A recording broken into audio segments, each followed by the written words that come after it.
50% non-fossil fuel capacity by 2030, a national push for green hydrogen and sustainable aviation fuel, rural innovation powering urban transformation. Bharat आज दुनिया के उन गिने चुने देशों में है जो टेक्नोलॉजी के जरिए यूजर एक्सपीरियंस के नए स्टैंडर्ड सेट कर रहा है। हम सेफ्टी, एफिशिएंसी और सस्टेनेबिलिटी पर भी उतना ही फोकस कर रहे हैं। हम सस्टेनेबल एविएशन फ्यूल्स की ओर बढ़ रहे हैं, ग्रीन टेक्नोलॉजीज में निवेश कर रहे हैं, कार्बन फुटप्रिंट्स घटा रहे हैं। हम प्रोग्रेस और प्लेनेट की सुरक्षा दोनों सुनिश्चित कर रहे हैं।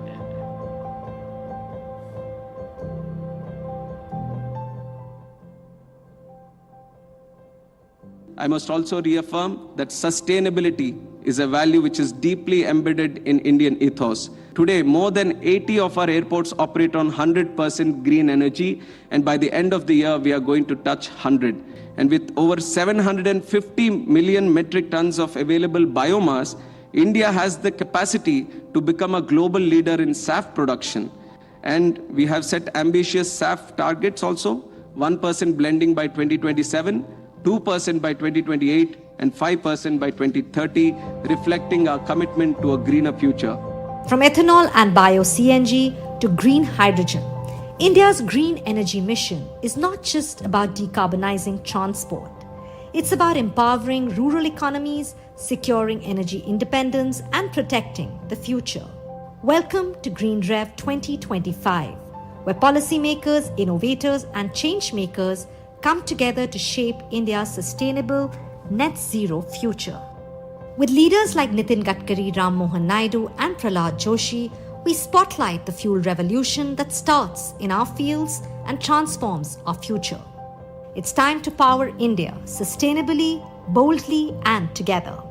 GreenRev 2025, revving India's biofuel revolution.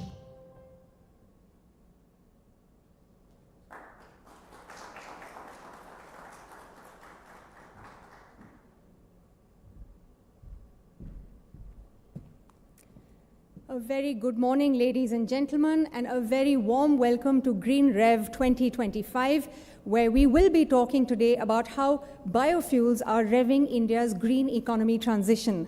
I'd like to start the morning's proceedings by inviting on stage Dr. Murgesh Nirani, Founder Chairman, MRN Group, Ashwini Srivastav, Joint Secretary, Sugar, Anurag Saragi, Executive Director, BPCL, and from the NDTV, Group Executive Editor, Vishnu Shom, and Senior Managing Editor, Vaishali Sood, for the ceremonial lighting of the lamp.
What a lovely, auspicious start to the morning that was.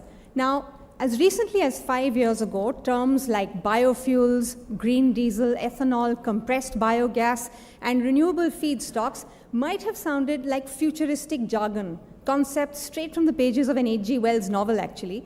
But today, they are no longer the stuff of science fiction. They are a reality, and they are reshaping how we think about energy. At the heart of this transformation lies the growing role of biofuels, not just as an alternative, but as a cornerstone of our clean energy strategy. Once considered a niche solution, biofuels have now entered the mainstream, powering everything from aviation and shipping to heavy industry and rural economies. As the urgency to decarbonize intensifies, their value as a scalable, sustainable, and immediate option has never been clearer. GreenRev 2025 is where this momentum comes together. Over the next few hours, we will explore the breakthroughs, the policies, the investments, and partnerships that are driving biofuels forward, and how innovation across the clean energy ecosystem is accelerating India's race to net zero. So, welcome to the revolution. Welcome to GreenRev 2025, which is presented by TruAlt Bioenergy, supported by Indian Sugar and Bioenergy Manufacturers Association, associate partners Honeywell UOP and Raj Process Equipment and Systems. And I would now like to invite on stage to deliver the welcome address and his thoughts on India's biofuels vision, Vijay Murugesh Nirani, founder and managing editor, TruAlt Bioenergy.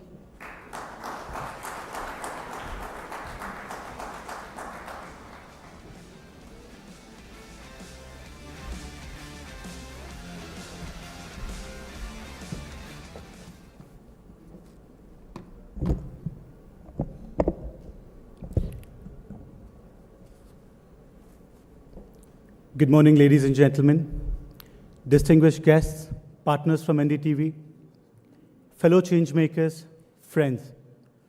It is my absolute pleasure to welcome you to the very first edition of GreenRev, our flagship platform to spark conversations, share solutions, and inspire action in the bioenergy revolution.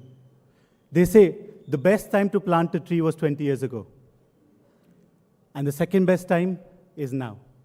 Well, the best time to switch to clean energy was yesterday, but yet, since we missed yesterday, today doesn't look bad too. Today marks the start of something special, not just for TruAlt Bioenergy, and not just for India, but for the planet we all share. Because what we are beginning here is not just the conference, it's a movement that will define how 1.5 billion of us live and breathe in the decades to come. Let's begin with the big picture. India is one of the fastest booming economy, and we are growing at the speed of light in literal sense. The global energy demand is set to grow by over 25% by 2040. At the same time, to avoid a catastrophic climate change, we need to cut global CO2 emissions nearly in half by 2030. That's like being told, you must eat a lot, and yet at the same time lose 10 kilos of weight. The truth is, fossil fuels still make up over 80% of the world's primary energy supply. And in 2024, global energy-related CO2 emissions hit 37 billion tons, the highest ever recorded yet. And we are breaking our records each year. Now, biofuels alone are not just a magic wand, but they can replace up to 65% of petroleum use in transport by 2050, according to the International Energy Agency. And unlike solar and wind, which are intermittent, bioenergy is a reliable, storable, and transportable fuel. India in 2025 is the story of the world. About 1.5 billion people, the fastest growing major economy, a thriving startup culture, enough entrepreneurial spirit to launch a unicorn before lunch. Now, as we have seen the era of how the fossil or the energy transition has happened, right from your era of coal to crude to renewables, now is the time for bio. And we are all geared to welcoming the bio revolution. We as a country are on our way to becoming a $5 trillion economy. But here's the catch. Our per capita energy consumption is just 7,000 to 8,000 kilowatts per year, and compare that to China or compare that to US, we are miles behind. And we have one of the highest population. The growth opportunity in the energy consumption is humongous. The opportunity for energy diversification is humongous. Let's say in the US, they're charging Teslas and toasters at the same time. And we in India, we are still figuring out how to charge our phones without turning off the Wi-Fi. There is a big opportunity. And the cost of catching up in FY 23-24, India spent close to $156 billion on petroleum imports. Nearly 88% of our crude oil is imported. Every time we fuel our vehicles, we are literally fueling someone else's economy. This is where the national biofuel policy changed everything. Before this policy, biofuels were a promising idea with scattered adoption. But after the policy implementation, it became a structured, target-driven national mission. The single policy, that's ethanol blended with petrol, thanks to our partners, we have Mr. Anurag Saraogi and the government. Of course, we have JS Ashwini Srivastavaji. With the brains that they had for the sector on the ethanol blended petrol program, India set clear targets to achieve 20% of ethanol blending by 2030 and ended up achieving this year. That's in 2025 alone. And that's the kind of strength that the businesses and the policymakers in our country have. The biofuel policy also created a guaranteed market for biofuel producers, enabled farmers to monetize crop residues instead of burning them, opened doors for investments in new technologies, from ethanol to bio-CNG to sustainable aviation fuel, and many more. And the impact is visible. India hit the 20% blending target ahead of schedule in many regions, saving over 86,000 crores worth of import bills each year. And at the same time, cutting over 10 million tons of carbon dioxide emissions each year. From sugar mills to grain processors, from logistics to engineering companies, the entire value chain is benefiting. And when a farmer earns from selling agri-residue instead of burning it, that's a win for both livelihoods and the environment. We also need to understand that biofuels and bioenergy are not just about transport. The same biomass that makes ethanol can also be transformed into biorubber, green hydrogen, polylactic acid, isoprenes, malolactonic acid. These are just means of being a sustainable living, a lifestyle in itself. These materials go into everything from biodegradable plastics, medical products, from tires to textiles. And we're not just replacing oil in fuel tanks. We are replacing oil in the chemical plants, factories, and manufacturing lines. Imagine a future where your car runs on ethanol, your shoes are made from biorubber, your packaging is compostable polylactic acid, and your shampoo bottle comes from renewable source feedstock. That's the circular bioeconomy that we're talking about. Let's talk about flying. India's aviation sector is growing faster than almost any other country in the world. Our domestic passenger traffic is set to double in the next 10 years. The number of operational airports in India is now around 150. Impressive, but still far from over 5,000 plus airports that a country like America runs. We're still very, very far behind. And yet, our demand is exploding. Every new route, every new airport, every additional aircraft means more jet fuel.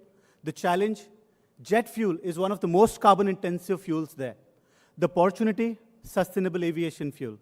We have representatives from Honeywell today who will be sharing ideas in the later part of the day on how the technology is already ready for us to scale on. SAF can reduce life cycle greenhouse gas emissions by up to 80% compared to conventional jet fuel. For India, adopting SAF early is not just an environmental responsibility, it's a strategic opportunity to secure energy independence in aviation and position ourselves as a global SAF hub. At TrueAlt Bioenergy, we are already taking steps in this direction. Beyond transport, ethanol also holds immense potential as a clean cooking fuel. In many parts of rural and peri-urban households, still rely on firewood, coal, or kerosene for cooking. fuels that cause severe indoor air pollution, leading to respiratory illness and premature death. Ethanol, when used in specially designed clean cook stoves, produces virtually no smoke, reduces carbon monoxide emissions by over 90%, and eliminates the drudgery of collecting firewood. It can be safely stored, transported, and distributed through existing supply chains, offering a modern, affordable, and sustainable alternative to traditional fuels. Large-scale adoption of ethanol-based cooking solutions could transform public health, deforestation, and create a new market for India's biofuel producers. Turning our quest for energy security into a catalyst for healthier homes and stronger rural economies. India produces 750 to 800 million tons of biomass annually, from crop residues, forestry waste, agro-industrial waste, and animal dung. If used even a third of this efficiently, we could produce over 30 billion liters of ethanol equivalent biofuels annually. These are your second-generation biofuels. Enough biogas to replace significant portion of imported LNG, feedstock for a thriving bio-based chemicals industry, and here's the kicker. The most of the biomass is produced in rural India, which means bioenergy directly supports rural economies, creates jobs, and keeps the value within the country. At TrueAlt Bioenergy, we are proud to be one of India's largest biofuel and bioenergy companies. We operate India's largest integrated bioethanol facility, producing close to 2 million liters per day. Through Leafinity Bioenergy and TrueAlt Gas, we have structured joint ventures, that one of which could be announced today, where we are set to produce close to 240 metric tons of bio-CNG through agricultural waste and sugarcane press mud and spent wash. We're entering sustainable aviation fuel because flying guilt-free should not be an option, it should be a mandate. We are working on technologies that turn waste into high-value products, building a true circular bioeconomy. But no single company can achieve this transformation alone, which is why GreenRev exists. To bring together policymakers, industry leaders, farmers, financiers, innovators, and citizens together. My notion is simple. Why dig for fuel when you can grow it? The International Renewable Agency says bioenergy could make up 30% of global energy use by 2050, but only if the world acts decisively. If climate change was a cricket match, we are in the last 10 overs, chasing a big score with not enough wickets on hand. Our only chance to win is teamwork, innovation, and some bold sixes in our policy push and in big investments. Switching to biofuels is not about sacrifice, it's about upgrading without guilt, like moving from dial-up to 5G for your internet use. Once you switch, you'll wonder why you waited so long. Let's not think of biofuels as the fuel of tomorrow. Let's think of them as the fuel of today. Because if we wait for tomorrow, we'll still be burning yesterday's fuels. The dinosaurs gave us fossil fuels, but we don't need to wait another 65 million years for the next batch. We can grow our own from season after season. My fellow changemakers, GreenRev is more than an event. It is a platform for cleaner air, stronger rural economies, and a sustainable planet. On behalf of TrueAlt Bioenergy and our partners at NDTV, Honeywell, Raj Processes, and of course ISMA, I thank you for being here, for making sure that GreenRev is a big success. May the conversations we start today ignite the actions that will change tomorrow. Let's make the green revolution truly revolutionary. Thank you all.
Thank you, Mr. Vijay Murugesh Nirani, Founder and Managing Director, Trualt Bioenergy, for laying out India's biofuels urgency with such clarity. The stage is set for the next conversation. Before I invite the guests up, I'd like to remind you, ladies and gentlemen, that GreenRev 2025 is being live streamed on the NDTV YouTube channels of NDTV 24/7 and NDTV Profit, so you can watch the sessions online as well. Now, on to our first panel discussion for the day. What began as a policy-driven push is rapidly becoming a market-driven movement. From E10 to E20, from sugarcane to stubble, ethanol is no longer on the sidelines. It's front and center in India's clean energy playbook. This panel brings together insightful voices from policy to industry to explore the journey, the challenges, and the breakthroughs in making ethanol a mainstream fuel solution. I'd now like to invite on stage Anurag Saraogi, Executive Director, BPCL, Ashwini Srivastav, Joint Secretary, Sugar, Department of Food and Public Distribution, Deepak Balani, Director General, Indian Sugar and Bioenergy Manufacturers Association, Naveen Soni, former President, Lexus Toyota. They will be in conversation with my colleague, Suchetna Ray.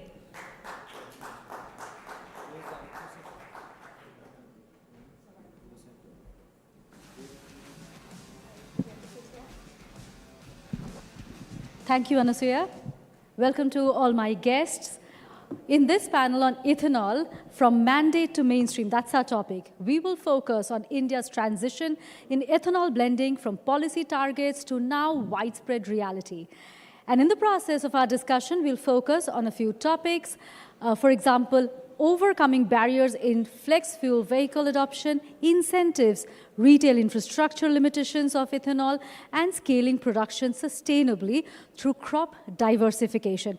Joining me for this very interesting discussion today are Anurag Saraogi, Ashwini Srivastav, Deepak Balani, and Naveen Soni. Thank you, all of you, for taking the time out today.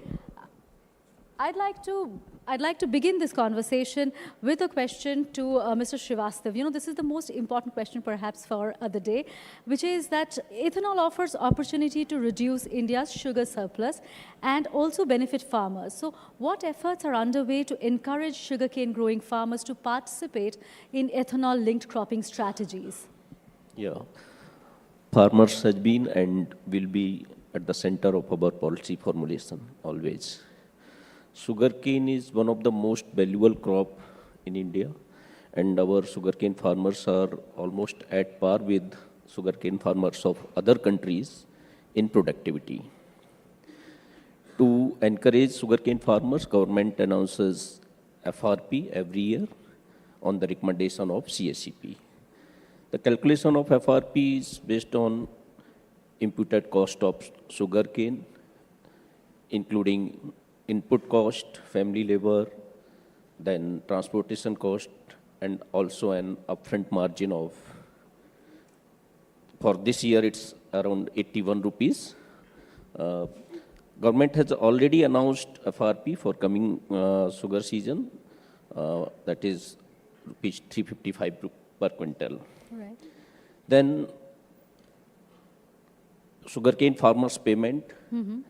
Now we are at historically low level, lowest level. Yeah. And for previous sugar season, 23-24, already 99.9% payments have been made by the sugar mills to sugarcane farmers. In current sugar season, it's 95%.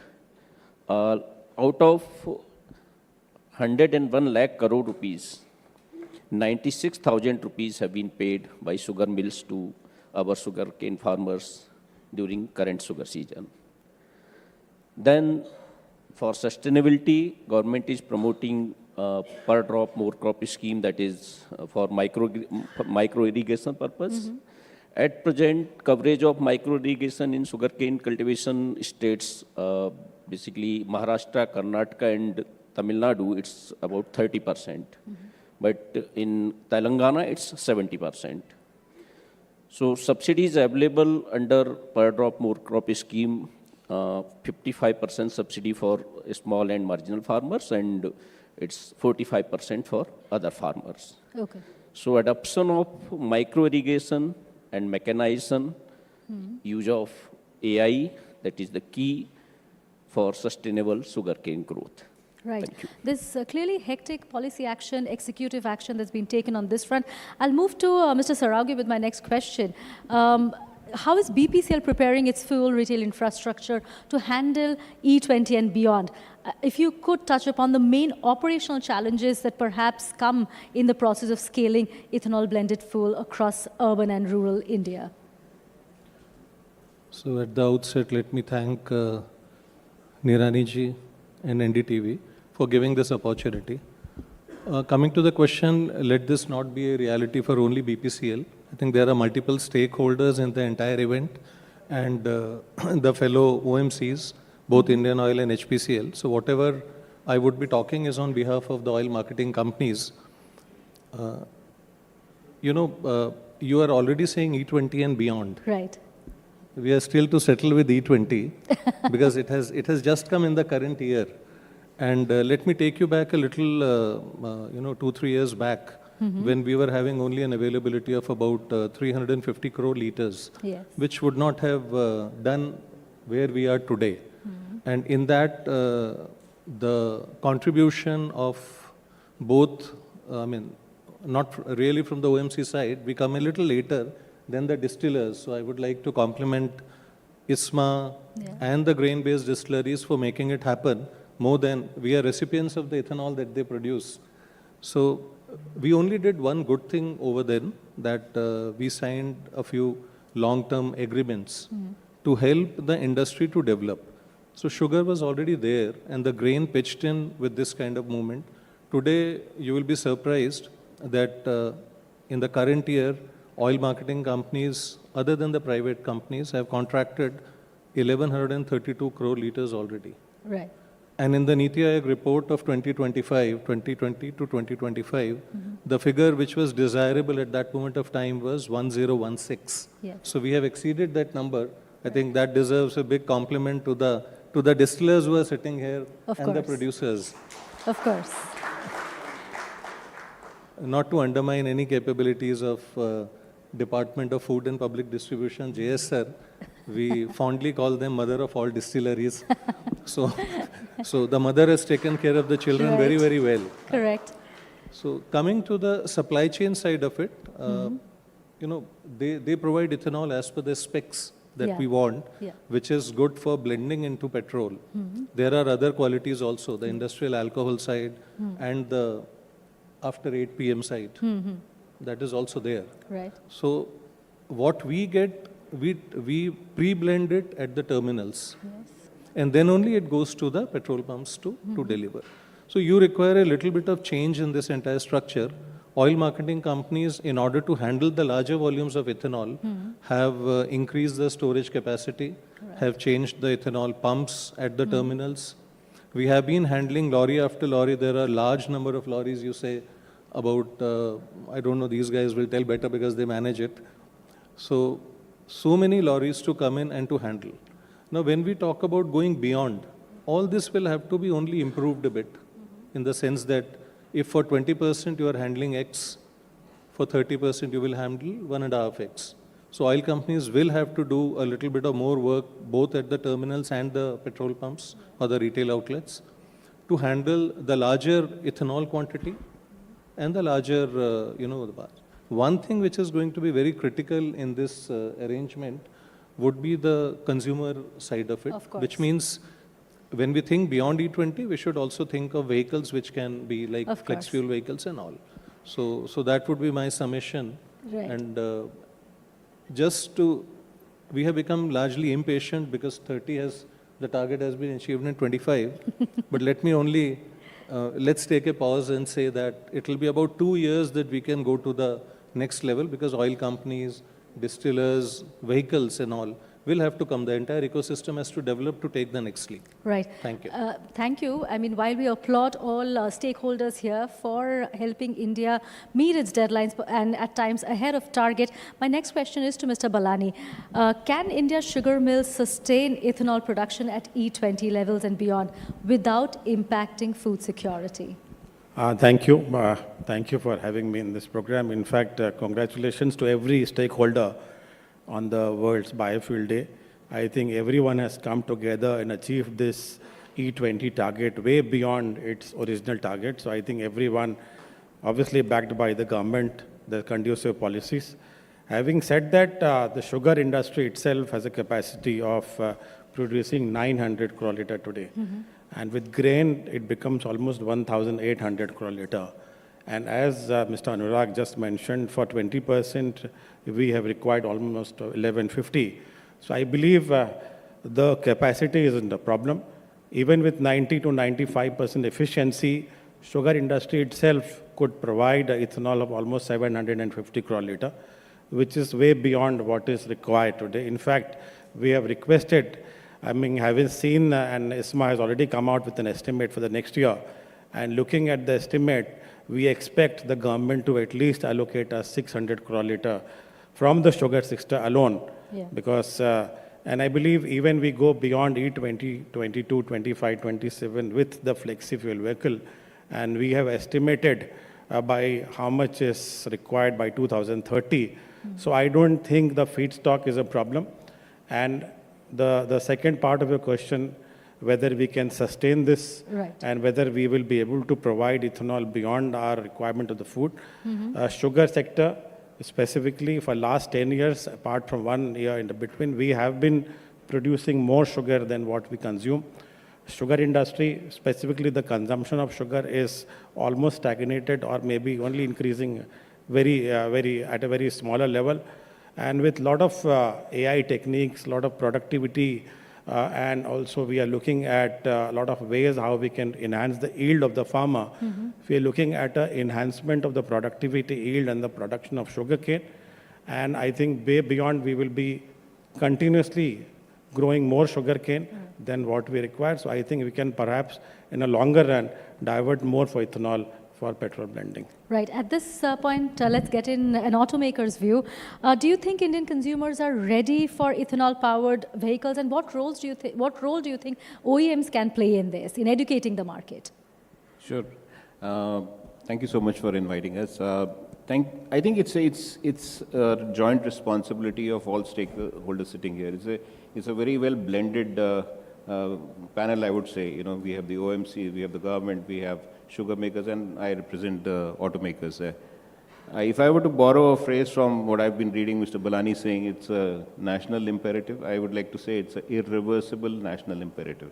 Right. You know, because we have this commitment that we have to make these vehicles more and more green and more environmental friendly, right? For a consumer point of view, what are the things that you raised the question of food security versus energy security to him? That's something very important which the government also has to consider. And from a consumer point of view, he has to consider whether it's the environmental impact versus the economic impact. So when we are talking about these vehicles, you know, whether it's FFVs or any other class of vehicles which is capable of handling more and more ethanol blends, the important thing is that, you know, there will be cost implications. You know, right. you're adding something to the vehicle to make it more compliant. Now, the government obviously has many tools available with them, whether it is GSTs or whether it is any other ways. The government also has, you know, tools like CAFE compliance, what is the treatment given to these vehicles. All in all, I think if it is a synchronized effort between all the four stakeholders sitting here, I think it is very much possible the consumer will start seeing the benefit in the long run. Of course, environment is important, but as I said, you know, for him, it is the environmental impact versus the economic impact. Right. So from that point of view, if he is doing a good balance between the two, I think he or she would be definitely committed to, you know, follow this path and go a long way in this road towards a greener future. Right. From here, I'll come to Mr. Saraugi. You did touch upon the angle of the consumers. What would it take for ethanol to become a mainstream alternative, not just in blending, but also, say, in standalone use cases such as flex fuel vehicles? Right. So I think standalone or only ethanol, I mean, that's one thing. When you hear E100, you should actually see it. And ethanol, when burns, does not have a flame to look at. Right. So it's not, you know, possible. So whatever ethanol we are buying is not to be sold as standalone fuel, Only E93, which was the first thing in which Indian Oil has already placed it at about 400 of their retail outlets, which is 93% ethanol and let's say about 7% of petrol. And the automakers are talking the flex fuel category as E85, which is 85% ethanol and 15% of MS and other denaturants and all. So I think what it would take for ethanol to become mainstream would largely depend on how the vehicle proliferation takes place. So today when we are selling E20 and if you have to scale it up, oil companies would require to, and this is kind of a collaboration between the OMC and the OEMs, as to when they come, we should be there at the retail outlet to serve the consumers. Normally, any vehicle would ply, other than two-wheelers, would ply throughout the country. So practically you have to make it available throughout. But I think still there is some time for them to come up with the prototype models to make them mainstream. And as they come mainstream, Deepak Balani ji talked about the capacity. We have about 432 registered vendors and we were trying to estimate the total capacity. That's a little more than what we are talking today. And therefore, we don't find any situation where an 85% ethanol to be absorbed in the Indian system. First of all, it will not be absorbed totally. There will be a phasing to it. So let's say by 2030, our estimation is about 5% of flex fuel vehicles will occupy the vehicle park. So for all that, the ethanol availability is not a question mark. Yes, OMCs will require to change the dispensers to suit the E85 kind of categories, which are also available. Country mein, at this moment, nobody produces it. But when that call comes onto OMCs will do. And I think the dispensing unit people like GVR and all those guys would also be going hand in hand. So we'll have to put it all together and see that everything develops and all the parallel parameters go along with. Simultaneous development. Simultaneously. I'll come back to you, Mr. Soni. What do you think are the key barriers in making, well, I know I'm asking a question about tomorrow, that will perhaps be, what are the key barriers that will prevent mass adoption of FFVs? I think we have to look at other economies which have done successfully this business. And Brazil comes to mind, everybody's mind when you're talking about these things. So go back in time and see what they have done. You know, from 1975 when the oil crisis just happened, they took a decision that 70% fuel import that is happening has now today turned into 72% local import substitution by ethanol. Now, these kind of vehicles can and will be produced as the market requires. Now, it's not a chicken and egg situation. It's a cohesive effort of all the stakeholders sitting here. Right? So, if I were to make a vehicle and produce it and give it to the market, actually speaking, being multinational companies, we don't design vehicles for a particular market. Right? So, from that point of view, even the vehicles that we were selling way back in 2015, if I'm not wrong, were compliant to E20, right? So offering these technologies at to the market without having any adverse impact on the vehicle, it's technically called as over-engineering these vehicles. So it is possible to offer these technologies, but provided there is a clear roadmap which defines what is the guideline, and I think that is what is happening, and that's the success behind E20 pull forward, if I could say, you know, because all the stakeholders in the room have committed themselves to seeing that this program becomes a irreversible, successful program. From consumer point of view, he or she would be tempted to go towards this, as I said again, because if there is any economic impact. But as the government or the sugar-making companies would be concerned, it is food security versus energy security. Right? So as long as all these parameters fit into the jigsaw puzzle, whereas these can be provided, technology-wise, I don't see a challenge. Technology-wise, because most of the companies that are selling cars in, say, a country like Brazil are already present here. Right? And as you mentioned, you need a clear policy path. And so it's not passing the buck. It's, I would say it is a cohesive, long-term policy guidelines, which is then dovetailed by all stakeholders giving their bit. Yes. You touched upon the example of Brazil, and with that I'll come to Mr. Srivastav. Brazil is, for many experts, a big success story that comes up every time we talk about ethanol. What are the key lessons that India has adopted, in terms of sugarcane pricing, flexible distilleries, or policy frameworks? We have a different system. As I mentioned that we are giving FRP to our sugarcane farmers. So Brazil model is different. Only lesson we can learn that is adaptability of flex fuel vehicle. Because our model is totally different. So maybe in coming roadmap, we can plan, we can decide about acceptance of flex fuel vehicles. Yeah. And we can move beyond 20% ethanol blending. But right now, our model is different and unique. Right. Thank you. Mr. Saraugi, are there any lessons from Brazil that can be indigenized for oil marketing companies? As Ashwini sir mentioned that each model is different. Actually, biofuels is something that should suit your country and not copying from any other country.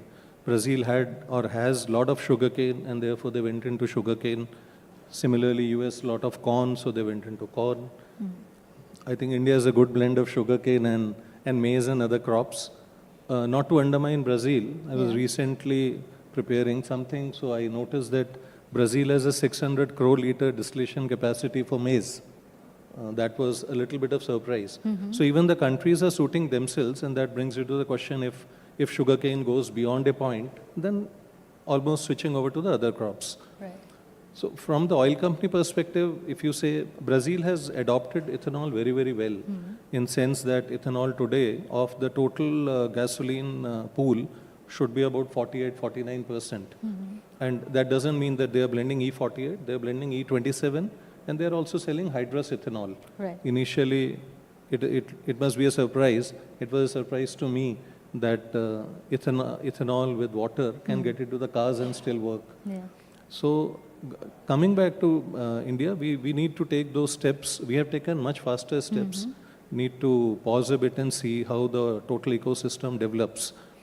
From a feedstock perspective, sugarcane, rice, maize, which are the normal feedstocks. BPCL is also doing a R&D pilot for sweet sorghum, which is not yet adopted into the mainstream, but as we move forward, it will be adopted. So India will always be unique in terms of its own requirement and suiting it. He mentioned that technology is not an issue. Balaniji mentioned that capacity is not an issue. Overall policy support from JSR, from the government already exists. And therefore, I should also mention that OMCs will not be an issue. Right. I'll move to Mr. Balani while Mr. Srivastav very eloquently told us of the hectic policy making that is happening. What are the specific policy or pricing reforms that would encourage sugar mills to invest more in ethanol distillation capacity? Thank you. First of all, I would like to answer the specific practical question which you asked, which was not answered fully, why we are not seeing the flexi fuel in the country. Okay. Although there were 19 models of flexi fuel which was showcased by auto companies in the Bharat Mobility in January. Now there are two sides of it. One is on the demand side and one is on the supply side. On demand side, you will have to make the technology cheaper, affordable by the consumers, because the cost of manufacturing of flexi fuel is slightly more than the normal ICE vehicles. Yes. So how do you really compensate it? Yeah. You have currently the GST structure on flexi fuel vehicle is 28%, while the EVs it is 5%. Right. But if you actually see the well-to-wheel emissions, the emission reduction in flexi fuel is much larger, while EVs you are only calculating the tailpipe emissions. Yes. So I believe the entire tax structure has to be path agnostic, depending on how much carbon emissions you are reducing, how much you are basically reducing the imports of the crude oil, and how basically you are benefiting the farmer. So I believe that GST structure has to be normalized. Yes. Another very big anomaly is that while 20%, whenever we are mixing 20% ethanol with petrol, the GST component on that 20% is 5% GST, while on E100, which is E93 actually, the GST on the component is 18%. Yes. So if perhaps we can bring down the GST of 18% to 5% for E100, you will see the difference in the pricing, and that will perhaps enable the consumer to go for E100 vehicles. Right. And on the supply side, I believe we will have to have the PLI schemes for the auto manufacturers. We will have to include the biogenic factor of the biofuel in the CAFE norms. Also have a scheme like EV has, a FAME scheme, which will perhaps bring down the cost of manufacturing incentive for the manufacturers so that they can come out with the flexi-fuel vehicles. So these are some of the things which needs to be done by the government. Then only we'll see the flexi-fuel and smart hybrids on this. On the second part of your question, see, basically, as I said, we have enough capacity. The sugar industry is ready to provide 600, 700 per liter, but it completely depends on the pricing. Right. Since 22-23, every year we have to pay more FRP. FRP is increasing every year. We are completely for it. We want the farmers to benefit. Right. This is a program which has benefited farmer, enhanced their income. But at the same time, my input cost, which is also decided by the government, and my output cost, which is the cost of the ethanol, is also decided by the government. Right. So I believe if the government is increasing my input cost, which is my raw material, there has to be a corresponding increase in the ethanol cost. Right. And even a bare bone cost, if I only take the cost of the sugarcane, the FRP, the difference is still 6 to 7 rupees per liter. Right. So we are expecting this time at least the government, all the stakeholders will come together and make sure that the sugar industry is viable, because if we are viable, we will be able to pay to the farmers on time. So that is something which is very, very important. While Mr. Srivastava, I'm sure, is taking notes from whatever you're saying, but the demand for GST and tax incentives has been a long-standing demand, and we really hope that Ms. Sitharaman, when she starts her budget consultations in December, she will give a patient hearing to that. My next question is to you, Mr. Soni. From an automaker's perspective, what are the specific incentives or regulatory clarity that you will look for? To popularize manufacturing of FFVs in the country. I think I must thank Mr. Balani for batting for the industry that I represent. Yes. Thank you so much, sir. But I think it's a joint effort that we have to see the world go more greener. I think as you must understand that for an automaker, if you are defining anything in the future, there is a lead time that is required to construct those kind of technologies and adapt those for the vehicles that are to be sold. A lot of capital-intensive discussions also happen during that process. So now, if this has to happen, the primary driver for all of this would become the roadmap that we all seek. Which I think now we are discussing about E27, what will be the shape, what will be the structure, when it will be coming into force. Everybody seems to be taking a pause now because we've accelerated the pace of E20 so far. So from that point of view, the government has two tools available with them. Either it's the mandate or the incentives, right? So from the mandate point of view, they can mandate these compliance regulations, etc., from the policy standpoint. But incentives point of view, definitely there are two broad incentives that fall under. One is the GST thing, which was elaborated by Mr. Balani, and also the CAFE, which becomes an important tool. All these, at the end of it, become a decision-making box for any OEM to kind of decide. What are the things that we have to consider is how viable it is, how much additional cost will go into this, and what is the longevity of this whatever schedule or parameter that we are talking about. And if those roadmaps are laid clear, I think the consumer also will be incentivized because he is getting into greener and better technologies, and the manufacturer also will be incentivized to start those technologies. Thank you very much, gentlemen. We've completely run out of time, but before I let you go, as a mark of our gratitude for you having taken the time out, we would like to give away a few mementos.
Thank you so much, Anurag Saraugi, Ashwini Srivastav, Deepak Ballani, and Naveen Soni for that insightful and, dare I say, at times even entertaining conversation, because who says ethanol can't be fun, right? As Mr. Soni said, it was a well-blended panel. Up next, we turn our focus to compressed biogas, or CBG, a powerful solution at the intersection of waste management, clean fuel, and rural economy. On our panel, CBG, India's answer to clean circular energy, we explore how India is tapping into its vast biomass potential to build a truly circular, sustainable energy ecosystem.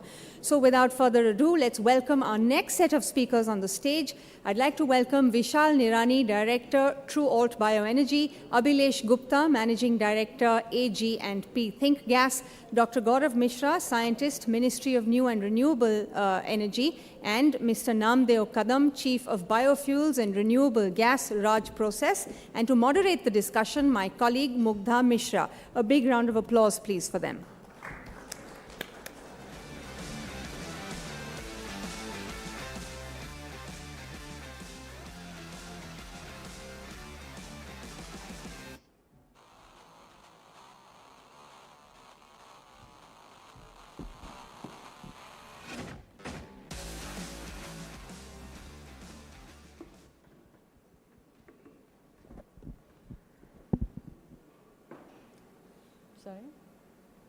Sorry?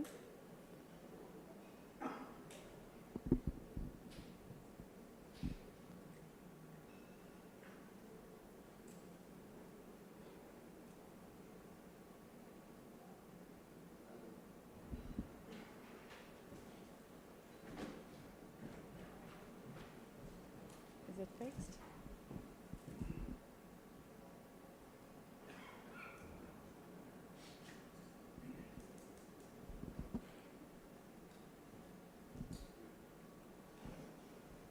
Rolling.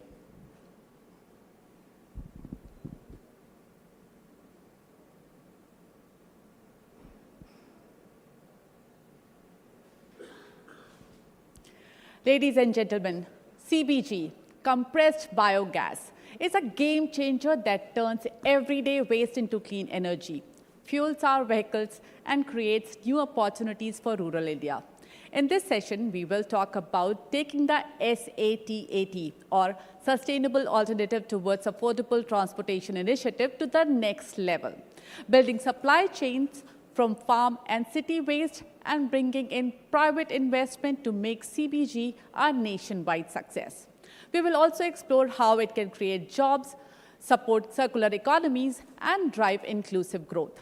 Please join me in welcoming our panelists, Mr. Vishal Nirani, Abhilesh Gupta, Dr. Gaurav Mishra, and Namdeo Kadam. Welcome, gentlemen. Mr. Nirani, my first question is to you. As a producer, you also encounter a lot of rural waste. How do you take that from waste to CBG? What is the process, and what are the key challenges that you face? First and foremost, I'd like to thank NDTV for hosting GreenRev 2025 and wish everyone a happy World Biofuels Day. Now, the availability of agri-residue waste is totally about 750 million tons in the country. Out of this 750 million tons, close to 250 to 300 million tons can be converted to bioenergy. Out of this 250 to 300 million tons, about 150 to 175 million tons can be converted to compressed biogas, and the rest can be used to convert to fuel, steam, and power. This entire agri-residue, if converted at least 2 rupees a kilo, will give us close to ₹500 billion industry. The compressed biogas plants can be set up using this agri-residues. The sugar industry can revolutionize it because they have the feedstock available, be it press mud, your agri-cane thrash, which helps the CBG plants to produce this. Mr. Abhilesh, How do you see CBG distribution network expanding both in terms of commercial viability and in terms of making sure that its availability and viability? Yeah, thank you, NDTV. And our company is 100% foreign direct investment in city gas distribution. And we are largest CBG buyer in the country today in the CGD industry. So I've seen this industry grow in last 4 or 5 years. And as Mr. Nirani has said, it has a huge potential with respect to converting it to a industry which is basically generating employment as well as providing wealth to the rural economy, and also solving the problem of our import dependence on the natural gas. However, there are certain challenges which we see that which are required to be taken for offtake of CBG. And I am pretty sure that whatever we are producing today in CBG, 100% is not consumed, 100% is not offtaken because of lot of impediments which are there in offtaking that. So these solutions which are available with respect to how do you ensure that 100% CBG which is produced is off-taken, there are multiple things, multiple policy changes which are required. Problem here is that I have seen that there is no synchronization between different ministries while you are talking about promoting CBG. While there is a huge focus by Ministry of Petroleum and Natural Gas, mandate is also there. But I don't see that there is a sync with respect to Ministry of Finance. Because unless and until these tax challenges are adhered to and CBG is not injected in the pipelines, it is not going to ensure that 100% CBG can be offtaken. So somehow we have to ensure that CBG, once it is produced, or biogas in the biogas, it has to be injected in the pipeline network, and then you can remove certain difficulties which otherwise people are facing. But there is some tax issue. As soon as you blend in the pipeline, then the entire thing becomes exciseable if you are again making it excise duty. So synchronization among the different ministries is a big issue which we see in this case. Mm-hmm. Mr. Mishra, what do you have to say about that? And can you suggest some potential solutions for this? Thank you for bringing this important point over here. But the only thing is, like, I slightly differ with the what my fellow panelist is saying, because not only Ministry of New and Renewable Energy, which is one of a nodal agency for supporting these kind of CBG like projects across India.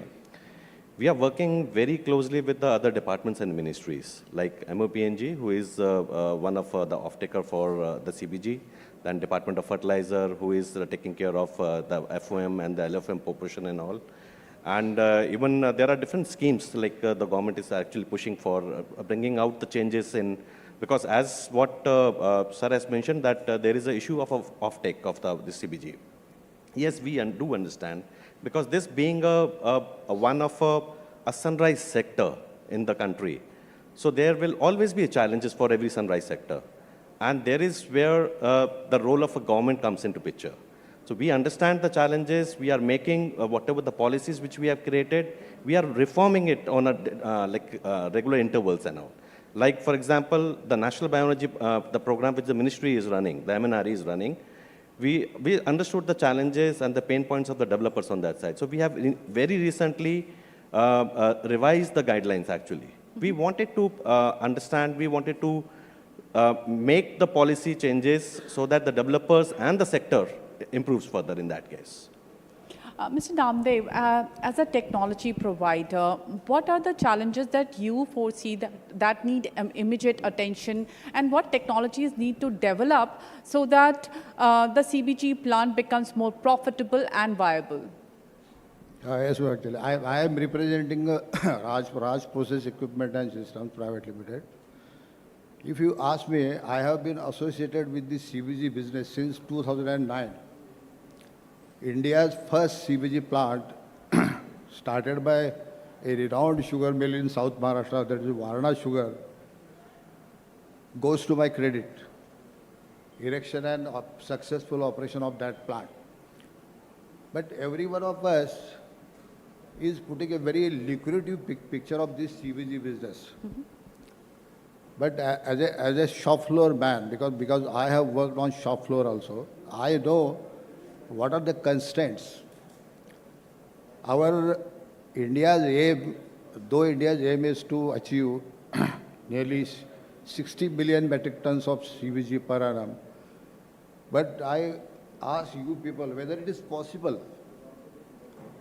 We hardly achieve a fraction of the 60 million metric tons. So the main constraints are, because basically I categorize the substrates in two groups required for biogas generation. First two substrates are... Sir, I would request you to keep the mic abundantly available in sugar mills. One is press mud and other is, of course, now it is a valuable product it has become, that is spent wash after production of ethanol. So these two raw materials have a very good potential of biogas generation. So what is happening? About 10 years ago, though sugar mills are generating ample amount of biogas out of spent wash, but the disposal of this biomethated spent wash is a real challenge. And that's why even distilleries were not running throughout the year. So my company, Raj Process, has come out with a very concrete solution to achieve ZLD, that is zero liquid discharge, as in case of this biomethated spent wash. So far Raj Process has supplied the ZLD technology to most of the sugar mills in Maharashtra as well as in Karnataka. So this part is well assured now. That is biogas generation out of spent wash and grading this biogas to CBG. But as far as biogas generation from press mud is concerned, the main hurdle is the disposal of the digestate. People talk about the digestate that no, it is very good fertilizer, farmers will take it. But in reality, that is not the case. You have to organize a very good network amongst the farmers for its consumption. So there is one way out. What Raj Process is doing now in our own plant near Pune. The technology, it is called as dry fermentation of the press mud. So if you adopt this technology, absolutely there is no need of addition of a single drop of water. Whatever water present in the raw material plus whatever water is generated during the course of anaerobic reactions within the digester, that is self-sufficient for generation of biogas. And the digester, whatever is coming out of the digester with this technology, is having nearly 20% TS. And afterwards, we need not have to go in for belt filters or decanter centrifuge for solid liquid separation of the digestate. It will directly go to a blender where some additional organic matter having nearly 80 to 90% TS will be blended, and eventually the FOM, that is fermented organic manure, will be directly given to the farmers. Since another area where Raj Process has an expertise, that is drying technology. So we are thinking to go one step ahead. How to dry this FOM, which can be bagged. So this is one part. Now, another substrate for biogas generation is agricultural residues. And top of that is the paddy straw. That way, paddy straw has a very good potential of biogas generation, but it is a Herculean task to take it out. To first of all, prepare the raw material. Last month, actually, I had an opportunity to visit, I don't want to name those plants, in Gorakhpur and Prayagraj. The capacity of the plant based on paddy straw is 20 TPD, but they are hardly producing 5 to 6 metric tons of CBG. This is pathetic. And the investment, they have done huge investment. We definitely need to improve lots of processes. Actually, per ton of paddy straw, if it is very well prepared, then you can get about 450 nm³ of biogas. But this is very tough task now, because these plants are crying now. Okay.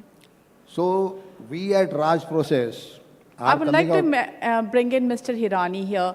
Do you think one of the solutions for a better processing of rural waste, agri-waste, and making sure that they get converted into CBG faster, can that be a solution of maybe a CBG complex, which can maybe generate more jobs as well for rural economies? My father's vision has always been to improve rural development. And so this also has been our mission. The sugar industry can play a vital role in setting up these CBG plants. Major reasons is because we have the availability of feedstock. Pressed mud, spent wash, cane thrash is already available. And a typical 10,000 TCD sugar plant will produce close to 4.5 tons of methane gas, which is being let out in the air. This can easily be captured and be generated into compressed biogas plants. So the availability of feedstock is there. Now comes the infrastructure side of it. We have access to land, the sugar complexes or the ethanol complexes. There is access to water. There is access to power connectivity. So the utility is already there. So to invest into the capex is much more lesser in the sugar complex or the ethanol complex. Then we can look after the connectivity with the farmers. The connectivity with the farmers is also well established in the industry. Then comes the skilled manpower to operate these plants. The skilled manpower is also already there. The target that the government of India has to have established 5,000 CBG plants by 2030, the sugar industry will play a major role in establishing this, is what I have to say. Mr. Mishra, do you think we need to have a more deeper public-private partnership to make sure that this vision of having 5,000 CBG plants gets materialized? And also the technological challenges that we are talking about, can government step in and find solutions for those? Yeah, what you mentioned is, yes, for any success of any new sector as such, the public-private partnership is very essential in that case, wherein the support from the government becomes a very, the baseline for providing the kind of the complete support to all this kind of an activity. But at the same time, this public-private partnership plays a very important role in that case. So, and when you talk about the technology per se, yes, there are challenges with the different feedstock as such. For example, if we talk about the paddy straw as such, because in northern area we have a huge issue of the paddy straw, stubble burning and all. But there are successful plants which are working at the grassroots. I'll not name those plants, but in the Punjab and Haryana, there are successful plants which are working on 100% of a paddy straw. So the important part is, if suppose to make any project economically viable, we need to first benchmark the cost of the technology as such. The technology is available, the zeal is available, and the kind of a push from the government is available. It's just like we need to connect the dots for all the, be it from the offtake side, be it from the raw material providing side, and the technology side, and the kind of the financial push or the support from the government, from the different departments I'm talking about. Be it from for setting up the plants from the capital subsidy form, or as the CBG, if we are talking about, there is a cost which is being provided from, if it is offtaken by any oil and gas marketing companies and all. And the FOM and LFOM, the government is providing the market development assistance on that part as well. So there are, and not only for this, there is the financial support for the biomass aggregation machinery as well. So we understand the challenges where all are available in this particular sector, and the government is exactly pushing their efforts on to address those challenges and to come out, bring out this sector to the another level in that case. Abhilesh, I want to ask you, what is the bigger challenge when it comes to end product, distribution or the demand? See, demand is certainly there. The challenges comes with respect to distribution. And I am firm believer that the compressed biogas or ethanol, both of them are solving dual purpose of India, which is absolutely essential. One is, and most important, is distribution of wells to the rural India, as well as solving the issue with respect to import dependency of the fuel. However, as I said, that unless until we know what is the issue, what are the problems which have to be resolved. And we are foreign investors, and we talked about public-private partnership also. See, these are the investments which one has to make for 25 years, right? Huge investments are required. We are talking about 5,000 plants, which essentially means 25 to 30,000 crore, maybe more investment. And we need clear visibility of 25 years, clear path that how the things will move and what support government will extend, up to what time, and then how do you live your life thereafter. However, which I have seen, I have already told with respect to the mismatch of taxation, despite it is being GST, if it is mixed in the pipeline, then you are losing that benefit. The other important part is we are talking about biogas.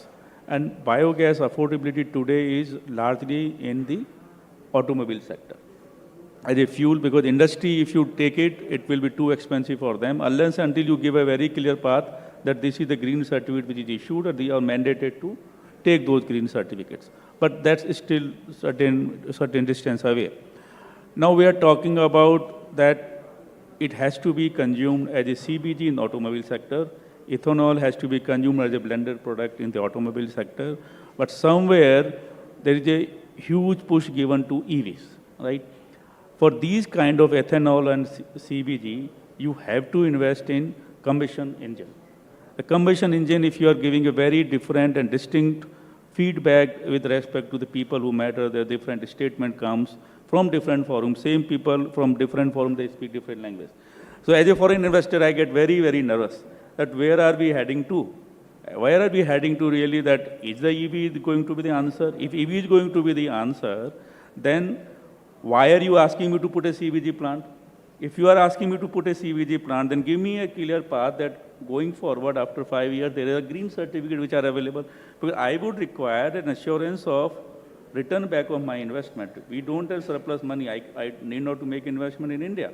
Why will not make investment in Brazil or somewhere else? So the direction from top is very clear. But as soon as you come down with respect to implementation, it loses its sight somewhere. Now you talk about, as soon as you give a statement that EV is going to be the future, and I am talking about 25 years, then people in the automobile sector will stop making technological advancement in ICE engines. And then your this entire backbone of CBG or ethanol take a toss. So my view is that unless until we have a very clear policy directives as well as the implementation, the people who are implementing it, we are not getting a two different feedback. Because when I go to my investors abroad, they will ask, boss, what are you talking? This forum talks about this forum talks about this forum talks about this. What are you talking? So that's why the investment is not coming in most of the these sectors. Okay, Mr. Mishra, then I'll have to come to you. That but the other aspect of it is that we make sure that CBG production itself is a lot more cheaper. How can government and policies support so that we have a lower CBG cost? It's not about bringing it cheaper. We are trying to bring it in affordable in a sense, like because we are comparing it with the LNG part or CNG. So earlier it used to be like 80% of the CNG pricing. So very recently the government has increased it up to be 85% of the CNG pricing. So that's because of the CB values and all other things actually. So we are actually, whatever the cost comes out from the production side, we are supporting that pricing actually. Wherein for a sector per se, if you see,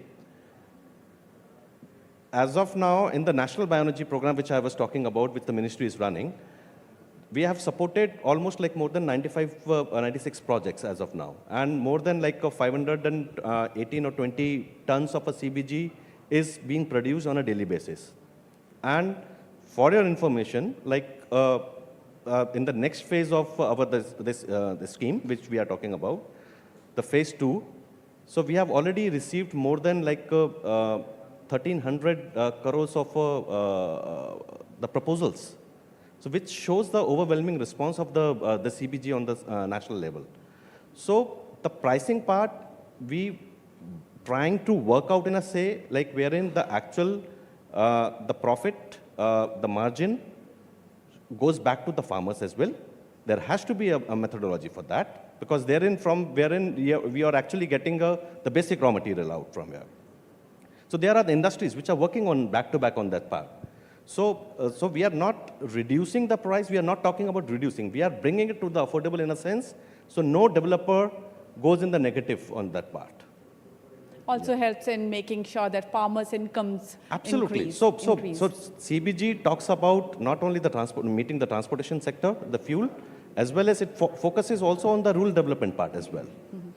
And climate action, yes, because paddy straw, if you otherwise see the stubble burning issue and all, it can very well be handled through introduction of these CBG or any such bioenergy-based technologies as such.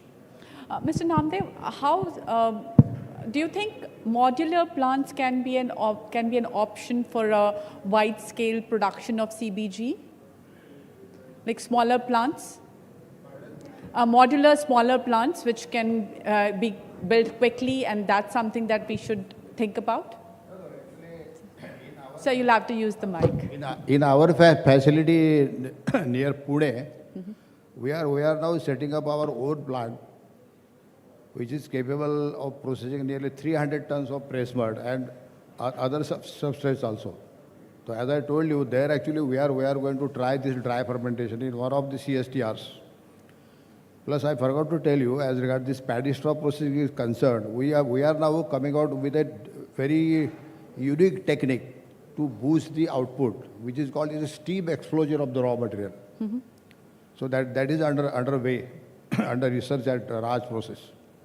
So what is your assessment? What is the kind of growth that you will see in CBG plant and CBG production? No, growth is of course there. But as I told you, government and all technocrats must look into this disposal problem of the digestate after biogas generation. That is very crucial part. Mr. Hirani, I want you to come in about what is your expectation of growth, and also how to make sure that growth happens with cost being in check. The most important part when we set up a CBG, since we already have the feedstock available, there is technology to have profitability and scalability in compressed biogas plants. The important part is offtake. If we have an assured offtake, if the government can sign a 10 long years offtake from the manufacturers, this will give investors confidence to invest into the sector. Then comes, like rightly sir has mentioned, the LFOM and FOM, disposal of this is a great manure that can be utilized into the farmer's field. The government is already giving 1.5 rupees kg subsidy to give this to farmers. But if we can have IFCO or CRIPCO purchase this from us and give us at a fixed price of value, and then they can distribute it to farmers, this will help ramp up CBG production in the country at large. Mr. Mishra, do you think a little bit more education, a little bit more awareness in the population is needed for a more successful CBG offtake?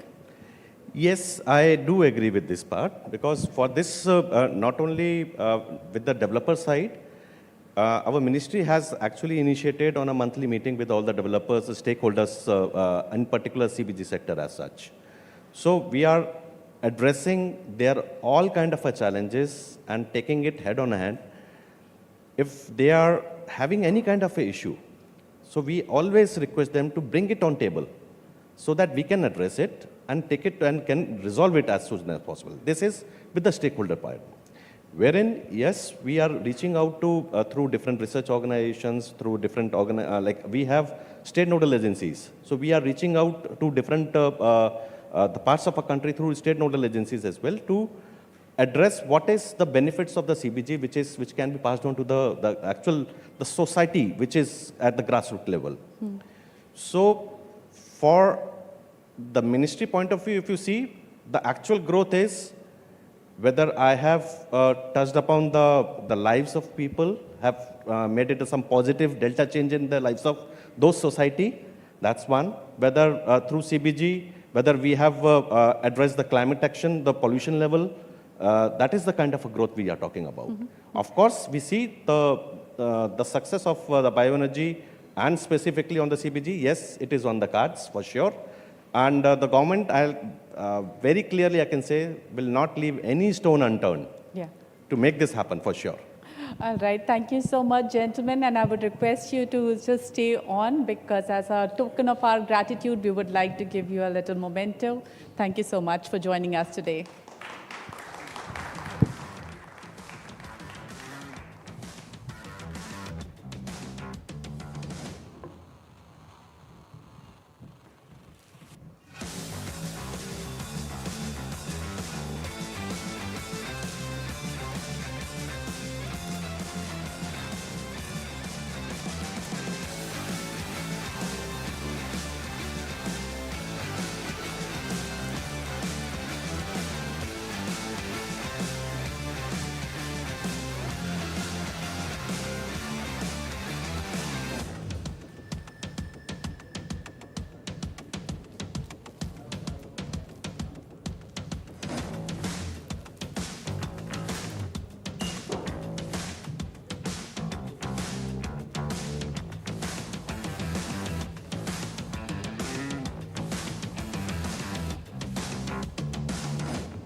Thank you very much to our panel that has just left the stage, Vishal Nirani, Abhilesh Gupta, Dr. Gaurav Mishra and Namdev Kadam, for that very energizing discussion.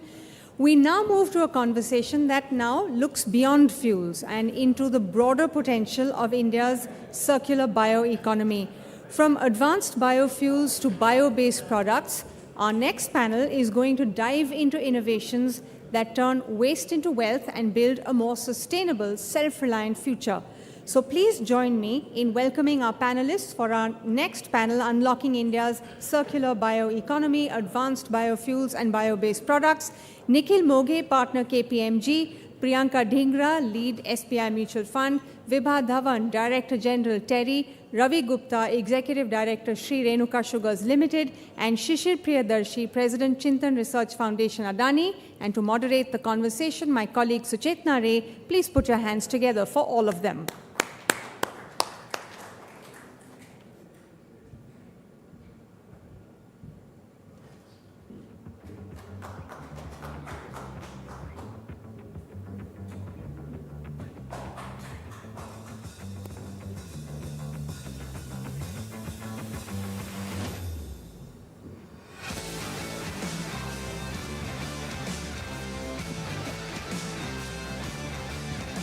Thank you, Anasuya, for the introduction. And thank you, ladies and gentlemen, for joining me today.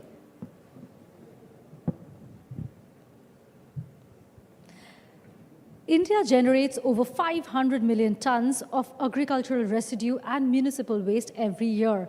Much of it is burned, dumped, or left to rot, costing us clean air, lost energy, and billions in untapped value. But what if every stalk, husk, and food scrap could be transformed into fuel, chemicals, and high-value products? And today, we're talking about just that, turning waste into wealth. And joining me on this panel are Nikhil Moghe, Priyanka Dhingra, Vibha Dhawan, Ravi Gupta, and Shishir Priyadarshi. Welcome to all of you. I'll begin this by I'll start this conversation by talking about financing, which in my experience always contextualizes our discussion. So therefore, my first question to Priyanka Dhingra, how do institutional investors like SBI MF currently view the advanced biofuel sector? Is it high growth opportunity or a high risk bet? So first of all, thank you so much for having me on this panel. And I represent the capital markets. And for us, bioeconomy, the whole circular bioeconomy is not only a high risk bet, but also a very high opportunity, high growth bet if the ecosystem develops in the right manner. If all the parts of the vehicle are together, moving together, then it's a great opportunity. So whether it comes to policy frameworks, whether it comes to offtake agreements, whether it is right pricing of the biomaterials, the ways to collect it, supply chains, and the end user, all of these, and the techno-commercial viability. Right. If all of these are working hand in hand, then definitely it's a huge opportunity. And since this panel is specifically on the biomolecules, I would say that there are so many innovations happening, and I think investors have their eyes on all the innovations. With the right price, I think everything is investable. Okay, I'll move to Mr. Moghe from there. From an advisory standpoint, what business models or financing structures you think can make advanced biofuel projects more bankable for investors? First of all, thank you for having me here. So if you talk of financial structures or business models, see, one of the most important things that any investor would look like is what's the risk and whether that risk is covered or not, right? So there are certain guarantee products which are available in the market, which actually helps the investors to gain confidence. Mm-hmm. And then beyond guarantee products, there are some risk sharing facilities which have been already, defined by some of the global funding institutes for these kind of products, right? Mm-hmm. Which are like in their, I would say, in nascent stages, right? So the products exist. It's just how we dovetail in the Indian ecosystem, yes, right? And to top it up with the Government of India policies, right? So there are already certain policies that are being initiated by MOPNG or MNRE for that matter. Mm-hmm, mm-hmm. And there are certain local policies, right? For example, UPNET has excellent policies. AP has got some excellent biofuel program, right? Mm-hmm. So if all these things can be dovetailed into a single or multiple single products, right? So that can actually work out. That makes the proposition that much more acceptable to investors. I'll move to Mr. Priyadarshi from here. What role, in your experience, should large conglomerates play in anchoring big-ticket investments in the Indian bioeconomy ecosystem? Thank you so much. And like the others, thank you to you and the organizers for getting us here. My answer will probably reflect three different perspectives that I've seen this issue. I think initially more from policy as a civil servant in India. Then for about 25 odd years with the World Trade Organization in Geneva, where I saw a lot of, not necessarily in biofuels, but in different areas how a lead has been taken by certain bigger players, especially countries in Africa and Asia. And finally now as part of Chintan, where we are perhaps looking at it much more from a think tank or a research point of view. Look, any area where both the returns are somewhat uncertain, and especially if they have a long gestation period, then it is but natural that it's the bigger players which need to come in first. And if the country requires it, and at the moment the country definitely requires it, because you've got these two very divergent claims of 2047 and 2070. And if you are to match 2047 with 2070, not forgetting that 2047 comes 23 years before, then absolutely biofuels have such a major role to play. But to convert that opportunity, as you were mentioning, into an actual, something on the ground, look, the bigger players will definitely have to be the one off the ground. Because they have the liquidity, they have the capacity to take risk. They also have the capacity, because of their previous experience, for far better and efficient project management. So really, they've got to hold the countries and the biofuel flag high. So validation in the sector will perhaps come from them. 100%. We'll move to talking about innovation as a solution to scale and reduce risk. And there, this is for Ms. Dhawan. Which next-gen biofuel technology holds the most promise for India in terms of scalability and carbon reduction? See, I'll come to that. lot of research is going on. So, and also, India is so diverse. So the solutions that we find for one region, if we talk of, say, Central India, so over there, it's the agricultural residue. Tarai belt, agricultural residue. But if you go to the coastal areas, then perhaps it's going to be alga. Now, let's look into, first of all, when we talk of innovations, or what is biofuel? It's again, we are talking of carbohydrates, which are there, lignin, cellulose, which is there in agriculture residue. When you produce sugarcane molasses or sugarcane itself directly. And if you look at the biofuel economy in the United States, it's not the lipid part of it which is giving them money. It is basically the corn, the leftover of the de-oiled corn, which is fed to the industry otherwise. Now, let's look into India as well. And it is that we are not, let's not stop talking in isolation. Biofuel is one thing. The other most important thing today is we are talking of climate change. In climate change, we are talking of nature-based solutions. And that is, how do we fix carbon dioxide? No industry, energy efficiency, definitely. But then no industry is going to be without any GHG emissions. And that's where we are talking of, can those emissions be absorbed by something else? And that is where, like Terry, also we are working on one project, that is alga. We all know that our coastal regions, it's comparatively, the livelihoods are comparatively not well developed. We can increase or give them more livelihood opportunities.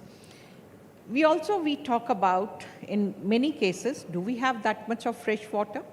So therefore, Terry started working with the alkaline, the strains which grow in marine environment. Then our next thing was, are we only talking of lipids as biofuel or something else? And then it was, we are looking at everything. How much CO2 can be fixed? And therefore, rather than looking, or the metabolic engineering was not in terms of how do you increase lipid production, it was how much of CO2 can be fixed. So it's the fast growth of the alga per liter. So even if I have a strain which gives me 45% versus a strain which gives me 22%, but the doubling time is not even half of the other. So therefore, I'm getting much faster growth. Again, so therefore, per liter production remains the same but I'm fixing more of carbon dioxide. Now let's look at, because one of the things we are talking in biofuels is the comparatively high cost compared to fossil fuels. Because if we look at any fossil fuel, it's only the extraction cost. And it's once you have done it, so you have the wells, then it's almost like extracting water and then purifying it. So therefore, the cost of fossil fuel remains very low.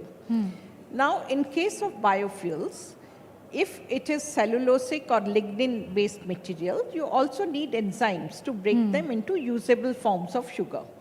So costs are comparatively on the higher side. Therefore, what we have to look at biofuels is that it's one of the byproducts. What is left after that? And that is where, like in this particular project, what we are looking at, your lipid is only 20%. What do you do with remaining 80%? And let's look into biomass production. Biomass, it's everything. It gives you nutraceuticals, it gives you fodder, and here also the de-oiled algal cake is a very good cattle feed. And if we forget that you are getting lipid, then also it is that just the cost of algal production gives you 4 times benefit in terms of milk production. So therefore, the lipid becomes one of the byproducts. So what I'm trying to say over here is that let's look at the problem in totality. Today we are talking of India as a country where per capita consumption of energy is low. But then in years to come, and we have seen it, as the economic development takes place, the very first thing on which you start investing is energy. So it's going to go up. Let's also look into the other problem, that why the growth in rural India has been comparatively slow. One of the main factors is that energy access and affordability both. And with the result, the farmer is only selling the produce, or it's a sort of desperate selling. They are not doing any processing. And that's also resulting in migration to the urban areas because they don't have many opportunities. Now, once they have adequate energy, then they will start investing in food processing. The small industries will come, and that is how the development of the country will take place. So therefore, when you asked which, I'll say it's going to vary where you are. What we have to look into, where are the solutions? What do I have as the materials which can be utilized?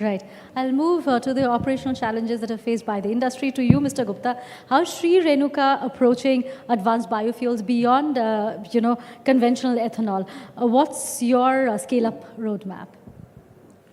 So, to answer your question, we still are, still focused on ethanol as of today. And, but having said that, we always keep on looking at the opportunities ahead. I think India provides tremendous opportunity on the advanced biofuels. It always provided actually, but now it is being talked much more because India has seen the successful execution of ethanol program in India. Right from a 35 crore liter program 7 years back, we are today talking about 1,000 crore liters. So that confidence from this program has come that we can take the next steps. As far as advanced biofuels are concerned, I think India is the right place. And I will go one by one. Take, for example, the agriculture residues. Today we have more or less 550 million ton of agriculture residues. And not that everything is available because a lot of it is used. So we have a surplus of around 140 million tons of agriculture residues. And you will be surprised, around 92 million tons get burned. And all of this can be converted into CBG, and that's what the focus is going on. And then you come to the municipal solid waste. We are not even recycling 50% of it. I give you an example of Delhi. I think Delhi produces around 11,000 tons of municipal waste every day. And we recycle only 7,000. So imagine the impact which the biofuels can make. Similarly, a lot of research in parallel also going on, like for example, seaweed. It's a big new thing which is coming up. A seaweed per ton of seaweed can give you around 200 to 300 liters of ethanol. That's another low-hanging fruit which is there. Having said that, most important to me today is that we have to have a holistical green energy policy. It's not ethanol or liquid fuels fighting against electrical vehicles. It's not electric vehicle fighting against the gas. We have to have a comprehensive policy because we are a country where 85% of transported fuel is imported. Yeah. Everybody has a place. And so, for example, one of the speakers in the morning was saying that, and he's a foreign investor, I need the clarity that in your policy, are you promoting electrical vehicles? Then the innovation in the liquid fuels will not be there. And he is right in saying that. We have to, as a nation, we have to declare what is our energy policy in totality, how much we are wanting from electric fuel, how much we are wanting from liquid fuels, how much from CBG, and we have to work accordingly. I think the biggest thing in India which will happen, that all these advanced fuel which we are talking about from municipal waste as well as from the agricultural residues, it will bring a tremendous supply chain opportunity for all our agripreneurs as well as the rural folk, because as you said that the players who will be distributing CBG will be the large players. Yes. They will be the large oil marketing companies. But the people who will be collecting the biomass, maybe agriculture waste, parali and everything, they will be the small people who will be accumulating and sending it to your plant. And that infrastructure for people like Vijay Nairani, who has taken a lead in this field, should also think that along with thinking about producing CBG and distributing CBG, you must go backwards, because the biggest challenge which I see in the coming days will be the collection of agriculture residues rather than producing CBG or distributing CBG, because that can be overcome in so many manners. But for the collection, made with the new startups, maybe with the small entrepreneurs, you will have to consider that. Right. Since I come from the sugar industry, I can draw you the parallels that today the most successful model of sugarcane industry is when the farmer supplies you cane at the field. If you start accumulating that sugarcane yourself, I think it's unviable. Yeah. Similar thing will happen in CBG, and that's where we need to focus from the industry point of view. Right. When you talk of challenges, mostly there are global lessons that we can learn from. So this question is for Mr. Moghe as well as for Mr. Priyadarshi. I'll come to you, Mr. Moghe, first. Which global markets offer India the strongest lessons in building commercially successful circular bioeconomy? So, see, in the morning, one of the panelists mentioned, and I totally subscribe to the fact that biofuel is a very localized subject, right? So while there are several lessons that can be learned, right? Europe is a good example where we can look at Germany, where they've done several models. So those things can be adopted. But having said this, I'll again go back to saying that those have to be bespoke models for India. And technology-wise, we can still look at technologies which are in advancement, right? So US is developing. Ma'am said about algae, right? So there are several technologies that have been developed. We at KPMG, we are supporting one of the players come into India and try and see if they can set up their business here. Right. So technology-wise, I can understand there are several countries we can look at, but if you look at specific business models, it has to be dovetailed to the Indian context. Right. Same question to you, Mr. Priyadarshi. Do you think any global market offers India the strongest lessons? Look, many do. Yes. And I think that's an advantage that we don't have to, there's so much learning that can be imbibed straight away. Brazil, straight away. It's a natural answer to that. The way they have converted their sugarcane into ethanol, and the way they've been using it to generate, carbon credits for sustainable asset commercialization, 100% a model we can emulate. Finland and the Netherlands. Right. Both Finland and Netherlands have developed bio-based alternatives actually to plastics, and they've been using sustainable wood. In fact, they've been also working on algae. Again, a model we could very easily use. Surprisingly, I'm going to say Kenya and Canada in the same breath. Okay. Both have got, I think this came up in the previous panel, they've got small-scale biogas projects. Right. What was being termed as modular. Modular, yes. And I think that's really an excellent example to follow. You've got a developed country and a country like Kenya doing that too, because it's the local communities there which, as you were saying, are both giving you the, the raw material for it as well as utilizing it. And finally, where I just happened to be recently, Australia, where I find municipal waste being a very, very important focus of their journey in the next few years. So a number of examples, but what is extremely important, and I'd love to say this in the presence of very, exalted luminaries here, India is being quoted there as an example to be followed. Heartening. So that's, it's really a great, I would say, pat on the back of all the people doing that. Of course. My next question is to you, Ms. Dhingra. What milestones or proof points or perhaps regulatory clarity would convince funds to commit large-scale capital to India's bioeconomy? Yeah, that's a very pertinent question, because this is the question we've been grappling with. Policy signals. See, in some of the sectors, the policy signals were very clear, and which is why investors were able to pick those signs very early on. So, for example, the solar sector, the RPO, renewable power obligations were there, and people understood that this much amount of electricity offtake is going to happen. There was a surety. Similarly, E20, for that matter, we had a timeline in mind. We knew that this is going to happen. But beyond E20, currently we're not sure.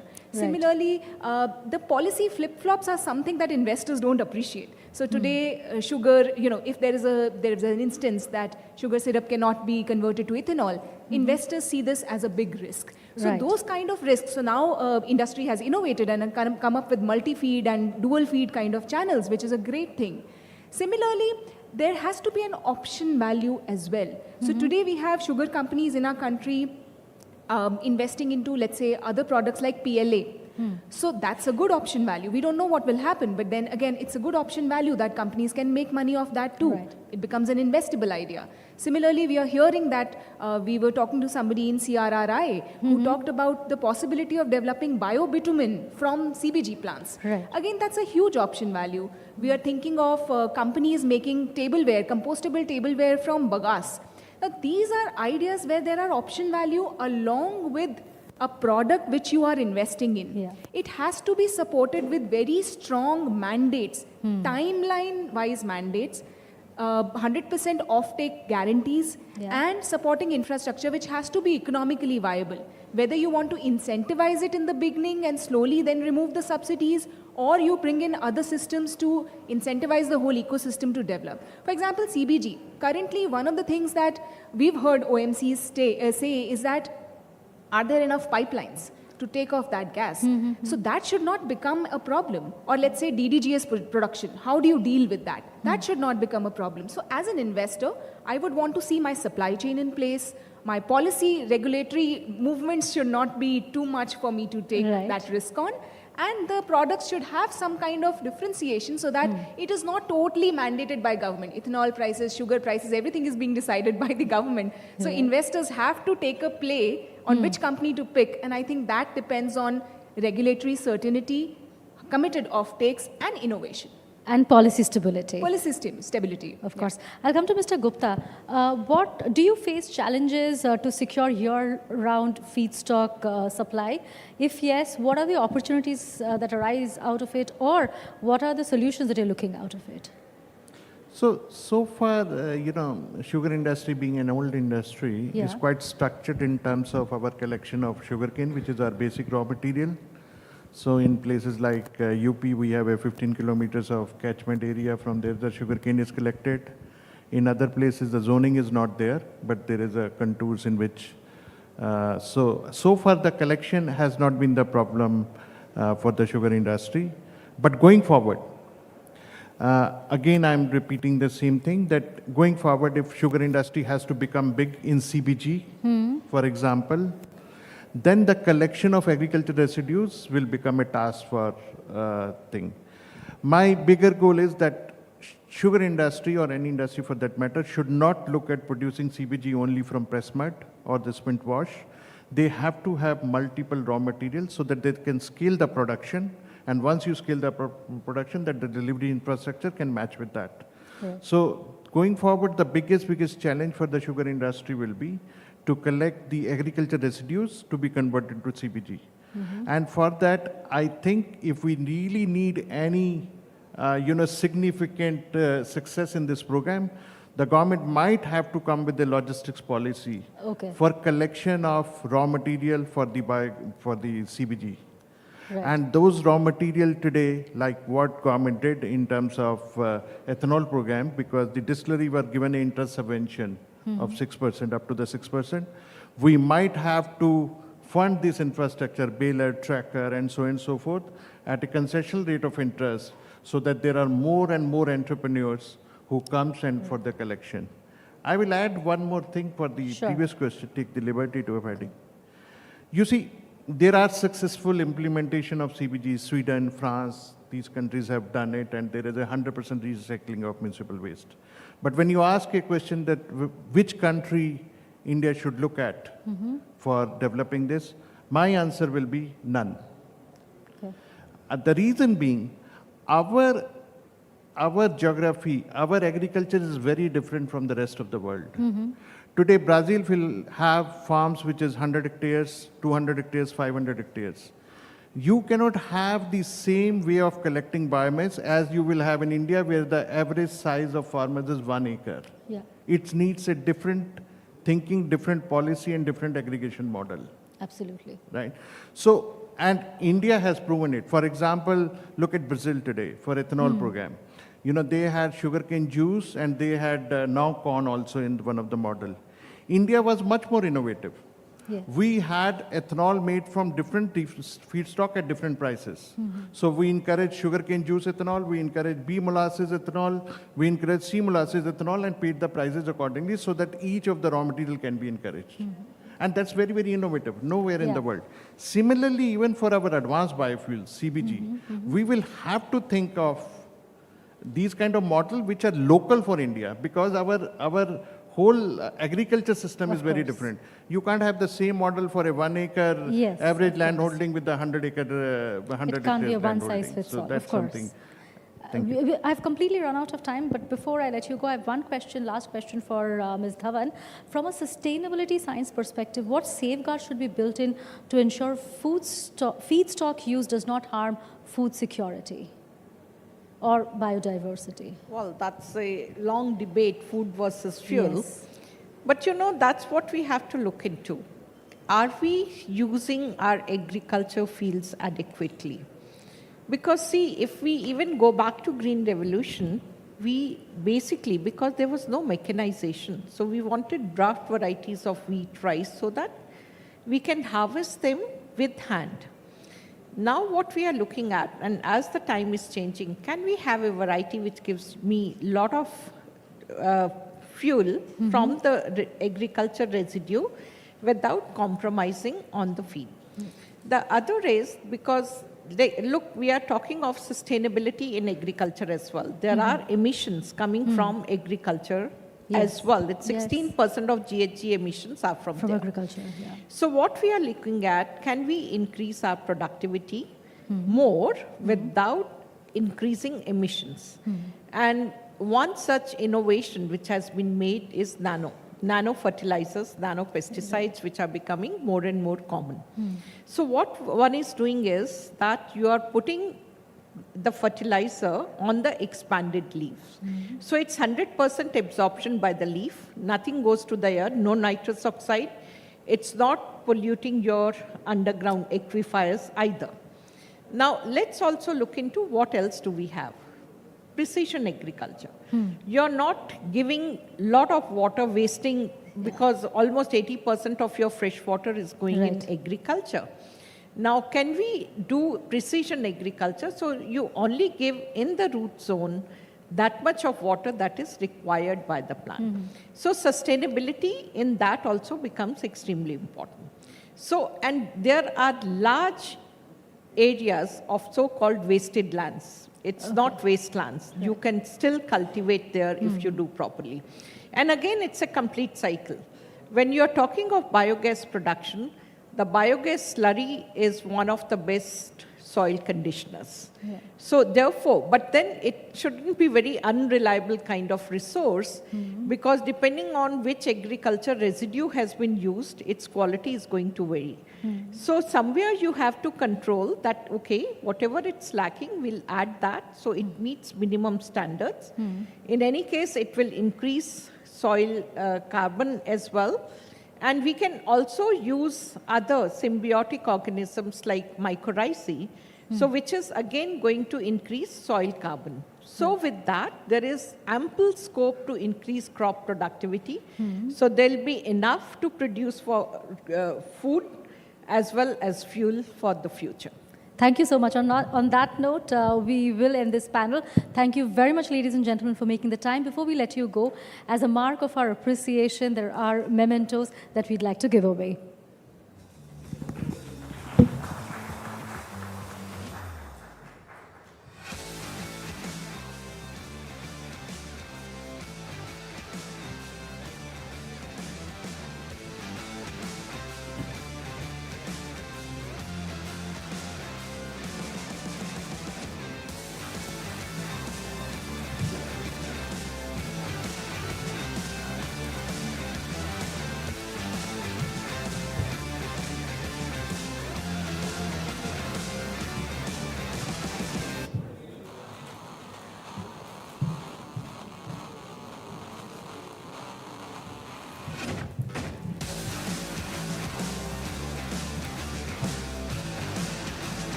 Thank you very much, Nikhil Moge, Priyanka Dhingra, Vibha Dhawan, Ravi Gupta, and Shishir Priyadarshi. There is a lot to learn from every single conversation, not least the fact that this absolutely has to be a collaborative effort. Now, while the stage is being set for our next conversation, we're going to take a really quick look ahead to the sessions that are to follow. Addressing us in just a short while on GreenRev 2025 will be Shri Nitin Gadkari, Union Minister for Road Transport and Highways. And then as we move into the post-lunch session in the afternoon, we will also be joined by Shri Prahlad Joshi, Union Minister of New and Renewable Energy. So a lot to look forward to, and of course these are also being live streamed on NDTV 24/7 and Profit YouTube channels. Now for the moment, our next conversation focuses on understanding how gas utilities are transforming from commodity transporters to clean energy solution providers in India's decarbonization journey. Now, to talk to us about how the Gas Authority of India Limited is bridging India's energy present with its net zero future, we are now pleased to invite on stage Shri Rajiv Singhal, Director Business Development, Gail India Limited. He will be in conversation with my colleague Vishnu Shom.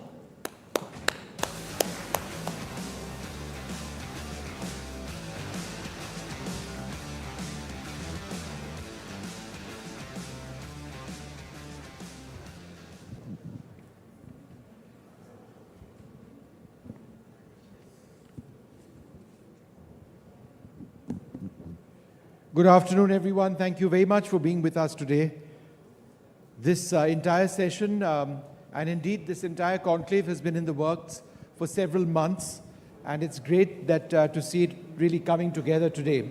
So we're going to move on now to our next session on Gail reinventing itself. We've got a wonderful guest. So all set? Shall we start? Please. Okay. Well, exploring how Gail is reinventing itself as a clean energy catalyst bridging India's energy present with its net zero future is a big focus. As India's gas infrastructure backbone, Gail stands at the intersection of multiple energy transitions, from scaling natural gas access to pioneering green hydrogen, from building CBG ecosystems to preparing infrastructure for tomorrow's low-carbon fuels. The discussion will uncover how India can leverage its existing gas networks while innovating for emerging energy realities, and in the process addressing critical questions about technology readiness, policy frameworks, and the needs for investment. Joining us now to understand how gas utilities are transforming from being commodity transporters to clean energy solution providers in India's decarbonization journey, we're very pleased to have with us Rajiv Singhal, Director of Business Development at Gail India. Thanks very much, Mr. Singhal, for being with us. Yeah. I must confess, one of the clean fuels that interests me a great deal is green hydrogen. I'd love to start with green hydrogen. It offers incredible promise, but there are safety concerns, and there's a sense that it's going to be too expensive to be realistic. How would you respond? Yeah, first of all, thank you for inviting me for this discussion. Green hydrogen, yes, as of now, it is little expensive. And I'll say that as long as the current process is used to manufacture, to produce hydrogen, perhaps it will remain little expensive, which is the main process that is being used is electrolysis. So perhaps technology will have to find another route to produce hydrogen. Reason being, if you are going to break water into hydrogen and oxygen, then we have been learning since our childhood, there is very strong bonding, hydrogen-hydrogen bonding in water, and a very high, which leads to very strong bond. So you need a lot of energy to break it. The order is roughly about 50 units of electricity for producing 1 kg of hydrogen. So this is too much of electricity which is needed on round-the-clock basis in order to, make a return on your investment that you have invested in electrolyzer. So perhaps going forward, there will be another route to produce hydrogen, but even in the present route, technology is being developed every day, but still what we have come out with is from alkaline, which used to consume roughly 55 units for producing 1 kg of hydrogen. Now latest being solid oxides, which have brought it down to roughly 46, 47 units per kg of hydrogen. Yeah. So that there's still huge gap. And if we can take 46, 47 units per kg of hydrogen, then, and everything, let us say, is captive. We are having captive solar plant. We are having very economic way of storing daylight energy, which can be used at night time. Thereafter, also, the cost of producing green hydrogen is not going to be below 550 rupees per kg, dollar per ton.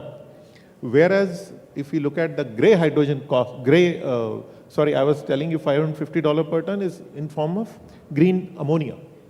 So, and in terms of green hydrogen, it will be roughly about $4.50 per kg, $4.50. Yes.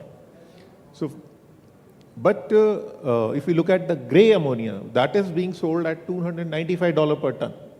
So it's almost double the price. So there is a long way to go. And the bigger challenge I feel is not the price. The bigger challenge is the demand for hydrogen. First, we should start creating infrastructure wherein hydrogen can be consumed, irrespective of its color, because hydrogen is hydrogen. If there is a demand developing, and viability will come automatically, there will be more and more demand of hydrogen. And if gray hydrogen is not available, people will use green hydrogen. They will start blending it. They will use 70% gray, 30% green. So what is more important is developing infrastructure to create, to consume hydrogen, be it gray or green. There are, places like we have our plant, we'll be producing huge amount of gray hydrogen. New processes are coming up, which will lead to high amount of gray hydrogen production, but there will not be enough buyers as of now. That's fascinating. So, you know, we need to be realistic about our expectations. Yeah. But to me, it's just fascinating that the effluent from a car will be water in the future if it is to actually work out that way. But let's see, I take your point entirely. Yeah. Let's say about 15 years ago, when, or more actually, when we moved, much more, when we moved to CNG for public transportation in Delhi, it was a huge step. I used to live in East Delhi, and you couldn't look across the Yamuna when I left for work very early in the morning because of pollution. And then all of a sudden, for a period of a few years, it all cleared up when we moved to CNG for buses, taxis, autos, etc., etc. Of course, unfortunately, pollution has caught up with us. But we need to, in our thinking, go beyond CNG to look at compressed biogas as well. How would CBG work in conjunction with CNG, and how is it essential in a way for our decarbonization goals? I think to achieve decarbonization or our net zero emissions of 2070, CBG is going to produce a major role. Without CBG, it will be kind of very expensive to achieve it. Reason being, first, we all know that I think the kind of animal waste, solid waste and municipal waste which we are generating of the order of 7,500 million ton, there is potential of about 40 to 60 million ton per annum of natural gas, of CBG. Whereas our today's import bill is only 25 million ton we are importing, 25 million ton of natural gas. So there is huge potential. What government is envisaging is that even if we can produce 15 million ton, which is which is easily achievable relatively, because not entire solid and municipal waste or animal waste is perhaps, you know, addressable. Even the addressable resource can produce, at least should be able to produce 15 million ton of CBG. And thereafter, all kind of incentives that government is giving, from say from setting up the plant to transporting the plant, for agriculture machinery, and then for even selling the CBG, then transporting CBG, then even selling the biofertilizer. So intent is there. I see no reason why it will not succeed. What are some of the challenges towards implementation or greater implementation of compressed biogas? What are some of the solutions? Sorry, please. What are some of the challenges to sort of in the way of actual implementation? Challenges remains, you know, once any investor has invested in plant, then the basic challenge is first getting the resource. You should be able to keep getting feedstock undisturbed. So logistics in a sense. Yeah. Logistic is another part. First is, you know, feedstock itself, because this being seasonal in nature, you can't have the agriculture waste round the clock, round the year. So you'll have to have a lot of storage. That comes the logistic part, that a lot of land is needed to have storage for round the year operation of the plant. But otherwise, the first is like, for example, seasonal in case of it is agriculture waste.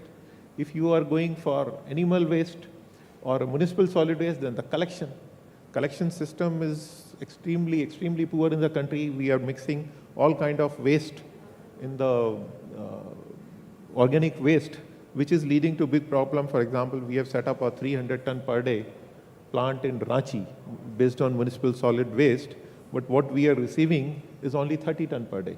Reason being, the municipality has committed to give us segregated waste of the order of this, but they are not able to get that much of collection happen in segregated manner. Collection is happening, but it's not in segregated manner. No, but that's such a key point. We don't have a culture of segregating garbage in our country. It's just not seeped in at all. Until there is a profound transformation, people like you, Gail, it becomes that much more difficult to actually implement any of this, right? Yeah, see, as it was told in the previous discussion, even for sugar plants, as the person was mentioning, that this will be profitable only if sugar cane is delivered at doorstep. So similarly, even for municipal solid waste based biogas plant, you will have to have anyway delivered segregated waste at the plant. in order to achieve it, it's not just that you have to train the, households and housewives to collect this distribute it, give it away in the segregated form. But even the logistic part which comes here, like the middle agencies who are actually aggregating this, they should also be strictly monitored to provide it. Because I'll tell you, I was staying in a complex in Bangalore in 2010, 15 years ago I'm talking about. And in those years also, we were not allowed to give entire waste in one. There were 3 polythenes for giving away the waste in different forms. Solid waste should be separate, organic waste should be separate, metallic waste should be separate. But the moment it was going out of the complex, everything was mixing into it.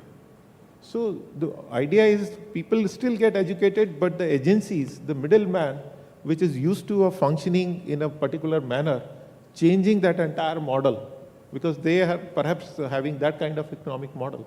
If it is separated, things will have to be worked out. What about government initiatives, policy incentives? What exists presently, and what would you like to see in terms of potentially more incentives to allow this transition to take place?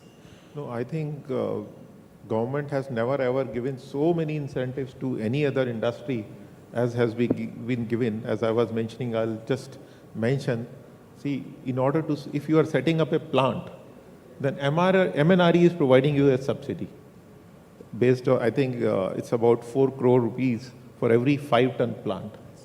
If you are setting up any kind of CBG that you get from MNRE, if you are setting up a MSW-based biogas plant, then Mahua is providing you subsidy, which is limited to, I think, 18 crore and is likely to be announced to 24 crore per plant. So that is, again, this is also just a capital subsidy. Then if it is your plant is based on agriculture waste, then government is having a scheme to fund agriculture machinery, wherein 90 lakh rupees per set subsidy is being provided. Then if you have, once you have set up the plant, taken the machinery, and now you are producing CBG and you want to transmit it to, let us say, the nearby CGD company's pipeline, then government is again giving subsidy up to 75 lakh rupees for steel pipeline per kilometer, and then 50 lakh rupees, I think, per kilometer for steel pipe, and 7.5 lakh rupees per kilometer for MDPE pipe. This subjected to a upper limit of, I think, 29 crore. So this is again subsidy. Then thereafter, transmission, government is also ensuring that this is off-taken at the very good price. The kind of price which we are getting, 1478 is the latest, 1,478 rupees per MMBTU. It is extremely good price for selling this. Then FOM is also being assured to be sold off. Then thereafter, CGDs are being mandated to must buy it, so that if they are not buying it, they will have to buy the certificate, and government will shortly come out with green attributes which will be given to these CBG plants, and companies will be allowed to do it. So there's a series of incentives.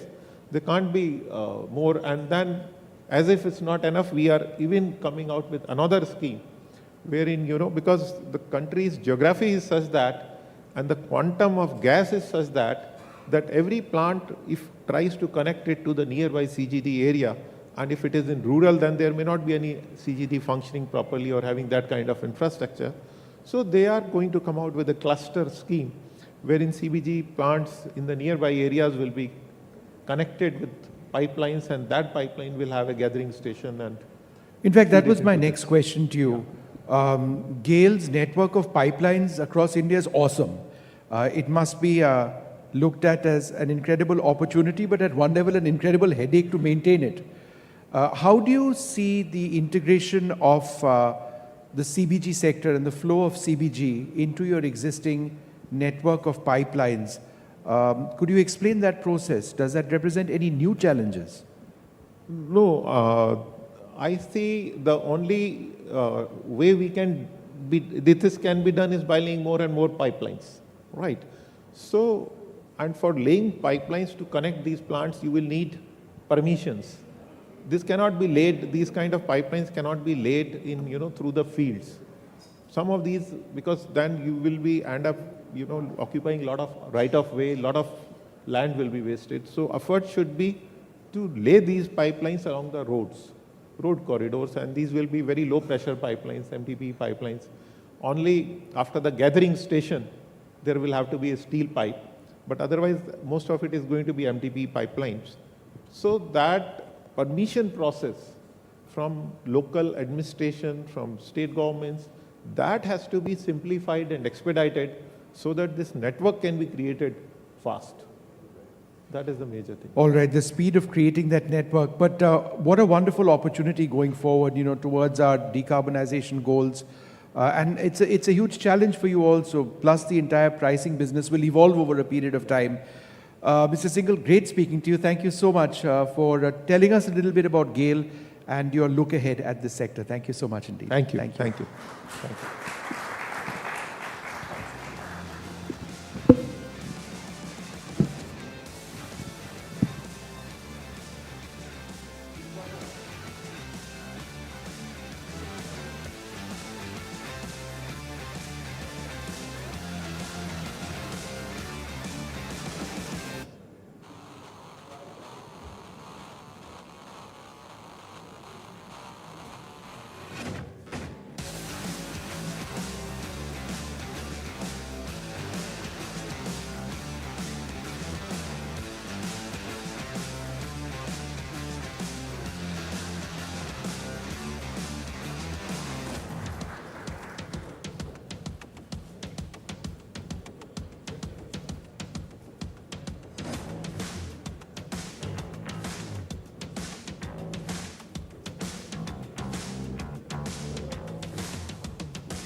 Thank you so much for that, Mr. Singhal and Vishnu. And now, ladies and gentlemen, a significant milestone in India's clean energy roadmap, a strategic partnership to accelerate the development of India's compressed biogas sector. This collaboration between TrueAlt Bioenergy and Gail India Limited aims to develop a nationwide network of compressed biogas plants, advancing India's energy transition. Let me put it this way. From an environmental perspective, the JV's first phase is projected to displace approximately 17,000 tons of fossil fuels annually and avoid 8,000 tons of methane emissions per annum. For the ceremonial signing of the joint venture, I would now like to invite on stage from Gail India, Mr. R.K. Singhal, Director Business Development, Mr. Sanjay Agarwal, Executive Director Business Development, Mr. Sumit Kishore, Executive Director Marketing, and Mr. Shiva Bharat, Chief General Manager Business Development. I would also like to invite Dr. Murugesh Nirani, Founder Chairman of the MRN Group, and from TrueAlt Bioenergy, Mr. Vijay Nirani, Managing Director, Mr. Vishal Nirani, Director, Mr. Anand Kishore, CFO, Mr. Govind G, Vice President Business Development, Mr. Sharat Chandrasekhar, Legal Counsel. Please join us on stage, gentlemen.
Another round of applause, ladies and gentlemen, for what is a significant collaboration.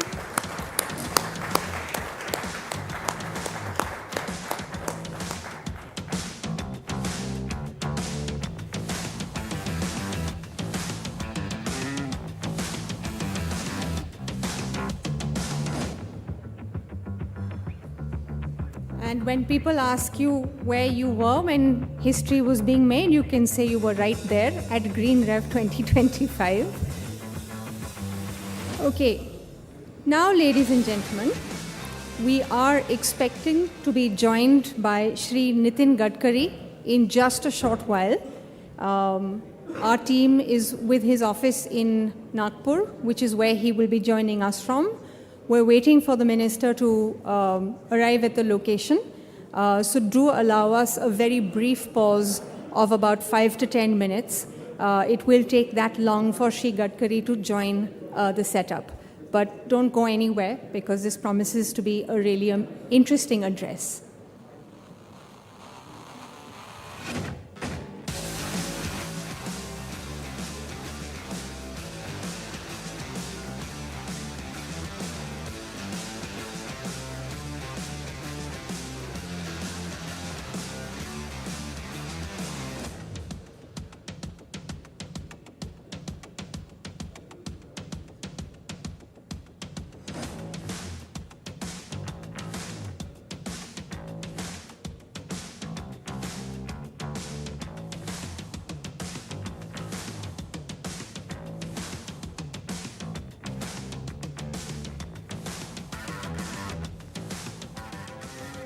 India, home to over 140 crore people, is the world's third largest energy consumer.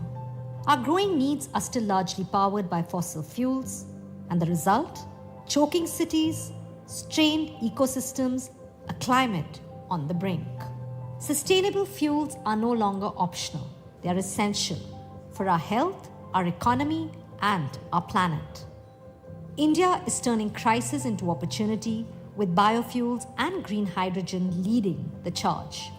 They turn waste into wealth, reduce emissions, and bring energy solutions closer to our farms, villages, and people.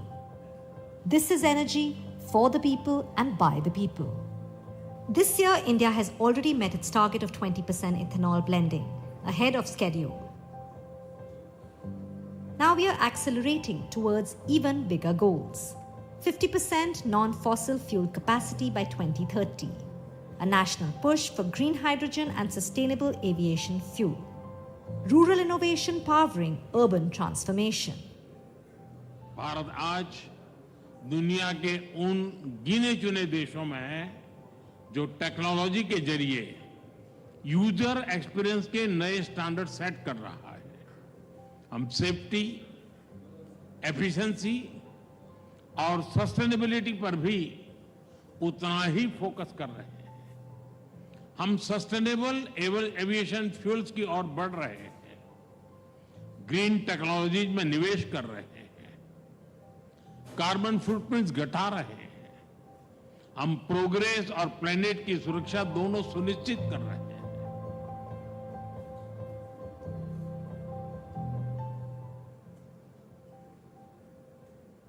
I must also reaffirm that sustainability is a value which is deeply embedded in Indian ethos. Today, more than 80 of our airports operate on 100% green energy, and by the end of the year, we are going to touch 100. And with over 750 million metric tons of available biomass, India has the capacity to become a global leader in SAF production. And we have set ambitious SAF targets also, 1% blending by 2027, 2% by 2028, and 5% by 2030, reflecting our commitment to a greener future. From ethanol and bio-CNG to green hydrogen, India's green energy mission is not just about decarbonizing transport. It's about empowering rural economies, securing energy independence, and protecting the future. Welcome to GreenRev 2025, where policymakers, innovators, and change makers come together to shape India's sustainable, net zero future. With leaders like Nitin Gadkari, Ram Mohan Naidu, and Prahlad Joshi, we spotlight the fuel revolution that starts in our fields and transforms our future. It's time to power India sustainably, boldly, and together. GreenRev 2025, revving India's biofuel revolution.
Ladies and gentlemen, the update from Nagpur is that the Honorable Minister Nitin Gadkari ji is about to reach the location of our setup. So I would request all our esteemed guests here to please take a seat.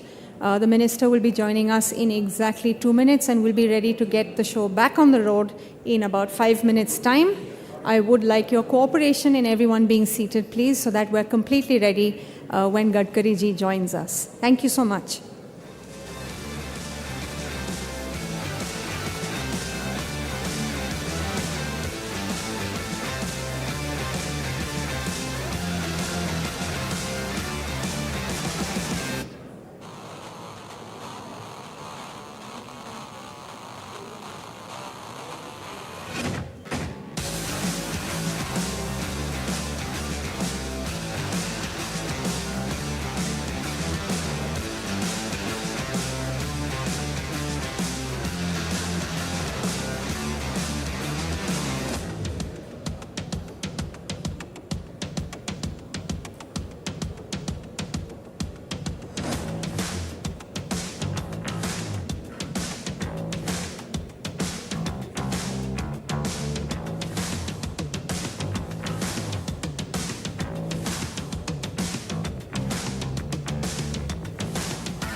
Once again, ladies and gentlemen, a quick update.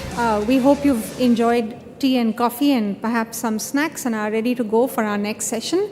Gadkari ji has arrived at our location in Nagpur and we're hoping that he will be joining us in exactly 5 minutes, but we'd like to have everyone seated here in Delhi so that when he does join us, we have a full house, because I'm sure he'll have a lot to say on moving towards a green transport future. But it's lovely to see so many of you huddled around tables having conversations, and we hope that that joint venture was only the start of collaborative action between the many stakeholders and players who are here for India's clean energy journey. So, yeah.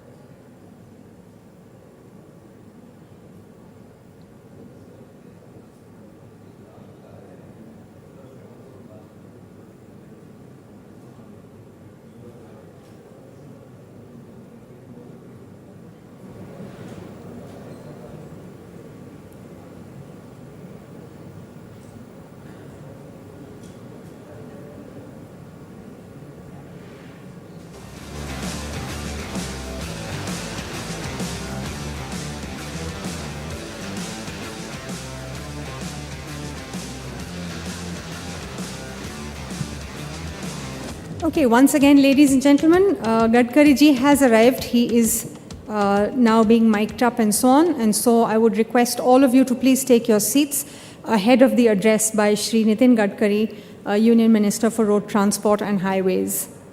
And could I request everyone who's outside to also please come into the hall and take their seats.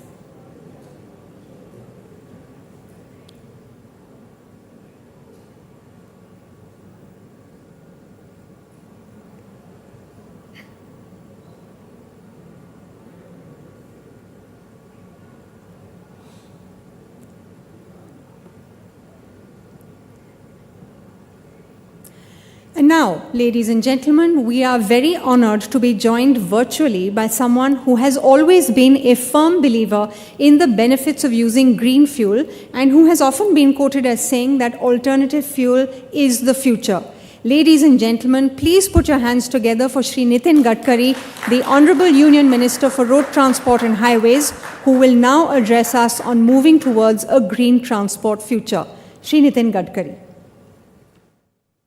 Thank you very much.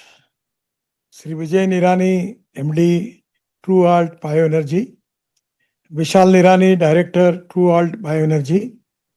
Shivani Rai, AVP, True Alt Bioenergy, Vishnu Som, Group Executive Editor, NDTV, Akhilesh Mishra, Managing Editor, NDTV, esteemed guests, dignitaries, invitees, ladies and gentlemen. First of all, it is a great pleasure and pride for me today that today, particularly in the field of transport, India's position is really well recognized and respectable, particularly in the case of bioenergy and alternative energy. India is the most important and largest growing economy in the world. The wasteland in India is 55 lakh square kilometer. That is 17% of the total land. And our 55% of the population belongs to agriculture and rural India. The economic contribution from agriculture sector in our GDP growth is only 14%. Actually, manufacturing sector contributes 24%, and from service sector, it is 52%. There is a big migration of the population from rural India to urban India. That is because of non-viability of agriculture. And at the same time, the most important problem is we need to create more employment potential in the rural India. The problem in agriculture is also very crucial. Because of green revolution, the agriculture production is now surplus. We are wheat surplus, rice surplus, sugar surplus, corn surplus, and that is the reason it is difficult for farmers to get remunerative prices. Today, this is the first time in India our government has taken the initiative by which it is to be a success story, that is diversification of agriculture towards energy and power sector. हमारे किसान केवल अन्नदाता नहीं है, वो ऊर्जादाता बने हैं. ऊर्जादाता नहीं, ये ईंधन दाता बने हैं, और ईंधन दाता नहीं, अब बिटुमिन दाता बने हैं, और अब बिटुमिन दाता नहीं, एविएशन फ्यूल बना रहे हैं, और अब हाइड्रोजन दाता भी बनेंगे. और ये जो एक रिवोल्यूशनरी चेंज हुआ है, वो हमारे देश के तस्वीर को बदलने वाला है. और मुझे ये भी विश्वास है कि आज हम बड़ी तेजी से हमारा ऑटोमोबाइल सेक्टर प्रगति और विकास की ओर आगे जा रहा है. एक समय वर्ल्ड में हमारा नंबर 7वां था, आज हमारा नंबर 3रा है. अभी 4-5 महीने पहले हमने जापान को पीछे डालकर अब हम 3रे नंबर पर आए हैं. हमारा अमेरिका का पहला नंबर है, जिनकी ऑटोमोबाइल इंडस्ट्री का साइज 78 लाख करोड़ है. चाइना दूसरे नंबर पर है, वो 49 लाख करोड़ है, और अब इंडिया 22 लाख करोड़ है. ये इंडस्ट्री है जिसने अब तक 4 करोड़ युवा 4.5 करोड़ युवाओं को जॉब दिया है. ये इंडस्ट्री है जिसने जीएसटी के रूप में भारत सरकार और राज्य सरकार को कंट्रीब्यूट किया है. पर इसके साथ साथ आज हमारे यहाँ इसका दुष्परिणाम भी एक है कि हमारी टोटल पोल्यूशन में आज हमारा 40% पोल्यूशन ये हमारे फॉसिल फ्यूल के कारण हो रहा है. और मुझे लगता है यही हमारा सबसे बड़ा चैलेंज है. ये जो एयर पोल्यूशन है, इसको कम करने के लिए हम सब लोग ने संकल्प भी किया है और नेट जीरो की ओर हम जा रहे हैं. ये जो नेट जीरो इमिशन बाय 2070, ये टारगेट जो प्रधानमंत्री जी ने हमको दिया है, उसके लिए ट्रांसपोर्ट सेक्टर में हमको काफ़ी बड़े कार्य करने की आवश्यकता है. 22 लाख करोड़ का जो हमारा फॉसिल फ्यूल का इंपोर्ट है, इतनी सब कोशिश करने के बाद भी ये बढ़ रहा है.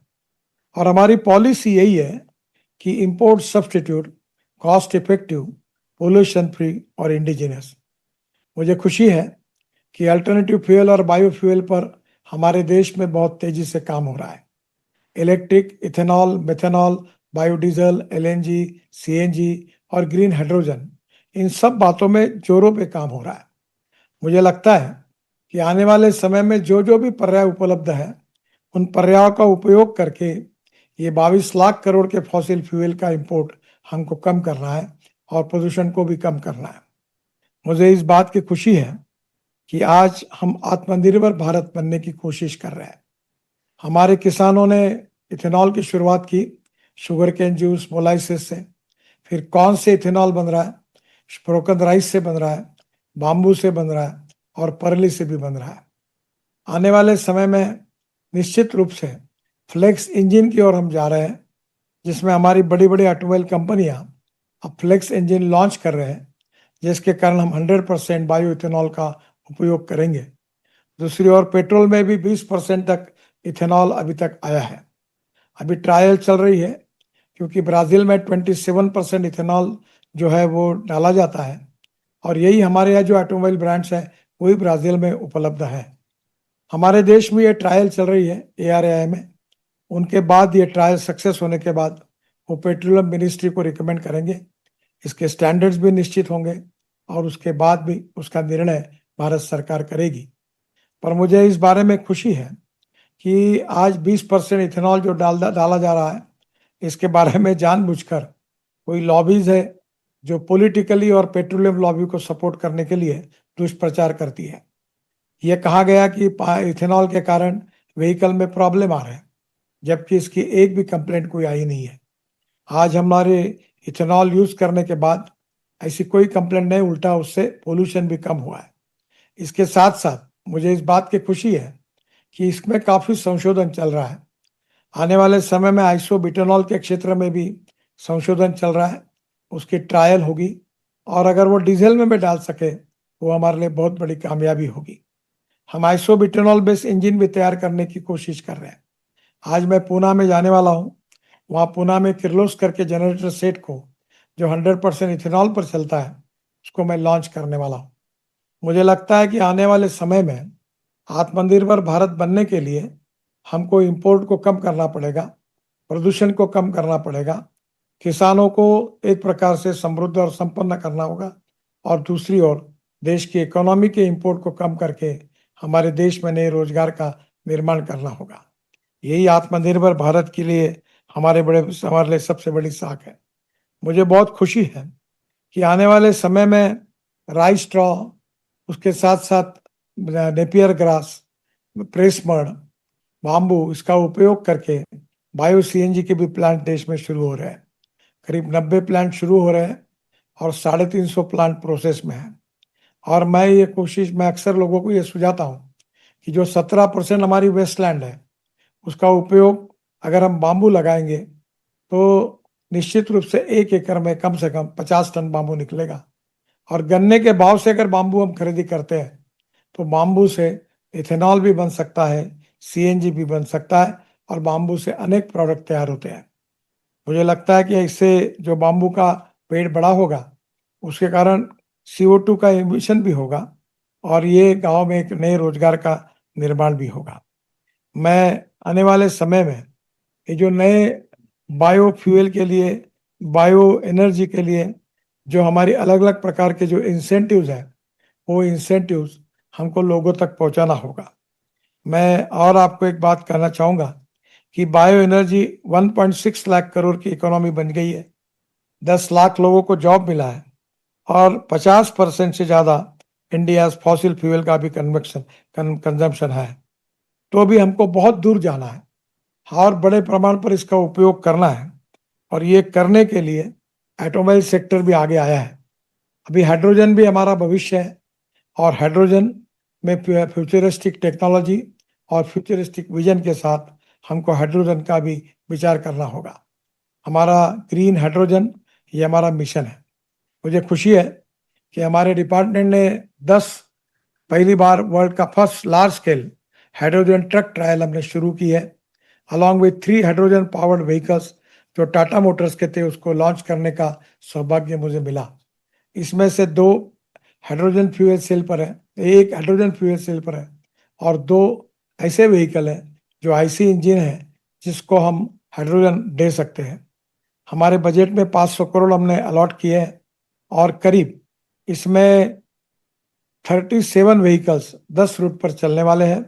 ये प्रोजेक्ट जो जॉइंट वेंचर है Tata Motors, IOCL, Reliance, NTPC, Ashok Leyland, HPCL, BPCL, Volvo and अनर्ट, ये 3 कंपनियां हैं, और जल्दी ही ये प्रोजेक्ट शुरू हो रहा है। 9 हाइड्रोजन फिलिंग स्टेशन भी हम बना रहे हैं। नेशनल ग्रीन हाइड्रोजन मिशन की तरफ से 5 मिलियन मेट्रिक टन हम 2030 तक ये टारगेट हमने रखा है, जिसमें 1 लाख करोड़ के फॉसिल फ्यूल की बचत होगी। ये सब करने के बाद भी जो 22 लाख करोड़ का इंपोर्ट है बहुत दूर है। हमें अल्टरनेटिव बायोफ्यूल पे बहुत काम करना पड़ेगा। सबके लिए पोटेंशियल है। अभी इलेक्ट्रिक में लिथियम आयन बैटरी, जब हमने इलेक्ट्रिक कार, इलेक्ट्रिक बसेस शुरू की थी, तब उसकी कीमत $150 पर किलोवाट पर आवर थी, जो $55 पर आई है। और मुझे विश्वास है कि अब कंस्ट्रक्शन इक्विपमेंट में भी इलेक्ट्रिक का, अल्टरनेटिव फ्यूल का, बायोफ्यूल का उपयोग कर रहे हैं। हमारे एग्रीकल्चर इक्विपमेंट में हार्वेस्टर, ट्रैक्टर्स, इसमें भी मैंने उनको आग्रह किया है कि इसमें किस प्रकार से हम लोग हमारी बायोफ्यूल का उपयोग कर सकते हैं। मुझे लगता है कि हमारे ये प्रयासों से हम कार्बन न्यूट्रल देश 2070 तक हमको बनना है। सोलर एनर्जी में हमने रिकॉर्ड तोड़ दिए है और मुझे लगता है कि आज हमारा देश एनर्जी को इंपोर्ट करने वाला देश है, पर आप सबके सहयोग से हम एनर्जी को एक्सपोर्ट करने वाला देश बनेंगे। और इसीलिए आने वाले समय में काफी बड़े बदलाव हो रहे हैं। जैसे मैंने आपको कहा था कि जो 10 रूट हमने सिलेक्ट किए हुए हैं, उसमें greater Noida to Delhi Agra filling station Noida में है। भुवनेश्वर कोणार्क पुरी, ये भुवनेश्वर में इसका फिलिंग स्टेशन है। अहमदाबाद वडोदरा सूरत, इसका वडोदरा में फिलिंग स्टेशन है। शाहीबाद फरीदाबाद दिल्ली, इसका फरीदाबाद में है। पुणे मुंबई, ये भी हमारा पुणे मुंबई एक्सप्रेसवे पे है। जमशेदपुर कलिंगानगर, ये हमारा बालसोर उड़ीसा में है। तिरुवनंतपुरम कोची, ये त्रिवेंद्रम में है। कोची इडापल्ली, ये कोची में है। जामनगर अहमदाबाद, ये राजकोट में है। और विशाखापट्टनम बयावरम, ये बयावरम में है। तो मुझे खुशी है कि बड़े प्रमाण पर अल्टरनेटिव फ्यूल और बायोफ्यूल में जोरों से काम चल रहा है।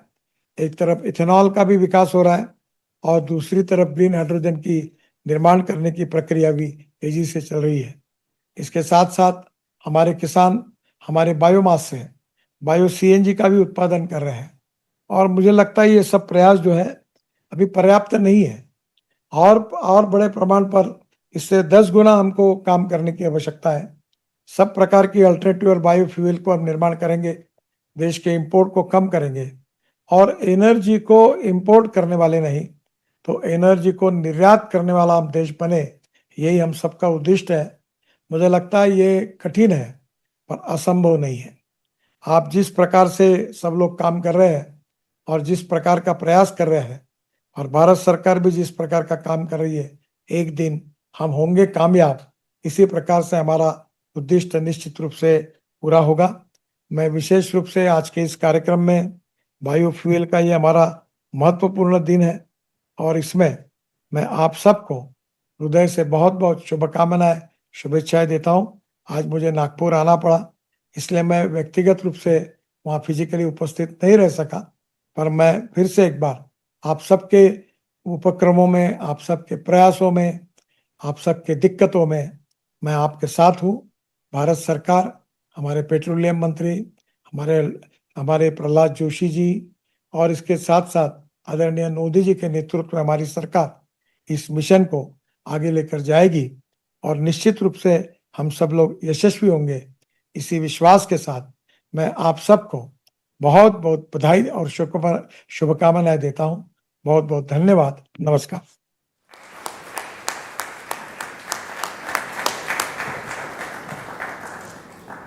Thank you so much, Shri Nitin Gadkari, Union Minister, Ministry of Road Transport and Highways, one of the first and earliest champions of biofuels, and of course for giving us that absolutely wonderful perspective on किसान अब सिर्फ अन्नदाता नहीं, ऊर्जा और ईंधन दाता भी बनने वाले हैं.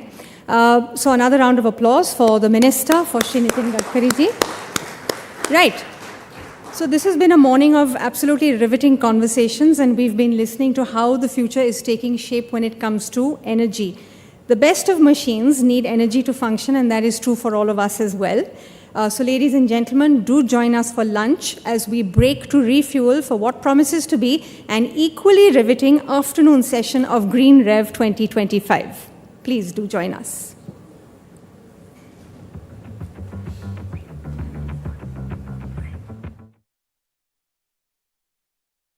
हाँ, yes, ठीक है। Thank you.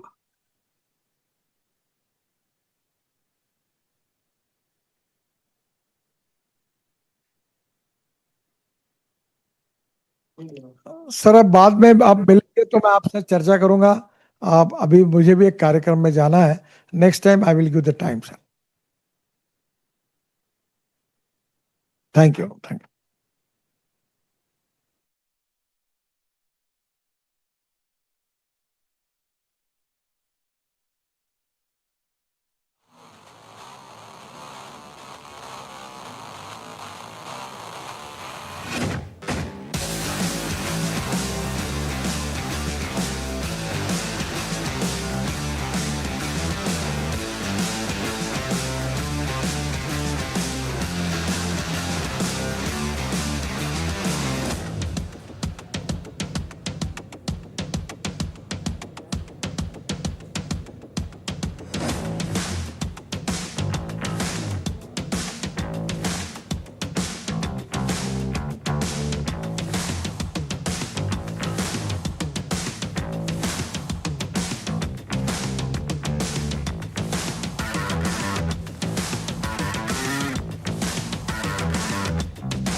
जो कच्छ में आपने बोला और आप भी आई थिंक तीसरा यूनिट भी आप बना रहे हैं, वो टोटल यूनिट जब बन जाएंगे तो आपकी प्रोसेसिंग कैपेसिटी कितनी होगी और रेवेन्यू का कितना प्रतिशत होगा वो?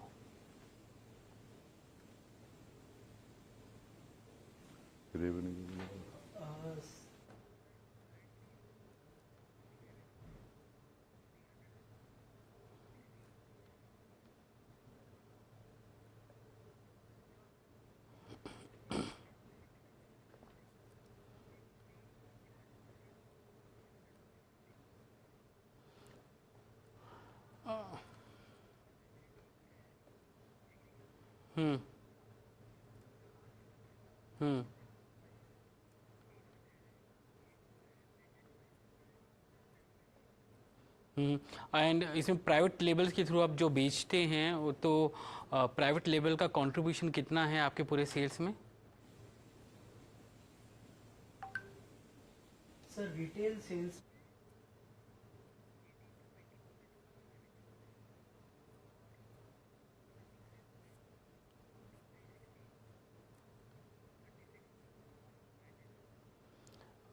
और गोइंग फॉरवर्ड क्या एक्सपोर्ट्स में कमी आएगी क्योंकि आपका फोकस अब डोमेस्टिक मार्केट में रहेगा, तो आप जो जैसे आप बाकी कंट्रीज़ में दे सप्लाई करते हैं, श्रीलंका हो गया या कोई और कंट्रीज़ होंगी, कनाडा, यूके, सऊदी अरेबिया हो गया, वहाँ पर आपका एक्सपोर्ट्स क्या अभी लिमिटेड रहेगा और फोकस अभी इंडिया में रहेगा? साहब इसमें क्या होता है कि सर एग्रीकल्चर प्रोडक्ट है, हमारे यहाँ अच्छा उत्पादन हुआ, अच्छे दाम रहे, तो इसमें काम फिर वो पूरा इंटरनेशनल मार्केट को कंपैरिजन करके प्राइजें होती है, तो हमारा प्राइस अच्छा रहेगा आगे, तो काम एग्रीकल्चर में तो ऐसा ही होता है. Sir we keep our okay gentleman. Okay. Thank you very much, gentlemen, for joining us today on NDTV Profit. That was Patel Retail. Their IPO is opening on August 19, closes on 21st. 237 to 255 rupees per share. It's a total IPO of 242.276 crores, and that gives a company a value of little over 800 odd crores in terms of the total value of the company at the upper end of the price band. Thank you for watching IPO Day today.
Has been an increase of 13% as far as the ARR is concerned, which is very, very significant. And RevPAR has actually grown by 12%. So this makes it really an extraordinary performance. And as I mentioned, at the operating level, the top line has grown by 14%, and the EBITDA has grown by 16%, and PAT is up by 805%. So it is a very significant performance. All right, so that was APJ Surendra Park, and stock tanking around 4% down as we speak, although the numbers were not that bad. But with that, it's a wrap on Profit Buzzers, but more news and stories lined up for you on the other side, so do stay tuned. 100 crore was for additional projects.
welcome. You're watching Small Cap Buzzers on NDTV Profit with me, Somit Sarkar, and my co-anchor Varsha. Well, after a tough last week, markets have been seeming off on a good trend. The Nifty benchmark index is up over 120 points, while the Nifty Bank index is up more than 250 points in trade, Varsha. Yeah, absolutely. Just talking about the contributors, when it comes to Nifty 50, you have, let's see who are the contributors. You have HDFC Bank, SBI, L&T and Tata Motors, which are on the gaining side, while ICICI Bank, Bharti Airtel, BEL and Hero Moto are on the losing side. But let's shift our focus on the stock specific if I were to. Let's see which are the stocks which are buzzing on the back of Q1 FY26 earnings. You have HBL Engineering, you have DOMS, you have ACOMS, which are buzzing. This is on the back of good Q1 FY26 that these companies have posted. Even you have PTC India, if I were to talk about, you have Yatra and Sangvi Movers are also buzzing when it comes to small cap companies. TVS Supply Chain Solutions, even Heikel. If let's see what Heikel is doing, because the company did not post good Q1 FY26 result. There you go, Heikel is down almost 6.7%. Satin Credit Care is down on the back of Q1 FY26 number as well. Let's see what PG Electroplast is doing, because on Friday company cut its guidance, and because of that PG Electroplast is down almost 13%, and because of that Amber and Voltas are also under pressure because of the guidance cut by PG Electroplast. There you go, Amber Enterprises is down 5.8%, Voltas is down same by 5.8%. Home First, let's see what that counter is doing. Home First Finance it's up 5.8%, as there was a clean trade by Warburg Pincus, equity worth 1,307 crore exchange hands in block deal window. Let's see which are the other companies which are buzzing. You have Sarda Energy, you have Hariom Pipes, you have गांव के horizon centre में होगा। अब बात कर लेते हैं कि शोरूम कितना बड़ा है, तो 8,200 स्क्वायर फीट का ये शोरूम है, जिसके लिए टेस्ला लगभग 17,22,000 रुपए का किराया प्रति माह चुकाएगा।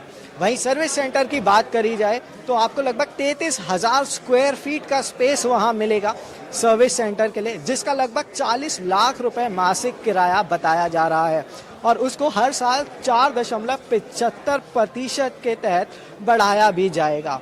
फिलहाल टेस्ला भारतीय बाजार में मॉडल वाई की बिक्री करेगा, और आपको 2 वेरिएंट्स मिलेंगे, एक स्टैंडर्ड वेरिएंट, एक लॉन्ग रेंज वेरिएंट। स्टैंडर्ड में आपको 60 किलोवाट आवर की बैटरी मिलेगी, और लॉन्ग रेंज वेरिएंट में आपको 75 किलोवाट आवर का बैटरी पैक मिलेगा। रेंज की बात करी जाए तो 60 किलोवाट आवर के बैटरी पैक में आपको 500 किलोमीटर की WLTP रेंज मिल जाएगी। वहीं 75 किलोवाट आवर के बैटरी पैक के साथ आपको 622 किलोमीटर की बैटरी रेंज मिलेगी। अगेन WLTP क्लेम्ड ये फिगर्स हैं। उसी के साथ टेस्ला एक 6 लाख रुपए एक्स्ट्रा चार्ज करेगा आपसे for fully self driving feature.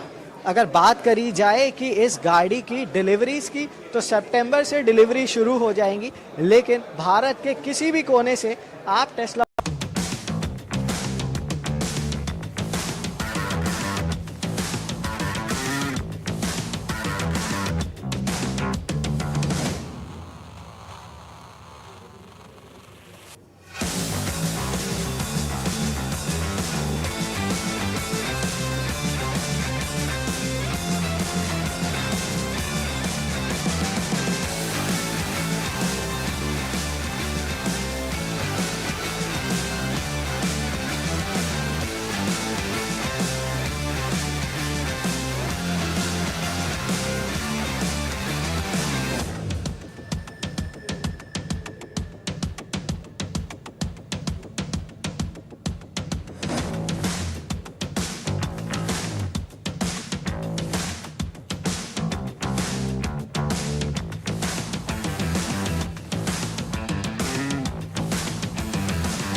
Ladies and gentlemen, the afternoon session of GreenRev 2025 will be starting in about 5 minutes. We hope you've enjoyed lunch and are recharged for an afternoon of great conversation. Could I request those of you who are standing to please take a seat, and those of you who are outside, if you can hear me, we would very much like it if you joined us in the room so that we can get the show on the road once again.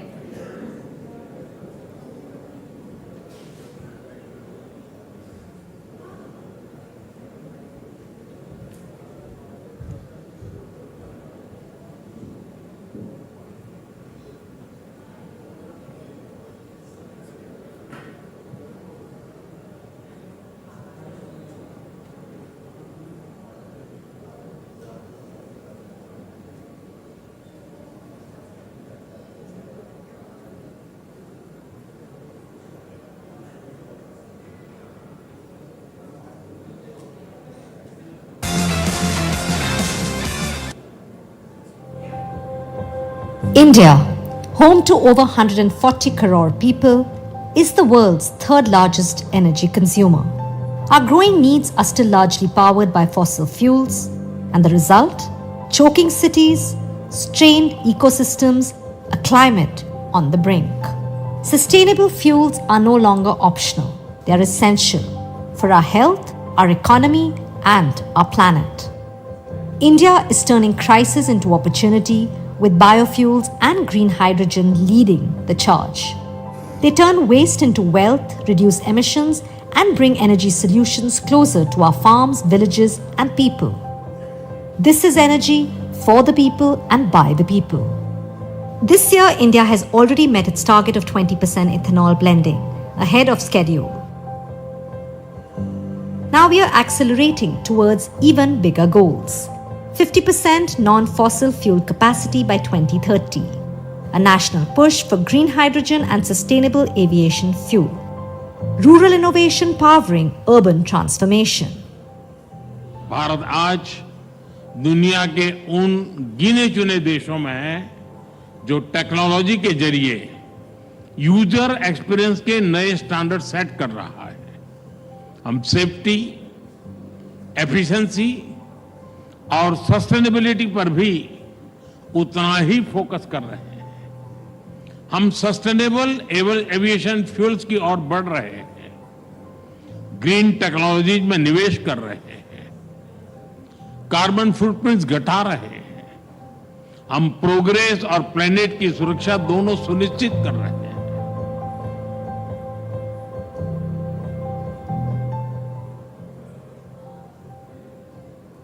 I must also reaffirm that sustainability is a value which is deeply embedded in Indian ethos. Today, more than 80 of our airports operate on 100% green energy, and by the end of the year, we are going to touch 100.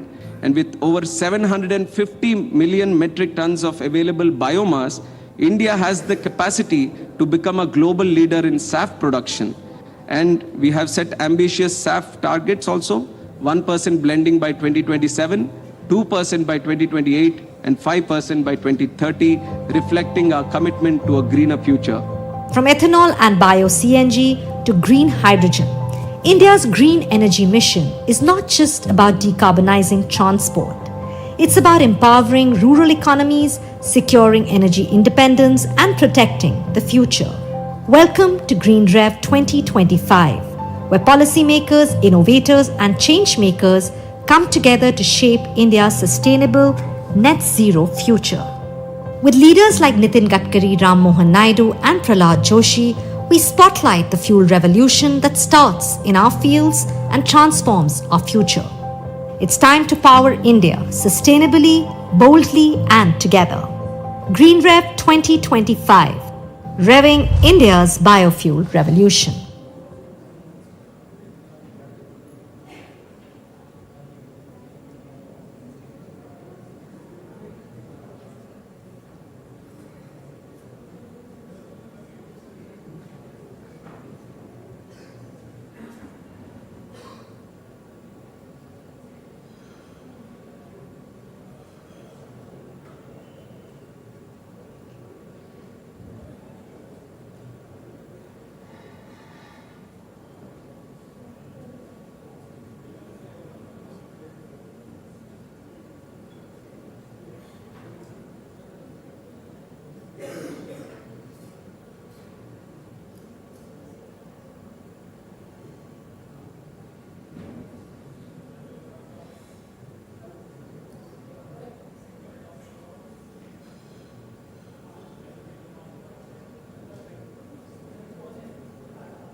Ladies and gentlemen, welcome back. We hope you've enjoyed lunch and you're ready for an absorbing afternoon session at GreenRev 2025. We are now diving into the fast lane of innovation with our panel on the future of green mobility, EV, FFV, and beyond. From electric vehicles to flex fuel technologies and what lies ahead, this conversation is going to explore how India is gearing up for a cleaner, smarter transport future. For this discussion, I would like to invite on stage our guests, Mohan Savarkar, Chief Product Officer and Vice President Tata Motors, and R.S. Sachdeva, Deputy Chief Executive Officer and Chief Transformation Officer, VE Commercial Vehicles Limited. And the moderator for this discussion is my colleague, Mugdha Mishra.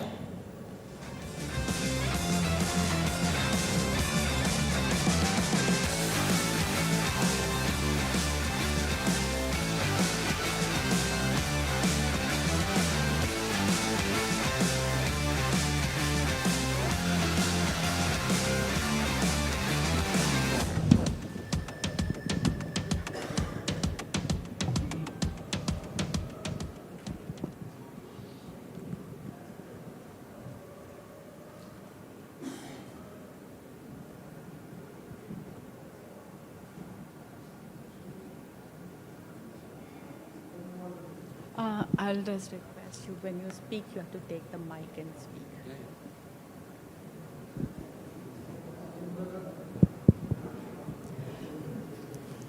Good afternoon, ladies and gentlemen.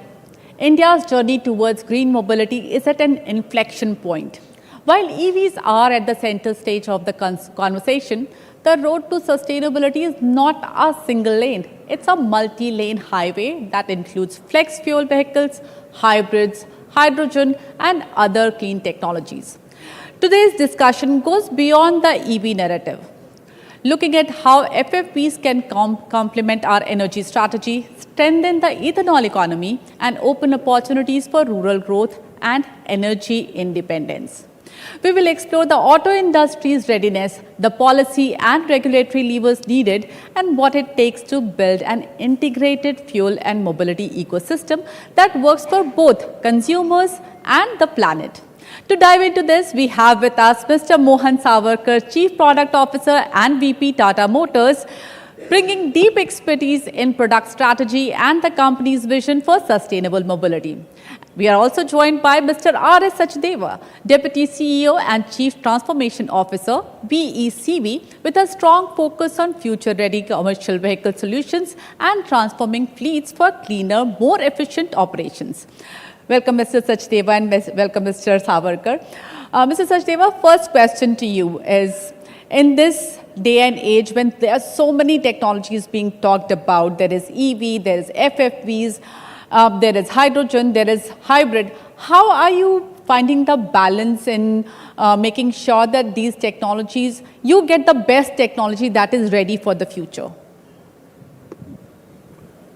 Good afternoon, everybody, and thanks for your question. I think today auto industry is a very complex stage where auto industry is also having the different of technologies to balance. And today 6 technologies are there on which auto industry is working today. Diesel is there. All of you know that diesel, we have just done Euro 6 and then we'll be looking at Euro 7 also by 2028, 2029. Then biodiesels, biofuels, there you have got the gas technology, you have got the ethanol technology, you have got the biodiesel technology. They have got their own complexities. After that, CNG and LNG, and then of course EV is there, very big slice of investment is going in that, and then hydrogen internal combustion engine. Out of this six technology, I'm very happy to share that being part of the auto industry. Today, auto industry is very alert and almost 60 to 70% of the investment is going toward the alternate technologies today. And how do we make the balance in that? Each technology has got its own complexity. Diesel need lot of after treatment area, you have to control particulate, you have to control NOx, lot of difficulties in the product level as well as in the aftermarket level. And training lot of manpower across the industry, ensuring that all the technicians are trained, drivers are trained to manage the vehicle. Today, Euro 6 technology, tomorrow Euro 7, which is further complex. That's one challenge. Of course, it needs huge investment. And on the biofuel side, and today morning I was there in the SIAM conference on biofuels. It has got its own challenges that how to ensure the supply chain, how to ensure the performance of the vehicle with biofuels. That's another challenge. And then CNG and LNG, there is some sort of balance is there. That for the shorter distance vehicle, you can go for CNG, and the longer distance heavy commercial vehicle, you can go for the LNG. But LNG, again, quality of fuel, 26 stations are there across the country today, against 17,000 stations in CNG today across the country. That means that range anxiety for the drivers and the consumer is very high today at this point of time. So that balance also need to be maintained in terms of CNG, LNG, and ensuring that customer should get a reliable product, which is cost effective, total cost of ownership is very optimal. But again, he shouldn't have the range anxiety in that thing. Then if we talk about EV, hydrogen internal combustion engine, they are another complex areas. But one thing we can see that thing, if we have to see the balance with the optimal investment and optimal result in terms of the emissions, probably biofuels is the very good example, followed by CNG and LNG. If I talk about the last bracket of the EV and hydrogen, again, investments are very high, total cost of ownership is very high, and it is not. Today also, if I see that in EV, where the EVs are most popular today, maybe in the lifestyle product like cars, it is popular, people may go for the EVs, but if you look at the commercial vehicle, wherever the acquisition cost is 1.3 to 1.4 times the diesel, their only product sell beyond that product, or beyond that product doesn't sell. And we have experimented that thing. Buses, we are able to get 7% today share of the EV out of the total thing, but it is largely sold based on the government support. All the buses are being bought by not the private operator, but all the STUs are buying the buses with the government support. So if I see that across the spectrum, I see that diesel will continue to rule for the next couple of years. And after that, you have got the EV and hydrogen, where you see that total cost of acquisition as well as the complexity is high. But mid-plane, if you see that thing, CNG, LNG, biofuel, that is the route to go. You reduce the emission by 30-35%. At the cost increase is hardly anything, but you get the advantage in terms of operating economy also. That is the route to see that thing. But if I see from the commercial vehicle manufacturer, we don't know that which route is final, because across our ecosystem, we see a lot of players, lot of stakeholders, they are demanding the different things. And different segment, different products, different route, like long distance, short distance, different segments, and also availability of the fuel. All the aspect we look at that thing, we are just moving with the wave, we are just going with the flow and making sure that we invest on each of the technology, and any of the technology become relevant for any of the segment. That's where we stand today at this point. Actually, the path is, as we said, it's a multi-lane highway. Mr. Sabakar, I want to ask you, what is the biggest challenge that you see in a widespread adoption of FFVs on Indian roads, especially in personal vehicle segment? Though I think a lot of it has already been proven to be true in the sense that CNG adoption is great. But what are the other challenges that you see in flex fuel vehicle adoption? So thank you, Mugdha. And first of all, pleasure and privilege to be here in the GreenRev 2025 conclave this year. Coming to your question, Mugdha, see, there are many challenges that come for the widespread use and adoption of flex fuel in India. So first of all, I mean, there's a difference in the supply chain between how, let's say, gasoline reaches our cars to how ethanol would reach our cars. Let's say there would be just about 20-30 odd refineries that make all the fuel for India, and it may be comparatively easy to ensure quality standards are maintained across these manufacturers. When it comes to alcohol, or ethanol, it is going to be spread all over India in every area that produces raw material or feedstock that can get converted to ethanol. So this itself is going to be a big challenge to make sure that quality of fuel is maintained. Then of course there are challenges of supply chain to make sure that the fuel reaches consumers in time. There's a challenge as to what mix of fuel will be available at any point of time at the fuel pump nearest to you. So in that sense, there's a challenge for the automakers to make sure that cars and vehicles can run with multiple fuel mixes.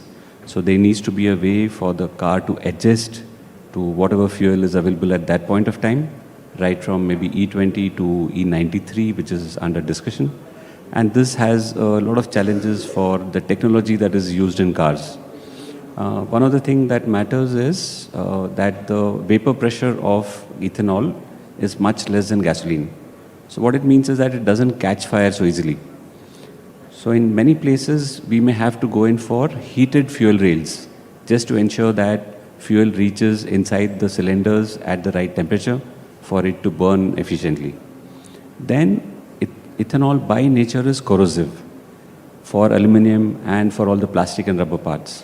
So we need to develop special grades to make sure that the corrosion effects of the fuel is taken care of. Then of course there is degradation of all the rubber and plastic pipes, which because of ethanol tend to swell, and there could be chances of leakage. So this is another challenge that the industry also needs to take care of. Then of course there is on the policy side, that by nature ethanol for a given liter of fuel is less fuel efficient than gasoline. So if we want ethanol adoption to move in the right direction, there needs to be a policy support to ensure that the fuel is available at an appropriate cost. Because on the way to, let us say, FFV or close to 100% ethanol, we are going to have a journey. So during that journey, it's not so easy to ensure that the government or all of us put together are able to nudge customers in the direction of FFV. To ensure that a lot of policy support would be needed to ensure that consumers are actually attracted to using FFVs. Mr. Sachdeva, what is the commercial viability of flex fuel vehicles in commercial vehicles? On the flex fuel, if I see that, as I was talking about that, in commercial vehicle, if I see the ethanol, that is very nascent stage today.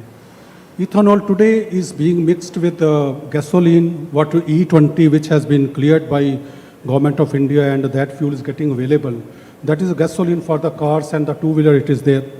So if I see commercial vehicle, still it is under the trial phase on the ethanol side.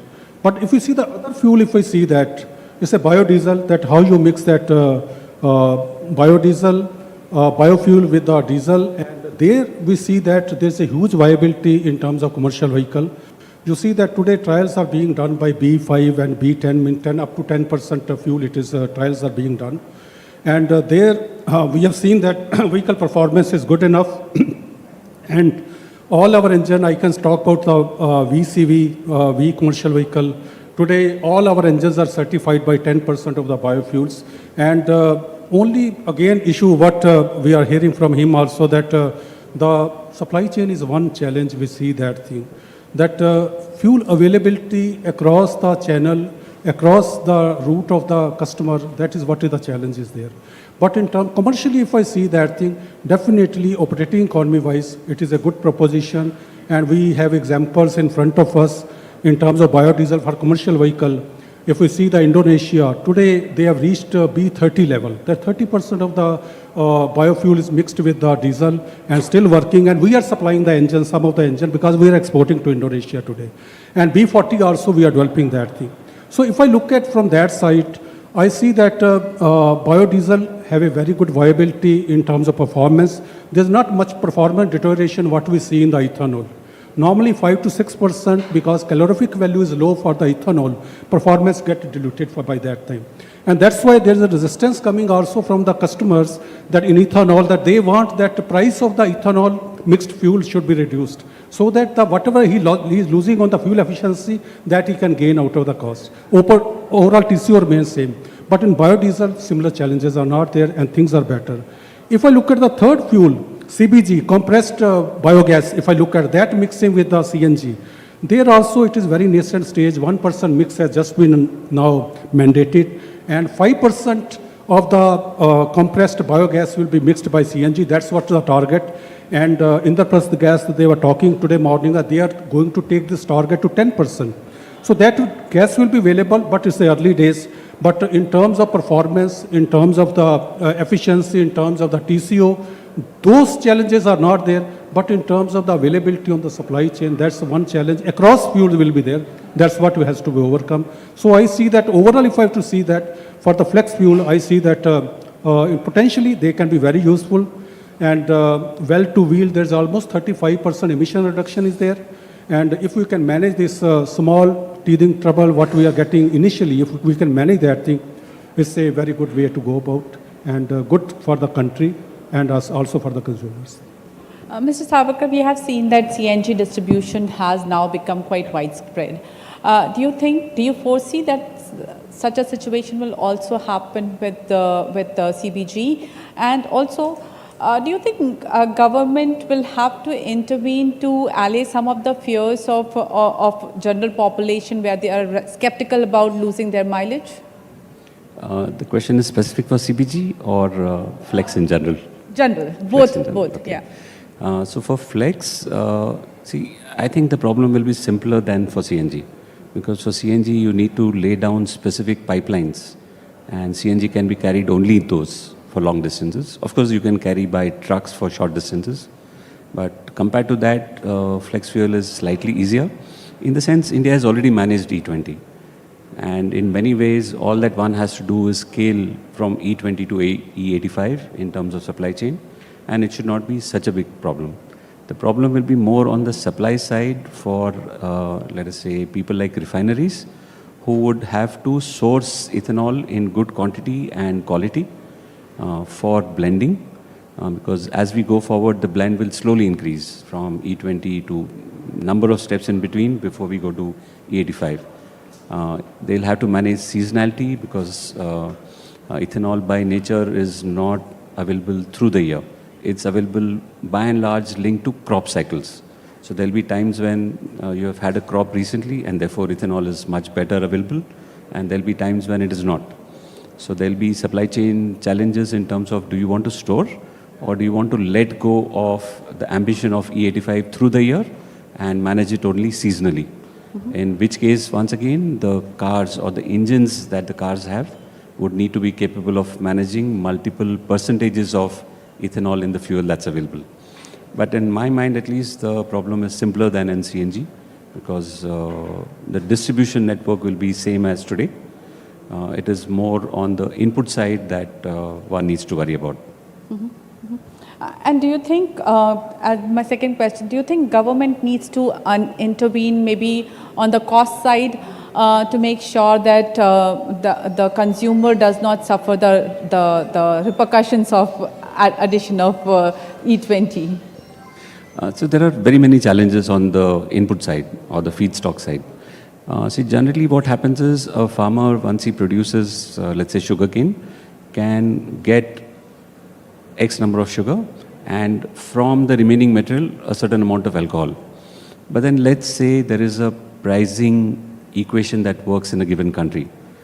So in that country, if sugar prices are very high in terms of what the farmer gets, then in that country you will find that ethanol production is going to lag behind. But if you have a situation where ethanol prices are very high, you may find that multiple agricultural producers suddenly start diverting towards ethanol manufacture. In which case, one must be careful that you're playing a very good balancing act between food availability and self-sufficiency, which, by the way, India has today. And there's a lot of surplus, let's say, grains that can also be used for ethanol.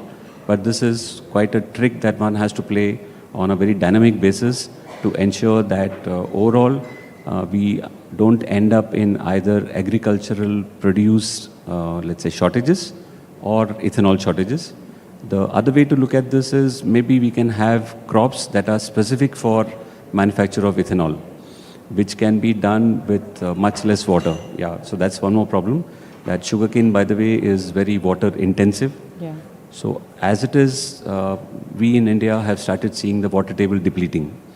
So the more we start depending on ethanol, It's likely that, let's say, water gets overused and we have problems of water availability also. So we'll need to shift ethanol manufacturing to less water-intensive crops. And all these things that I spoke about are not easily done by a single individual. So it needs government support at central level as well as state level, and a consistent one over, let's say, a decade or two before we are able to make this transition in a very healthy way towards E85. And we have seen that even countries like Brazil have taken, like 25, 30 years to make this transition work for them. And similar something is going to happen in India also. So it's surely a very good thing to happen, but one needs to have patience in terms of how this transition works out for us.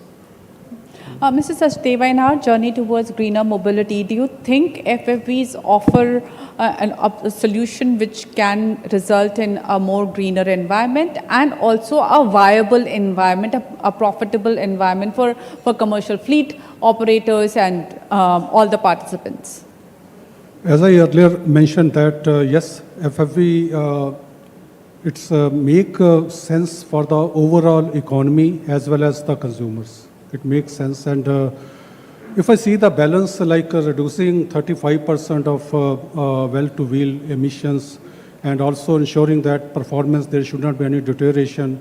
And it's a easy step, relatively much easier step. Like I was talking with the EV, lot of has been talked about EV. But today also, if we see that 67% today migration for three-wheeler is there in EV. What is the reason? If we just want to understand from what is the reason why it has happened? It has happened only because there's a diesel to EV acquisition cost is only 1.15 to 1.2 times. Unlike in buses, it is almost 2 times. That means you have to incur double the cost, acquisition cost as compared to. If we learn from this equation, similarly, if I see that CNG experience, if I see that thing, what has made that CNG successful in India? It is the 17,000 pump, government focus, green tax in NCR, and price difference between the CNG and the diesel. There's almost 20% price difference has been there. And if I see that every month, if I have to plan my production in VCV, where we do almost 30% of our production is CNG vehicles. If we look at, we plan based on what is the difference between CNG and diesel. If the price difference is reduced, demand will be reduced. If the price difference is higher. So Indian consumer, which asks for even mileage of a space shuttle also, we are very, very frugal mindset economy. And there, everything boiled down to the TCO. So coming back to your question, emission reduction, definitely it is the government responsibility and OEM responsibility, but consumer looks at product should perform, it should be reliable, it should be at the cost, competitive cost, and the TCO should be there, and he shouldn't have any disruption to his business. I want to share one example that yesterday, one of the LNG vehicles of ours, there's only 26 stations are there. He goes to one station, instead of minus 160 degrees centigrade temperature, it is available only at minus 110. That means gas which has been actually stored in the tank, it is half of what it should be. It's not a fully liquid. That means after 400 kilometers, instead of 1,000 kilometers, vehicle is now out of gas. So those type of situations, and the driver is stranded, he has to remove the trailer, and 2 days are lost because that LNG is not available in 400 kilometer radius. So those type of situation, coming back to your question, that we have to ensure that range anxiety is not there, fuel is available. For FFEs, performance is good, reliability is good, total cost of ownership is good, operating cost, there is no disruption. I think we are there to go. Mr. Savarkar, you wanted to pitch in and talk about whether FFVs can actually be a alternate solution. Yeah, sure. So there are 3 ways of looking at it. First is, let's say we look at climate change, where, like our minister pointed out, India has taken up the job of being net zero by 2070. So on this angle of climate change, ethanol or FFVs are going to be biogenic in source. What that means is that it's not as if CO2 production from a car or a vehicle will go down to zero. It'll produce a little less maybe, but all the CO2 is going to be biogenic. So which means that the adverse effect that running of cars on the roads today make to environment will shrink substantially. The second point is on the climate side that the gases that come out of the tailpipe are going to be substantially different. So we're going to see huge reduction in CO2, NOx, particulate matter. For example, even just a movement to E20 from E0 has reduced particle matter of 2.5 microns by more than 14%. So once the industry goes to 85-90%, it is going to be much, much better. So we're going to see cleaner air in cities like Delhi and so on. So from that point of view, transition to FFVs is going to be great. Then coming to economy, for example, in the rural economy is going to make a really big impact. So from the farmers who are not today sure of whether they will get their investments back in the same year, who will now start having more than one source of income. So like the food itself and the ethanol that's produced, so it helps them. There'll be a very excellent boost for the rural economy because so many more jobs will get created in rural India. So when agriculture goes up, production of ethanol goes up, so there's going to be a huge gain that side. Ethanol industry, for example, from wherever it is today is going to see a 40-50x kind of jump. So that's going to be a huge boost to Indian economy in general. And then the third point is on India's self-sufficiency or self-reliance, where, like the minister also pointed out, we spend a lot on importing crude today. So that will become almost like self-reliant when we go to FFVs. That's the kind of change that we can bring into India. And if you see India today standing strong, it'll be much stronger by then. So it's an excellent move that should be done by us. All right, Mr. Sachdeva and Mr. Savarkar, thank you so much for taking time out for us today and joining us today in GreenRev 2025. I would just request you to stay with us for a minute because we want to express our gratitude with a memento for you.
Thank you so much, Mohan Savarkar and R.S. Sachdeva, for that enlightening conversation. You make a very compelling case for the adoption of FFVs. While the stage is being set for the next conversation, I'd like to remind you, ladies and gentlemen, that GreenRev 2025 is being live streamed on the NDTV 24/7 and NDTV Profit YouTube channels. So you can watch the sessions online as well, or ask friends and family to watch you as you are part of our panel. Our next conversation unpacks the detailed blueprint for India's ambitious journey from a 7% to a 15% gas-powered future by 2030. What are the foundational pillars? What are the necessary partnerships and investments, and where are the challenges? For all of this and more, please welcome on stage Suresh Manglani, CEO, Adani Total Gas, and my colleague Gargi Rawat.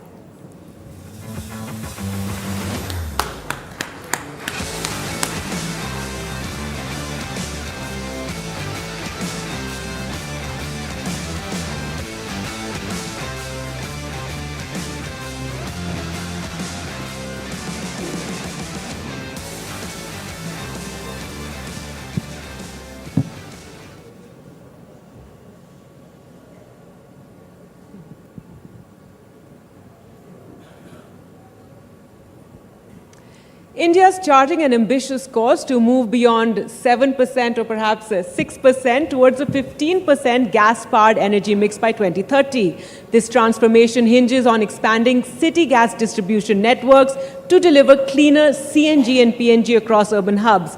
It also calls for scaling alternative fuels from bio-CNG and CBG to green hydrogen to cut emissions and power growth. In conversation today with Adani Total Gas CEO Suresh Manglani, we're going to explore flagship projects, partnerships and renewable fuel investments, the opportunities and challenges that define India's journey to a commercially viable low-carbon gas future. Thank you so much, sir, for being with us today. And first and foremost, I'd like to ask you this view or this vision that we have of 15% is very ambitious. Already, India has in fact gone from 6.5% to 6% in terms of the share that gas has in our energy mix. So what are your comments on that? How can we make it a reality? Thank you, Vargi, and also I must compliment NDTV for holding this forum for expressing the thoughts from all the policymakers. It's at the right time, and thank you for inviting ATGL on this platform. I think it's I'm glad that you asked this very important question, that how do we take 6% to 15%, or it used to be 6.5%, and Honorable Prime Minister laid down the vision to take it to 15%.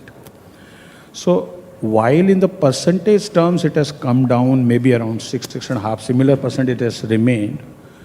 But if you see on the absolute terms, our share of natural gas in absolute numbers has significantly increased. But because energy basket also has gone up, our GDP is growing, India is growing at 6.5, 6%.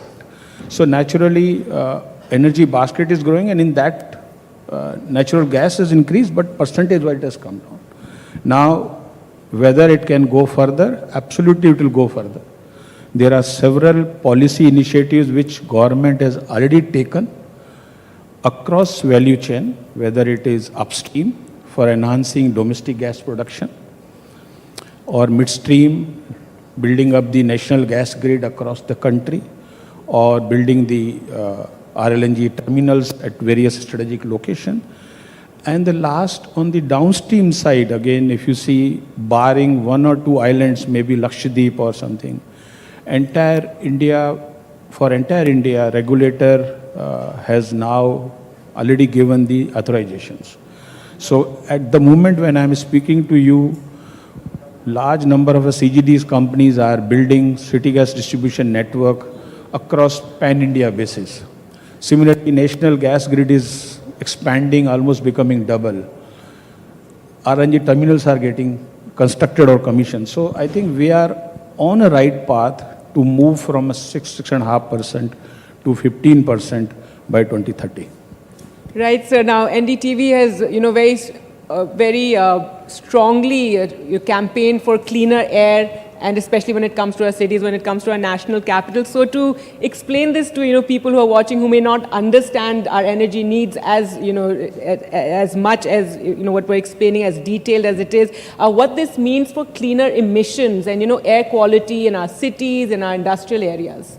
So, as compared to other fuels which is being used today, whether in the industrial units, they use liquid fuels or solid fuels. At homes, we use LPG. Likewise, commercial establishments are also using LPG and several other fuels.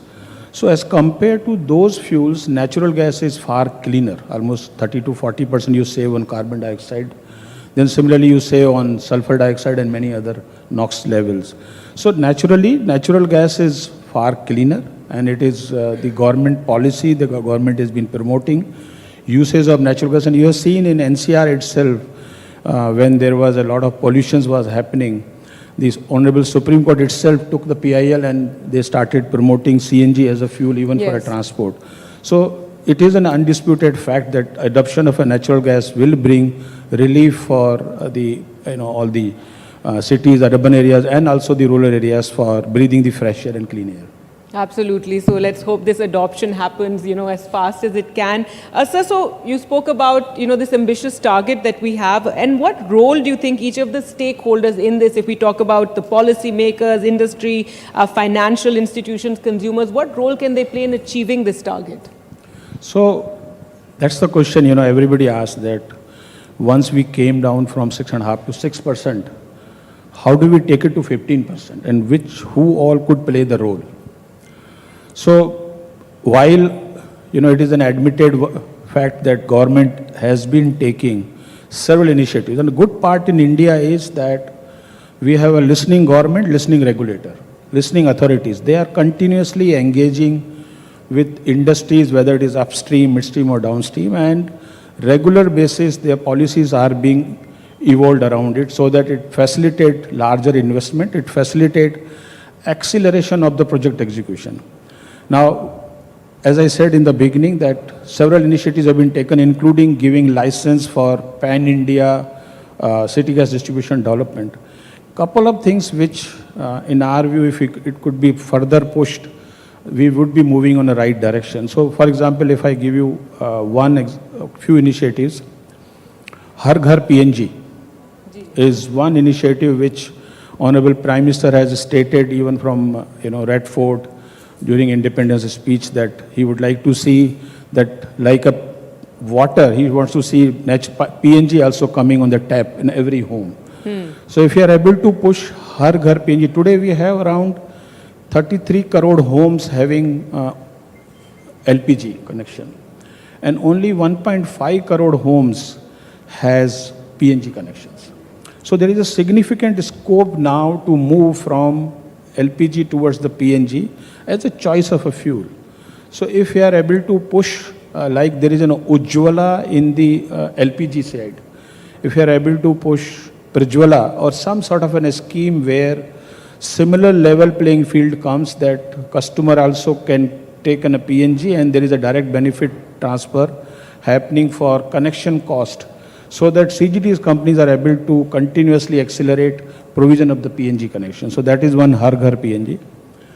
Second, and this would enhance almost 20 to 30 million standard cubic meter further from what we are doing today. The second would be, we have this micro, small and medium enterprises. Now, almost it contributes 25% to GDP. It also has 25 to 30% employment. It's a growth engine for the country. Now, there are multiple fuels which are available for usage by MSME, but in some parts of a country, you will find there is a mandatory requirement for MSME to use natural gas. Now, for example, NCR, they have to use the natural gas. Now, if MSME uses natural gas in one part and counterparty in other places and the other states, they use, let's say, pollutant fuel oil, LSHS, any other fuel, they won't be competitive. Okay. And if really we would like to bring share of a natural gas to go up significantly, and on one hand we do Swachh Bharat on the way Honorable Prime Minister stated, this will be a major drive towards a Swachh Bharat, because if every MSME embraces natural gas, we will really see the health standard going up, because the workmen, etc., now they will be breathing fresh air. So our view is that there should be some sort of a consumption-linked incentive. Like we have a production-linked incentive for a PLI, there could be a consumption-linked incentive, which would be roughly 20-25,000 crore in a year, which is for 2, 3, 4 years, which allows every MSME to take natural gas as their fuel or a feedstock, and that will bring at least 80 to 100 million additional potential of a natural gas in the energy basket. So that is another very important that we should bring. The third, which is very important, is today, of course, government has been stating in several forums that they are working to bring natural gas under GST. If the natural gas can be brought under GST, this will be a real game-changing and initiative for the natural gas industry, because then there will be one India, one market. Today, on a natural gas, what we sell, we have to still levy value-added tax, because natural gas is outside the applicability of a GST. So and it varies from state to state. And vary from state to state. And when the consumer is buying natural gas, this becomes a cost to it for the industrial consumer. Whereas if he buys alternate fuel, that becomes actually passed through. So initiatives like this, if these are taken, there will be a significant increase on the share of a natural gas. Another one initiative which is important is, which we are proposing, that Now, almost 1.4 billion Indians are covered under city gas distribution. Now, if that is the case, we need to see that should we not now consider to bring in some sort of a uniform CGD code or a CGD Act, which then clearly spell out the role of each stakeholder, as you said. What is the role of a state government? What is the role of various authorities? So that they will be able to get some sort of a directional reference document. Today what happens is every municipality is developing its own policy of how to grant permission, how to charge on a restatement charges. So that's, for example, Adani Total Gas has today 95 districts. So it means 95 municipalities, 95 authorities, various levels. Now we need to deal with that, and various different policies will be there. So if we want to accelerate the project execution, we need to have some sort of a unified code on permissions and the charges. In fact, our view is that now India should move from permit and dig to intimate and dig. We should simply notify, let's say 5-6 months in advance, what is the digging plan, each utility can notify, and then once you notify, if there is no objection coming, utility should be permitted to dig under a particular code of a conduct how we should dig it. Today, for every digging, we need to make a application for a permission. So while permissions are coming, but it takes time. So it is very important that you allow a smooth execution of project by moving from permit and dig to intimate and dig. So initiatives like this, if we can take, this will bring more investment in the sector. This will accelerate execution. Last point I would also bring, that if you want to really see the development of a city gas distribution across the country, we should also look at what is the definition of a true natural national gas grid. Today, we all have bidded for the licenses, but the gas pipeline which is being laid, transmission pipeline, are at large distances from the city gas distribution point of connectivity. So there are distances maybe 100 kilometers, 150, 200 kilometers. So if you want to really accelerate execution, our view is that there should be a redefinition of national gas grid in the sense that every district should have access to national gas grid. If every district gets an access to national gas grid, and from that point, from a district point, city gas distribution company will start developing. So this synchronization will help execution facilitation as well as also the definition of a role. My role is downstream, we'll do a downstream development. Right. The transmission company will do the development of a national gas grid.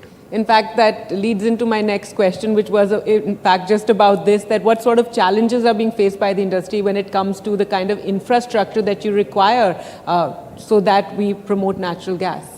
So if you can elaborate further. Gargi, I think I covered in my previous question the challenges, of course, is that while there is a good amount of infrastructure is getting developed, almost as I'm speaking to you, roughly 80,000 crore rupees already have been invested in city gas distribution alone, and the massive investment is taking place in pipeline, RLNG terminal development and upstream. So huge investment is coming. Government is continuously developing various positive policy framework. One of the critical things which, challenges which all of us sometimes face is the permission issue, related issue.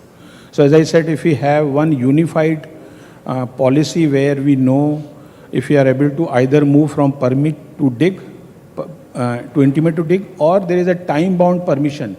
Now, some of the states have already formulated very good policies. Recently, we saw Rajasthan has come out with a policy.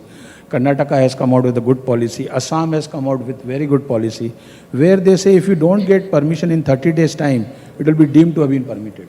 So some sort of a similar initiatives, if can be taken on pan-India basis, where there is a uniform policy on grant of a permission, and the charges which are going to be levied by municipalities or authorities, that will significantly help authority. Plus, as I said, the large challenge comes from the taxation related issues, where we are still levying value-added taxes.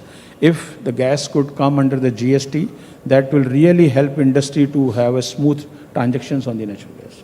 All right, so that's one big demand of the industry. And of course, as you said, creating awareness, the Har Ghar PNG slogan was extremely catchy, and events like this one, GreenRev, is something to create more awareness as far as consumers go. Sir, there's so many fuels now available in the country. Coming back to, awareness about the issue, you have diesel, petrol, natural gas, EV, biofuels, green hydrogen. So how can policymakers, how do they prioritize this in terms of which ones to push more, which ones to, in terms of taxes and subsidies? What would your take be on that? Glad that you asked this question. Actually, our view would be that, India is a very large country. All the fuels which you stated are going to coexist. But in order to ensure that there are level playing field, our view would be that we should think through developing a national fuel policy or national transport fuel policy at least. So let me explain to you what I meant actually, is that now there are various fuels as you stated. We have, as you said, petrol, diesel, we have CNG, we have CBG, we have LNG. So, and we also see different policies coming for different fuels. We have a very encouraging policy for adoption of a CNG, and now we see a lot of policies coming for adoption of an EV. Yes. You adopt EV, you get incentive on demand side, you get incentive on supply side, you get a very moderated GST. There is a 5% GST on EV vehicle. But if you buy CNG vehicle today, it is a 28% GST. So what it should be done is that our view that we should categorize fuels into green fuel, cleaner fuel, and the rest of the fuel. So if you have a green fuel, for example, you said there's hydrogen. Green and greener. Would you tell us what is green and what would you consider as greener? That's what I'm explaining. So there could be various parameter, could be emission, could be import content, could be decarbonization vision. So the policy maker could take a view of, on some basis, we should bring fuel under a green fuel category. Let's say hydrogen is clearly a green fuel. CBG could be a green fuel. CNG, LNG, LPG will be falling under cleaner fuel. Greener, okay. If I see the emission norms, and then petrol, diesel could go of a particular nature under rest of the fuel. Now, if you have, so now what will happen is, you will have this overarching document called fuel policy, green fuel, cleaner fuel, and the rest of the fuel.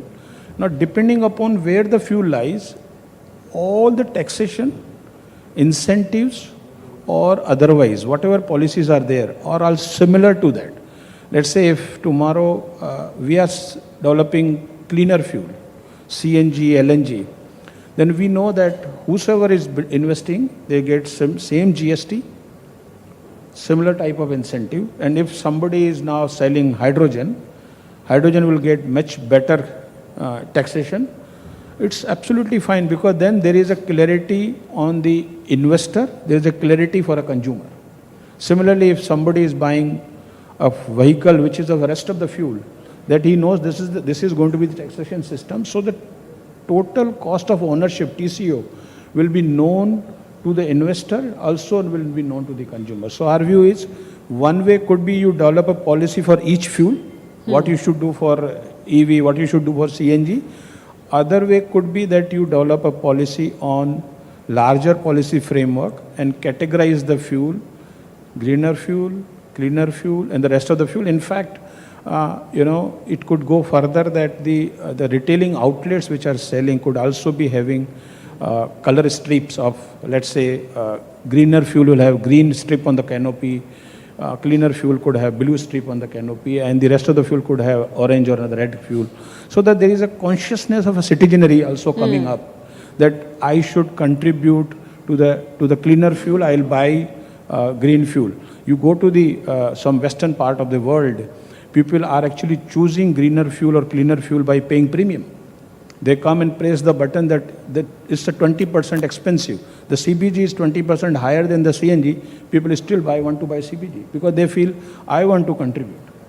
So I think that kind of a consciousness can be awakened in the citizenry by putting these measures. So on the fuel side, I wouldn't say that which fuel should be promoted. I would say we should leave it to the choice to the end consumers.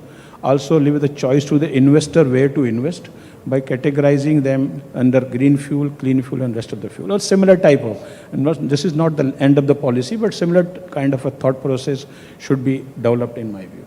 All right, I think our public is very price conscious, so I think it's going to take quite some time for them to choose something with a premium. But sir, let's talk about, future technologies and the role that they're going to play, such as AI-driven demand forecasting, advanced metering, smart grids. You could talk about how they play a role in making India's gas network more efficient, reliable, and consumer-friendly. So I think, again, this is not only a good question, but also question at the right time, because today all of us, we are hearing about the importance of a technology. And in our own businesses, in Adani Group, you will see this is our DNA actually. We breathe technology. If you see in and the good part of our system is that it comes right from chairman to the last person, in the organization. Everybody talks about technology, and we have been very, intensively investing on the use of technology. And if I tell you on, for example, Adani Total Gas itself, we have developed the platform called SOUL, S-O-U-L. It's an artificial intelligence based tool which connects 100% of our devices, whether you go to CNG station, you go to CGS, all industrial consumer, commercial consumers. Only the domestic consumer still has a mechanical meter. So once we connect all devices and we have how much gas we are getting, how much we are gas selling, thousands of lakhs of meters, real-time connectivity is there, and that itself has significantly contributed on our measuring of loss and unaccounted gas on a real time. And it has come down significant because now we are able to send the message to each of our geographical areas on a real-time basis on the platform and the mobile app that this particular station is having higher LUAG, we call it, and they immediately will take a step and they will reduce it. So I think use of a technology... Which means wastage, LUA, what is LUAG? Loss and unaccounted gas. Okay, yes. LUAG is a term which we use in the gas industry. Yes. So this is one. I'm saying similarly on smart metering, for example. Good part is that while we are using mechanical meter currently for our homes, on the industrial commercial side, we use the AMR, etc. technologies, and we take the real-time consumption details. Home side regulator has permitted now that we can actually install smart meters for those homes who are willing to pay additional 3,000 rupees to CGD companies. So our view is that now time has come, like on the energy side, now a smart meter has become almost mandatory to put when you are giving an energy connection.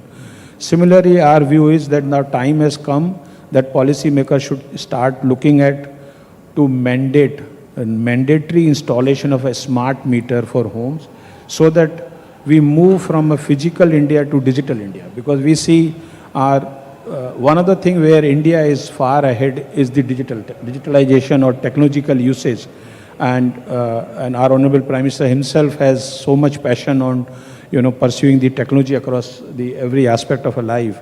So today, homes have mechanical meter. Our view would be that policymakers should think through of promoting or making it mandatory to use of smart meters even for a home, so that in future we should not be replacing physical meter with a smart meter like it is happening in European Union today. European Union has been asking now to replace mandatorily the physical meter with a smart meter. So we should get this opportunity today to actually install a smart meter instead of physical meter. Right. So now, given recent world events and how we've realized that, not allies and friends are as trustworthy as we would like them to be, if you could tell us what role is ATGL playing in terms of our self-sufficiency and, getting to that goal as well as decarbonization? good that you asked this question because I thought if I give any answer, but you know, some brief on ATGL, you will think that I am promoting ATGL from this platform. But let me now give you a little bit of detail about what Adani Total Gas is doing in India actually. So Adani Total Gas is a city gas distribution company to the core. We have a license for 34 geographical areas. Geographical area could be multiple districts. So if I translate this geographical area into districts, we have 95 districts where we got licenses to develop city gas distribution. We also have a 50-50 JV with Indian Oil Corporation, and that JV, Indian Oil Adani Gas Private Limited, IOGPL, has again 19 geographical area. If I translate in districts, that will be 30. So put together 95 districts with ATGL, 30 districts with IOGPL, we are developing city gas distribution in 125 districts. And as I'm speaking to you, we'll have around, put together if I add IOGPL and ATGL, we'll have roughly 1.2 million homes connected on piped gas. We'll have roughly 12,000 industrial commercial consumers. We'll have more than 1,000 CNG stations operating currently in India. And all these segments are being accelerated in for a future. We'll have target of at least giving PNG to 3 to 4 million homes. Similarly, we'll be developing large number of additional CNG stations. We already have 25,000 inch kilometer of a pipeline, and we are going to be tripling it in the next few years. So I think there is a massive development of infrastructure which we are doing it today. And we supply natural gas. So as we said to you in the beginning, as I said, that it is actually a catalyst for the climate change. So we are certainly adding and helping, assisting on the climate change side. So this is on CGD front. On the second part is that we are also developing EV charging stations. So today we have roughly 4,000 charge points already set up across the country, B2C and B2B as well. Almost 230 cities we have today presence on EV side. And then we have gas plant. We have one in Barsana, which is already operating now, and it is getting stabilized. We also have one plant in Varanasi, which has been developed by our Adani Foundation on CSR basis. So all the front, and we also have LNG stations operating in a couple of states. We want to enhance LNG station further, as well as EV charging points are being accelerated across the country. All right. Well, thank you so much, Mr. Suresh Manglani, for joining us and talking about this very important, aim or vision that we have of increasing the dependency on gas in our energy mix. Thank you so much. A round of applause. Thank you, Gargi. Thank you very much. Thank you. And we'd like to give you a little memento, sir, before you leave.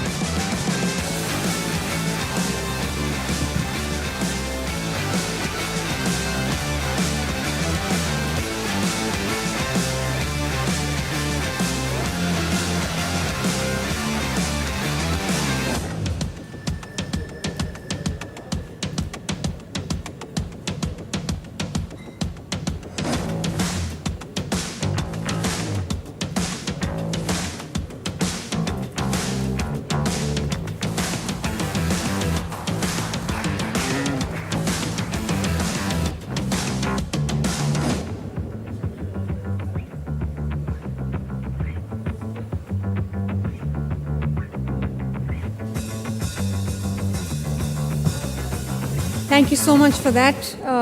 That was Suresh Manglani, CEO, Adani Total Gas, in conversation with my colleague Gargi Rawat.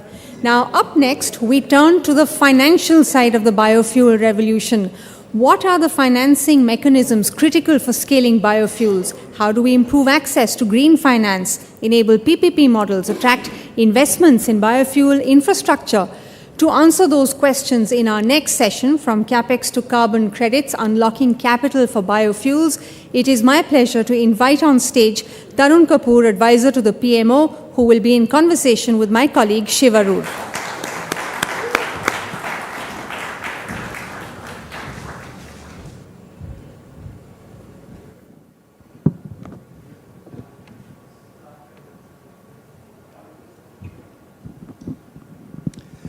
Welcome, Mr. Kapoor. Good to have you here. A very, very important session, especially at a time like this when there is global volatility in the energy markets. Energy security is a huge headline for us. So, ladies and gentlemen, I want to tell you about the person we have on stage today.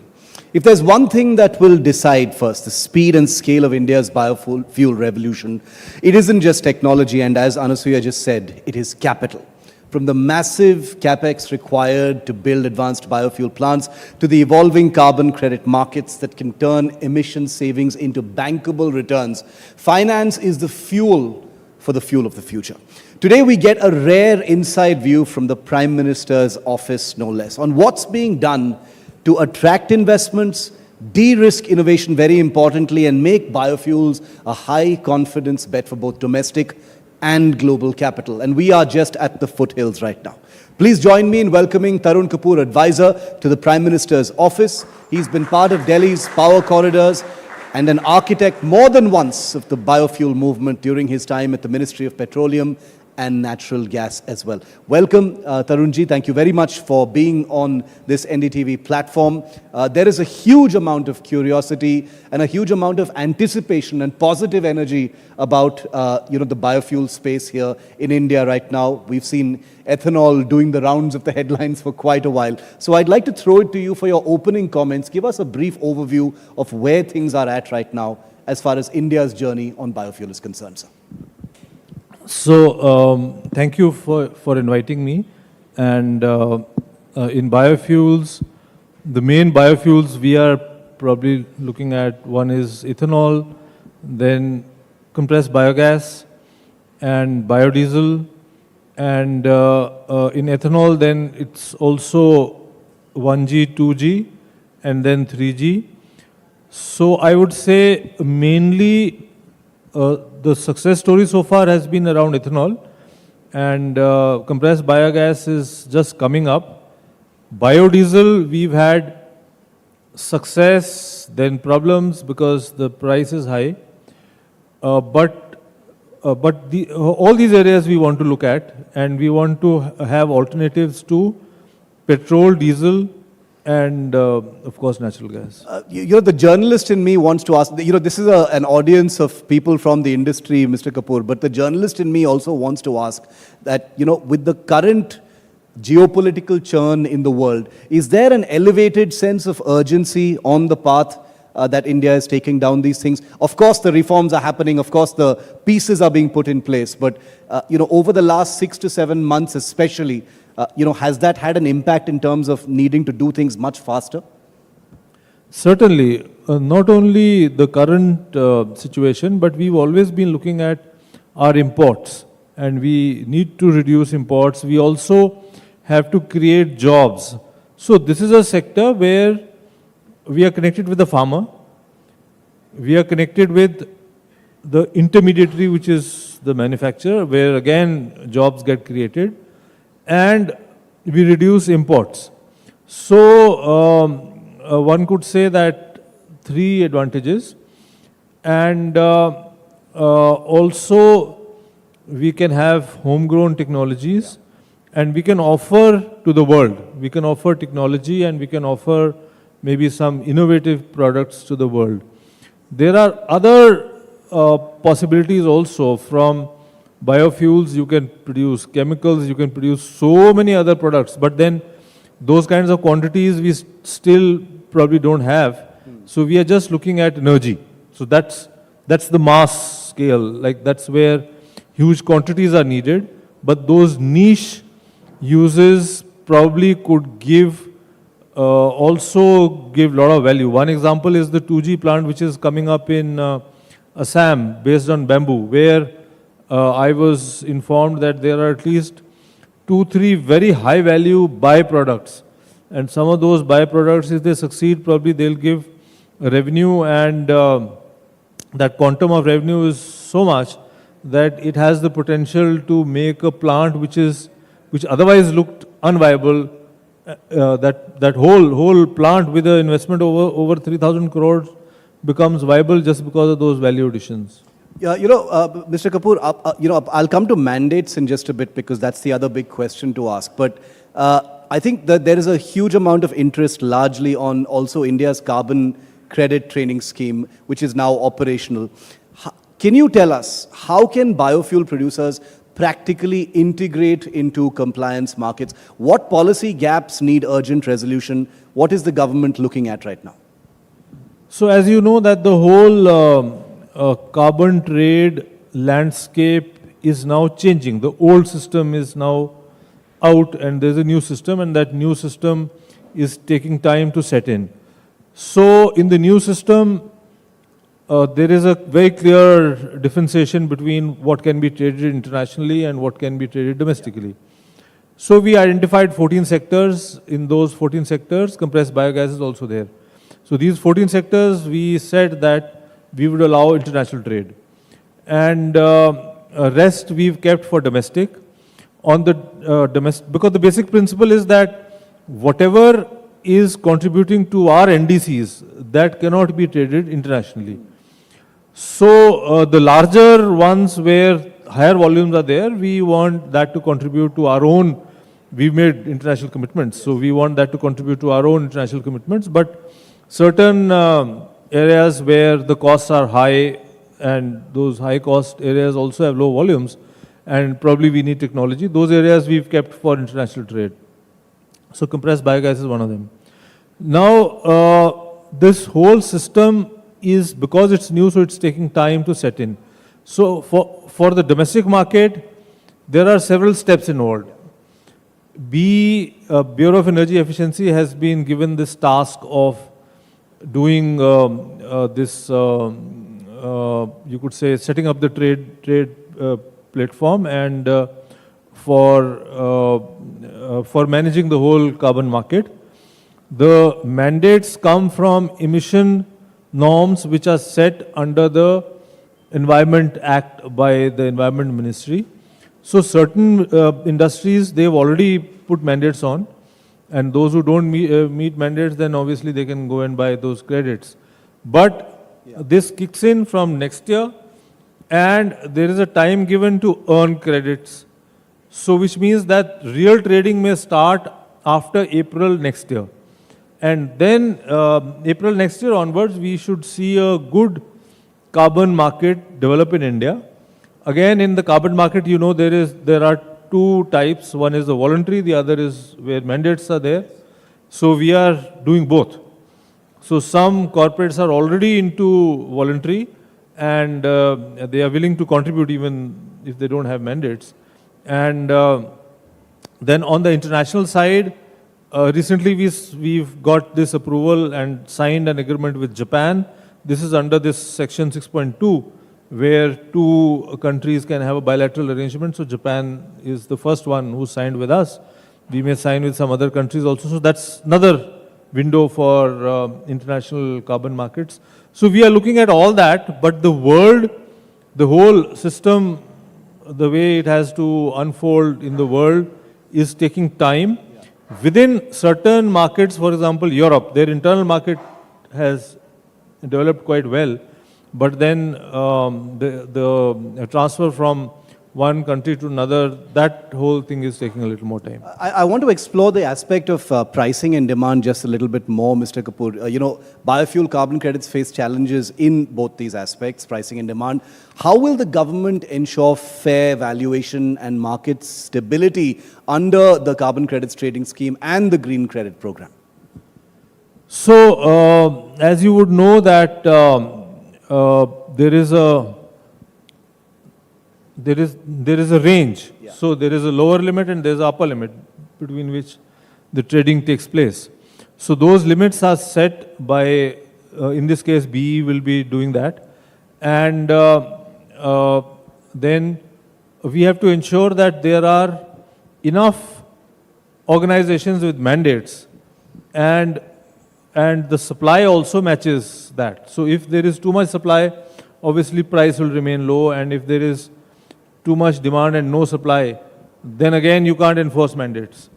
So there are mechanisms which can be used. For example, you can even do some you can put some, there can be a transfer mechanism. So those certain instruments which are already there in the market can be transferred to this to create enough availability if availability is low, or you could even do some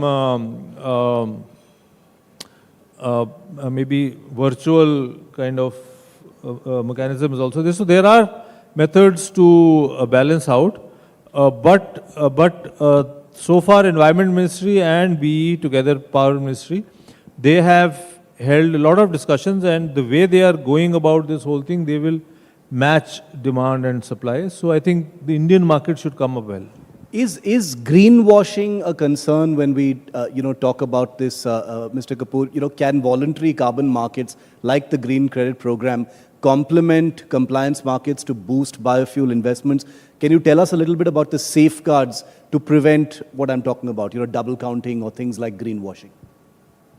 So, see, on one side, these kinds of issues will come up, but on the other side, we don't want a very difficult or a very elaborate system which is totally consultant driven. So in the previous international system, the criticism was that consultants were making all the money, and probably people were making investments but not getting the kind of benefits they should have got. And in some cases, maybe the areas which were to get priority, they never got the benefit, and some sidey kinds of jobs which were probably not so important, they got the benefits. So this time we have been impressing upon say BE and all those who are involved that let's keep procedures simple, while we have to ensure that there is no double counting or there are no frauds. Let's not add on to procedure and put so many safeguards that ultimately it becomes consultant driven, and then you have so much compliance that ordinary probably entrepreneur doesn't want to get into this. He says, forget it, I'm not bothered because it's too much, and at the end of the tunnel may not get anything at all. So that's what happened with a lot of people. They put in a lot of efforts, paid the consultants, but nothing came out of it. So this we want to avoid. But then I think the whole industry, the whole ecosystem relies more on transparency rather than procedures. So with that, and if everyone is vigilant, then I think things should go fine. No, the pressure to be business friendly is very, very apparent, especially in this nascent space. But one of the things, Mr. Kapoor, that one often hears from the industry is, they talk about inconsistent state policies and feedstock supply chains as some of the key barriers. There are others, but I'm just mentioning these. Could you give us a view of what concrete steps are happening at your level, at the PMO level, to harmonize center-state regulations and one of the things that you just talked about, the ease of doing business? There are issues around biofuels, otherwise they would have taken off very fast. And issues around availability of feedstock, or maybe sale of the end product, or even technology in the case of, say, compressed biogas. Any emerging sector will have these kinds of issues, and government can address some of these issues, but some issues have to be addressed by the industry. Now if we just compare, say, ethanol and compressed biogas. So ethanol took up faster because probably it was more, you could say, I wouldn't say more lucrative, but probably more, the viability was more. So ultimately it's all business. So wherever there is money to be made, it will happen faster, and technology was also more stable. In the case of compressed biogas, what we see is that technology may be established in, say, Europe or some other countries, but that technology is not working here. So technology has to evolve, which is happening. But for that, then we need bigger players. We need people with slightly deeper pockets and long-term plans and bigger plans, so that they are able to sustain. From the government side, government has brought out policies, government has, for the compressed biogas, there are 5 schemes running as on today. There is a subsidy on equipment for collection of agriculture residue. There is subsidy on fertilizer, biofertilizer, so that it can be purchased. There is a special price announced for the gas, so that that purchase is not a challenge. Somewhere, if pipelines have to be laid, that is again subsidized, and there is another scheme for aggregating machinery. So government is putting in money, government is trying to facilitate, but sometimes the procedures may come in the way, and I keep hearing from the industry that we are not able to get the benefit, even though the scheme is there, because it becomes a little bit complicated in terms of some papers or some certificates or some other requirements, which again we try to ease out. In fact, I myself try to hold meetings and ask the industry, and then speak to the concerned ministries to sort out these issues. But still issues remain, and it's a constant fight. We have to keep trying to make things easier. Which brings me to my final question. I actually had 2 more, but we're almost out of time. So I'll ask this as a combined question, Mr. Kapoor, which is that the struggles that startups have in attracting capital and attracting investment is an issue. And also taking forward from your last answer, which is that the government is doing many of these things, but the industry is also expected to address some of those problems that you highlighted. Could you give us a final prescription of what you think the way forward is, and how the industry can, what are the specific things the industry can do? I know you're already talking to the industry, but many of them are here as well. So if you could give us a kind of to-do list or a prescription to end with. Very important for the industry to take this challenge. It's a challenge. It's a challenge where immediately maybe profits may be low, but in the long run, this is a sector which is going to sustain. And those who come into this industry, probably there will be a lot of satisfaction, a lot of opportunity for growth, and a good contribution to the society also. So this is not a business where you come in today and then you make money and you're out, or you just cash out and then you're gone. Here, this is a business where you are connected with the farmer, you are connected directly with maybe very basic kind of people who are working at the grassroots level, and therefore try to sustain. Like, I've seen people just coming in, then getting discouraged and trying to run away. So my request always has been that please come with very strong motivation and try to stay in this sector for to make it successful. We have to fight it out together. And this is one sector where government wants to fight it out with the industry. Absolutely, like we are with the industry. I am willing to speak to anyone who tells me I want to meet because there's a biofuel issue. I immediately give appointments. And we've asked ministries also to give top priority. In fact, every 10 to 15 days, Prime Minister himself will ask us. Some different meeting will be going on. Suddenly he'll remember and he'll say that what is happening to biofuels. So that is the kind of importance which is paid to the sector from the highest level. So therefore, together we have to do it, and we will succeed, I'm quite sure. I want to just draw a little bit more out of you on that. The Prime Minister takes a special interest in the biofuel project at this time. Tell us about that. Some of the questions, some of the things you can share. Absolutely. See, the name he uses is Govardhan for the biogas initiative, and he is very keen on it. He says that this is the only sector where you can clean up the country, you can provide income to the farmer, you can save foreign exchange, and energy security for the country. So this has so many benefits. But there are challenges which we have to sort out. And in fact, he remembers this all the time. And I'm telling you, every 15 days, we have to face him on this. Because he will ask. We have to be prepared on what is happening, because he is certainly going to ask about which plants have taken off, very specific, and he remembers some of these plants also. I don't think there can be anything more reassuring for industry than the Prime Minister checking every 15 days to find out where things are at.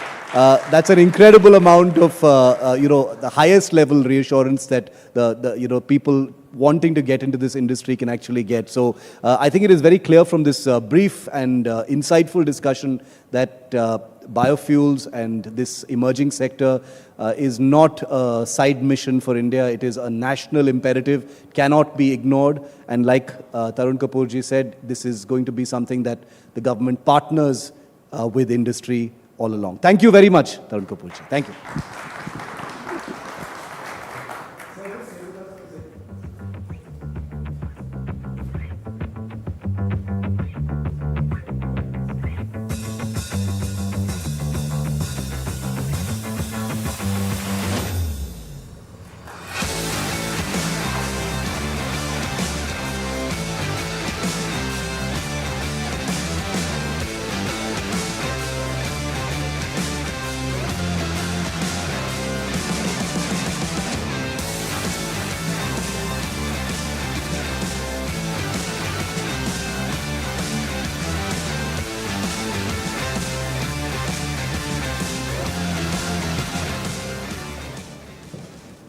The government is standing strong with the biofuels industry. Stay patient, persistent and sustainable. Thank you, Tarun Kapoor ji, advisor to the PMO, for that very positive and reaffirming message. And that, of course, is a huge boost to what we're doing here at GreenRev and the conversations that we're having. Okay, we now turn our attention to a sector that is ready for takeoff, quite literally. Our next panel is going to take a look at the future of sustainable aviation fuel and its critical role in decarbonizing air travel, particularly in India. Now, as we all know, India is the world's third largest domestic aviation market, and the push for cleaner skies is stronger than ever before. This conversation brings together industry leaders and experts to explore the policies, the innovations, and the investments that are needed to scale sustainable aviation fuel from pilot projects to national adoption.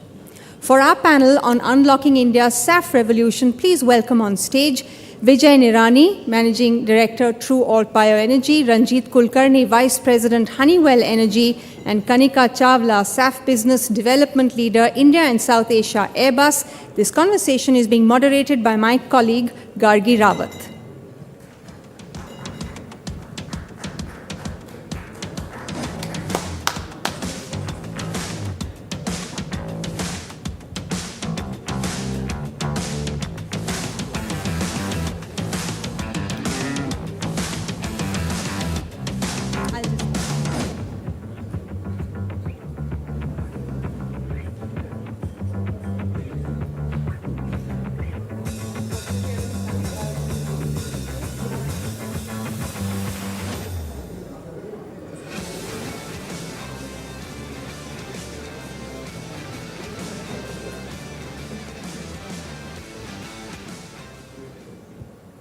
Okay, unfortunately, Kanika has not been able to make it. All right. We will now focus on the future of sustainable aviation fuel, SAF, and its pivotal role in decarbonizing air travel. With India now the world's third largest domestic aviation market, the urgency for cleaner, greener skies has never been greater. The discussion today brings together leading voices from across the industry to examine the policy frameworks, technological breakthroughs and funding models driving SAF adoption. A deep dive into how innovation and collaboration can help India's aviation sector soar sustainably. Thank you so much both for joining us. We have with us Vijay Nirani, MD True Alt, and Ranjit Kulkarni, VP Honeywell Energy. Well, first and foremost, let's talk about, the economics and price sensitivity, given that, that it's 3 to 5 times more expensive SAF. So how do we get the industry to really adopt it? Thank you, Kanika. Thank you for having me here, Gargi. First of all, the price differential is what excited developers to go into this market. So 3 to 5 times the normal price, everybody sees an opportunity. At same time, the price differential also paid by people who travel. Okay, so it's a dichotomy of how do we manage both of it. But people are willing to pay and willing to travel in a greener way because we all understand it helps being green. So that's a price we all will be paying. It's just a matter of how much. Now, how are we doing to manage some of this price sensitivity? Price sensitivity comes from volatility, uncertainty. So where we are looking into is how do we make sure the sustainable aviation fuel is available in a predictable quantity, in a timely quantity, and a substantial quantity that gives sufficient volumes to the market. So those are the things. More and more volume becomes available. It's a demand supply, correct? As the demand or the supply becomes more, price parity comes down. So that is where we are looking into bringing in the cost parity of it. That also means we are looking into multiple different pathways to get to the sustainable aviation fuel. It could be via used cooking oil, it could be via biomass, it could be via captured CO2. So there will be multiple ways with each having a different price point, but each bringing a different level of economic and bio or environmental benefit to the earth or to the community where we live in. All right, Mr. Nirani, Troll Bioenergy is now a key player in India's bioenergy transition with one of the country's largest intended SAF facilities. So if you could tell us what are the gaps in the startups ecosystem, pre-treatment tech, enzymatic solutions that need funding to make SAF cost competitive? Thank you so much for that. I think SAF is a very exciting program, or it's a phenomenal opportunity for us in the biofuels umbrella. So what we have is the potential to power aircrafts flying continents, which is actually produced by farmers. And of course, there will be certain technology challenges for which people like Mr. Ranjit Kulkarni are working very hard, and I'm sure him and his team will find solutions in the very near term. And in fact, we have sort of having the capacity for ethanol going through the alcohol to jet route, have plans to set up one of the largest capacities in the country. So we have already licensed their technology, so we have an agreement to license their technology. The idea is, of course, there are some moving bits into the space to achieving the right fuel just yet, but it's not a very far off place. With that, I say whatever is required into making SAF, right? Let's say ethanol for that matter. Let's say steam. We have green steam in our complexes. We need power. We have green power coming from the biomass cogeneration plants. Then we need hydrogen. So the hydrogen that comes out comes through the CBG plants, or the methane plants that we have. So we already have whatever is required to get the output of SAF. So it's only the right oligomerizations or whatever the tech that Honeywell is working on, we want that to work. Now, I think we all want it to work, yes. Absolutely. So the interesting bit is the cost that we speak, which could be probably a little too expensive when we begin on, is an opportunity to be even cheaper than the air turbine fuel that we have currently. So I would probably draw parallels to your wind or solar that was 20 years ago to today, when the price of unit was almost 15 rupees, 16 rupees, so today it's 2 rupees, 3 rupees. So that's the kind of opportunity we potentially carry in the biofuel space and again in the sustainable aviation fuel space. So when we speak of technology really, converting ethanol to, let's say in the case of alcohol to jet, so which we intend to set up, the technology really to convert ethanol to ethylene has been there, and people have been using that since many ages already. Technology to make green hydrogen is already there. Technology to, of course, put steam and power has been there since centuries now.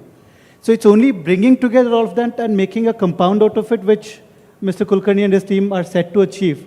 And companies like us and country like ours is set to benefit from.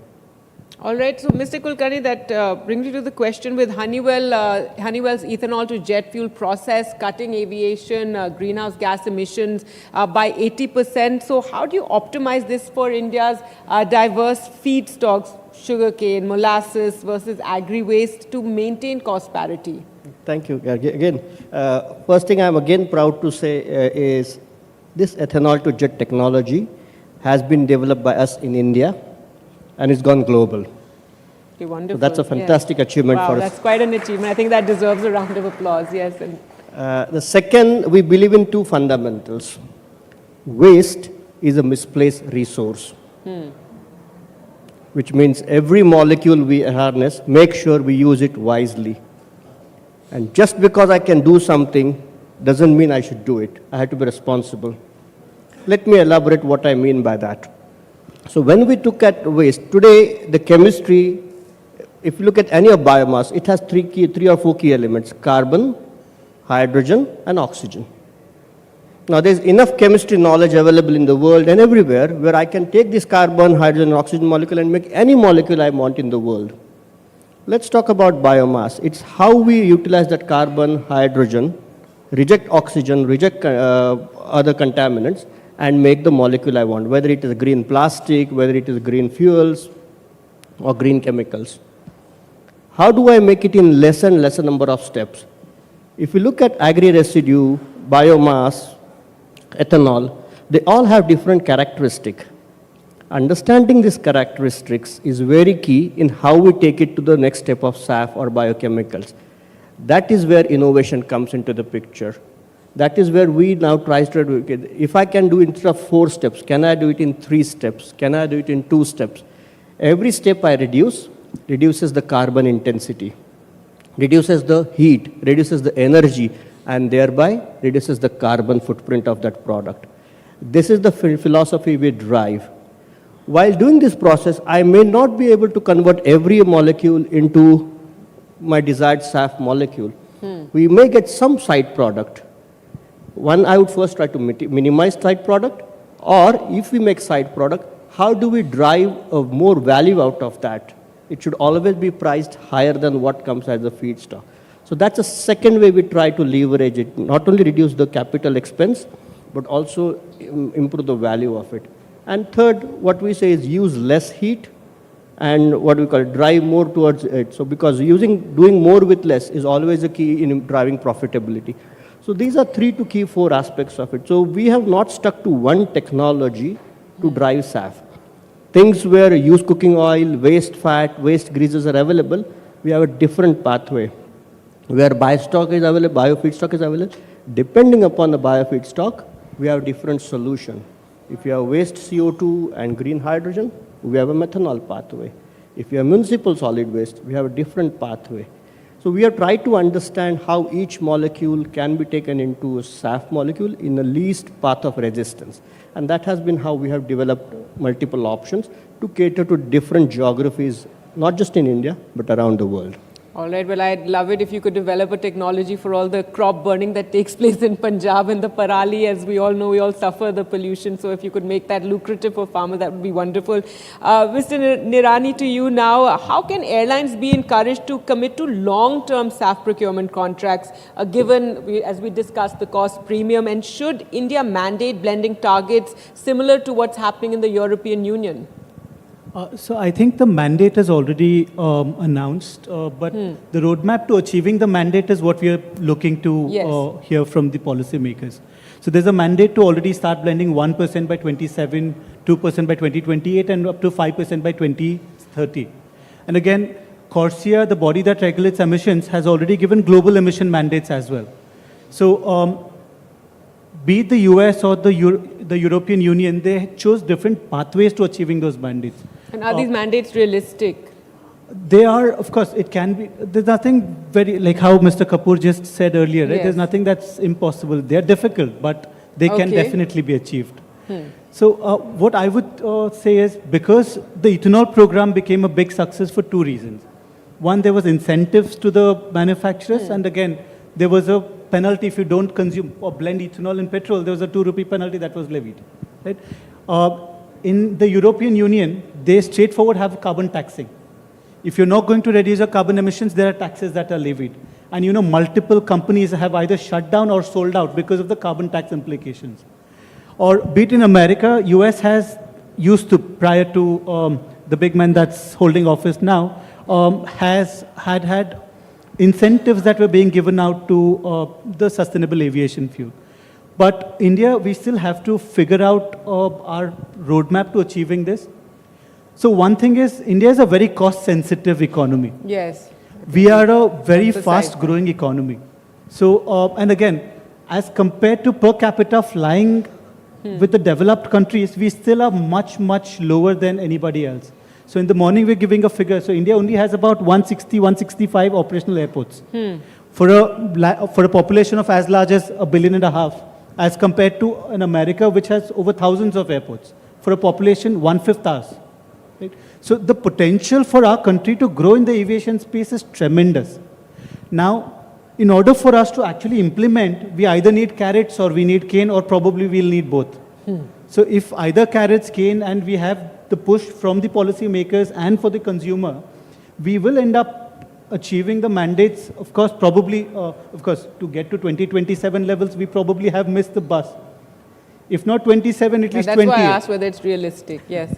So I would still believe, so let's say between companies like ours, right? So we need to have bold movers, or rather first movers, to one, take the risks in order to enjoy the rewards, as Mr. Kulkarni was just mentioning when we were sitting down. So if we want to enjoy the rewards, higher rewards, we need to also be able to take the risks on board. Now government is giving subsidies. There are capital subsidies available. There intend to be carbon credits that is coming up. There are a lot of global capital which is sort of allocated to SAF. We just need to tap on the right doors for us to make sure this project is up and running. Now, I'm just talking about the opportunity, right? So why it could be a reality, why we definitely probably could achieve, is one, if we have the right tech and if we can actually try and encumber the potential risks into the setting up of this project, there are dedicated capitals, there are dedicated companies that have already taken mandate to blend fuel. Let's say India is not a very expensive, or rather it's a very cost-sensitive market, right? They're not going to take fuel for blending. What Government of India has given the mandate that 1% blending by 27 is for all the international flights flying in and out of India. So all the flights, right from your Emirates to your Lufthansas of the world to your United Airlines, any of the aircrafts coming into India would need this fuel. So this is a global play. So I wouldn't call this a cost-sensitive play for the domestic consumer, but it's a global play for them to offset their mandates in the countries that they originate from. So I think it is a little challenging, but of course, who doesn't like a challenge? Yes, and the carbon trading market is also heating up right now, so it's important that, we be on top of that. Mr. Kulkarni, let's talk about, food security vis-a-vis, biofuels. And so beyond ethanol, what non-food biomass sources, like rice straw, municipal waste, I know you spoke a little bit about that, but if you can elaborate further, that Honeywell is prioritizing to avoid any sort of conflict in terms of, food security. Yeah, thank you again. I think for us, touching food chain is no, correct? Okay. And nobody would touch that because we understand you are playing with fire here, okay? So we have always been conscious when developing our technologies. Interestingly, the first application that came was actually on palm oil.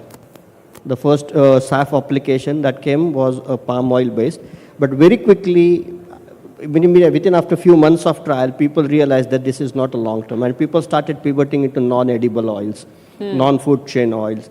So I'll give some examples of where we have seen. I've been part of some of the examples outside globally. I can give you, for example, in Northern Africa, in UAE, they grew some special plants which had very high oil content.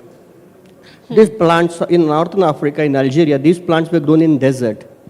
In UAE, these plants were grown in the marshy lands of Abu Dhabi, along with fishes. So they were grown specially, and these had a very high oil content. They were one of the sources which these countries who do not have green vegetation go into that. In India, where we are looking at, as I said, is horses for courses, correct? What is the feedstock available? Because each feedstock will have a different characteristic, and the cost of treating this is what differentiates today. If you have a right feedstock and if you have a right feed treatment, then I would be able to bring down the cost to significantly. That's where we're looking into it. Second, what would be the fastest or best way? Because ultimately what we do is we take feedstock, we make into either ethanol or we make it into some kind of bio oil. That bio oil, then we reconfigure it and make into the SAF molecule. We look into pathways, which is the least carbon intensity pathway, and each pathway will have its own place. So we look into those 2 to 3 applications. Should I take it via a liquid route, whether I take it via gas route, via ethanol route, via methanol route. So we look into each of this, and based on the merits, we work with a team like TrueAll to see what is best for them. In case of TrueAll, they have access to large amount of ethanol, expertise, understanding of the market. For them, it's a natural step to upgrade what they're already producing from a fuel grade or from a petrol grade to an aviation fuel grade. So for them, it's a natural step in their milestone, but we are aware that yes, India will have room for everybody else also from other sources, and we'll continue working on that. All right. Let's talk about, how it can benefit in terms of employment and in rural India as well. So, Mr. Nirani, if you can talk about, beyond decarbonization, as you were just elaborating, how can SAF drive rural employment as well as waste to wealth opportunities? So it's a tremendous socio-economic sector by large. Right? So just to give our company, so one operates sugar mills, of course, one of our group companies, and TrueAll does biofuels. Just one company or one group that is ours works with closely 350,000 farmer families. Let's say a family has 4 people, that's close to 1 million people that we work closely with.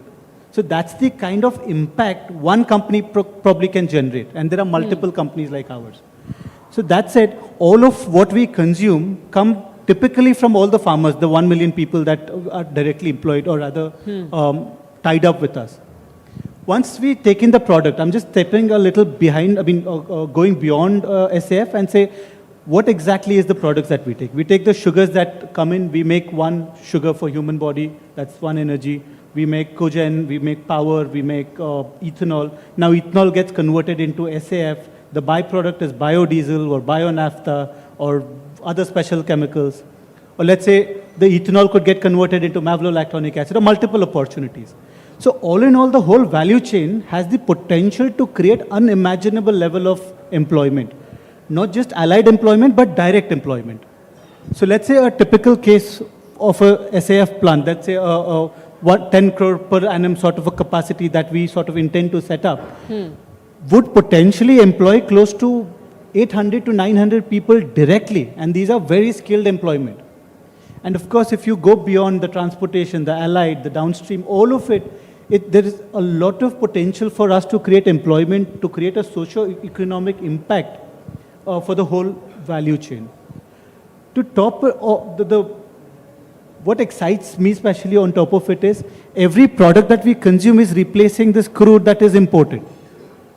So if a 1% blending goes into aviation fuel, that 1% of crude is, the import is reduced, and that quantum of capital, let's say in our case, we get X becomes the price. That X price, whatever the raw material price, is going to a farmer, and that farmer is creating our Indian economy. So that's a humongous socio-economic impact that we carry, not just on employment, but the allied support that the biofuel sector carries. All right, so that's very encouraging, especially, when we talk about how it can benefit people and people taking to it as well. But let's go back to, the airlines, Mr. Kulkarni, and how will Honeywell incentivize Indian airlines to commit to long-term SAF off-take agreements, de-risking refinery investments? Interestingly, this whole SAF initiative started from airline industry. Airline industry started to look on how do they decarbonize. Of course, they looked at their ground operations and efficient fleet maintenance, but their biggest carbon footprint was coming from the fuel. Yes. And that's what drove the aviation industry into looking into this. The way we worked with aviation industry was first to give them a belief that SAF is a drop-in fuel. And that was the first ask, is don't come up with something very radical, which we cannot digest. It's an industry that takes a lot of time to mature technologies. Today, if we are bringing any new technologies in aviation industry, typically we are looking at a 20 to 30-year horizon. Let's say batteries in aeroplanes. Okay. So it takes time. So we had to first prove that whatever fuel we produce is it's a drop-in fuel. It does not disturb your cost structure. If you look in India, we have two major airlines today. And the amount of airlines we have seen come up and go down, I mean, yes. I think I may run out of my fingers, okay? It's number of things we do, correct? So we are very aware that it is a very cost-sensitive industry, not just here, but across the globe. We have seen a lot of airlines struggling. Where we are trying to work with them too is understand the risk and mitigate those risks. One of the risks for airline industry is I'm investing in the product. First, do I have assurance that I will get continuous volumes as I make those commitments? Second, there is a thing that the prices are going to go down. Why do I hedge myself for too high prices going down the future? So to second question that will produce, where we are seeing encouragement from the aviation industries, they are actually taking stakes in some of these SAF projects and thereby de-risking themselves that today I am getting high price, but as the price goes down, I have a stake at the table and I'm not mercy of the SAF provider to provide the price. So that's what we have seen. Third, what we have seen again is more and more availability of SAF. For them that assures that the prices will go down and their investment will be safe. And ultimately the prices are going to be passed on to the consumer, to the airline passengers. They want to make sure that everything meets their financial model and does not have a big impact. So we work with them on all the three fronts, on the technology de-risking front of it. All right. And finally, Mr. Nirani, if you could talk about some urgent steps that you feel need taken so that this could happen a lot faster, the transition. So I think if you were to catch, if not for the 2027 target, at least the 2028 target for SAF blending, not just for India, for the globe, we really need to have a fast-track policy or rather a roadmap. And I believe there are working committees between the ministries, that's what we hear. And I'm sure they will come out with something that is very economic and something doable for all of us, all the stakeholders in this space, so that the vision of India becoming an energy exporter from being currently an energy importer, at least in the sustainable aviation fuel, is potentially a reality in a very, very near future. So I think what the government or the policymakers are already doing, we just need them to come out with the right push a little more quicker. And then we get to use that and turn them into projects. All right. Well, on that very optimistic note, I'd like to end it here. Thank you so much both for joining us and talking about this very important, issue to make our skies bluer, so to speak. A round of applause, please, for our guests, from Mr. Kulkarni and Nirani.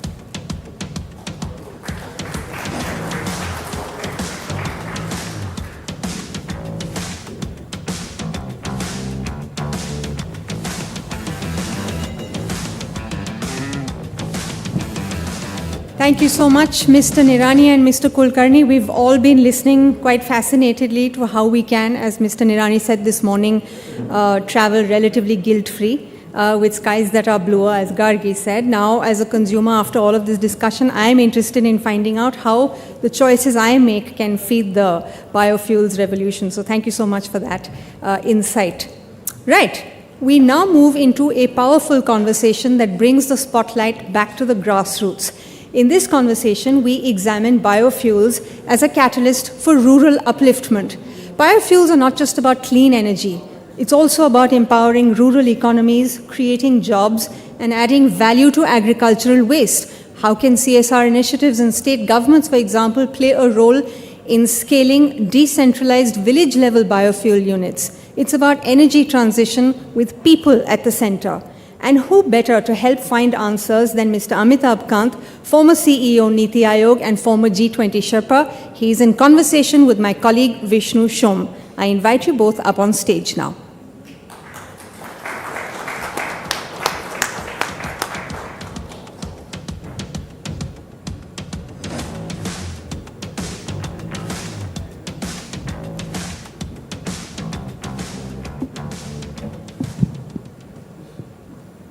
Good afternoon, everyone.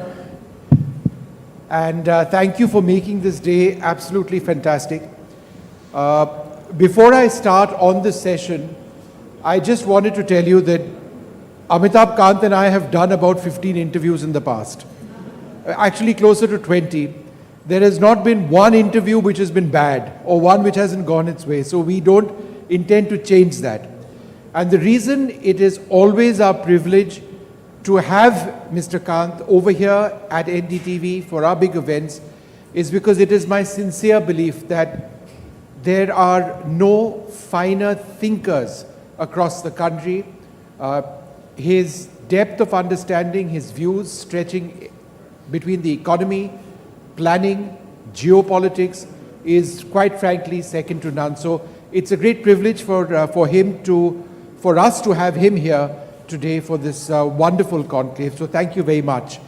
And there you have it. You know, before you even started speaking, a warm round of applause over there.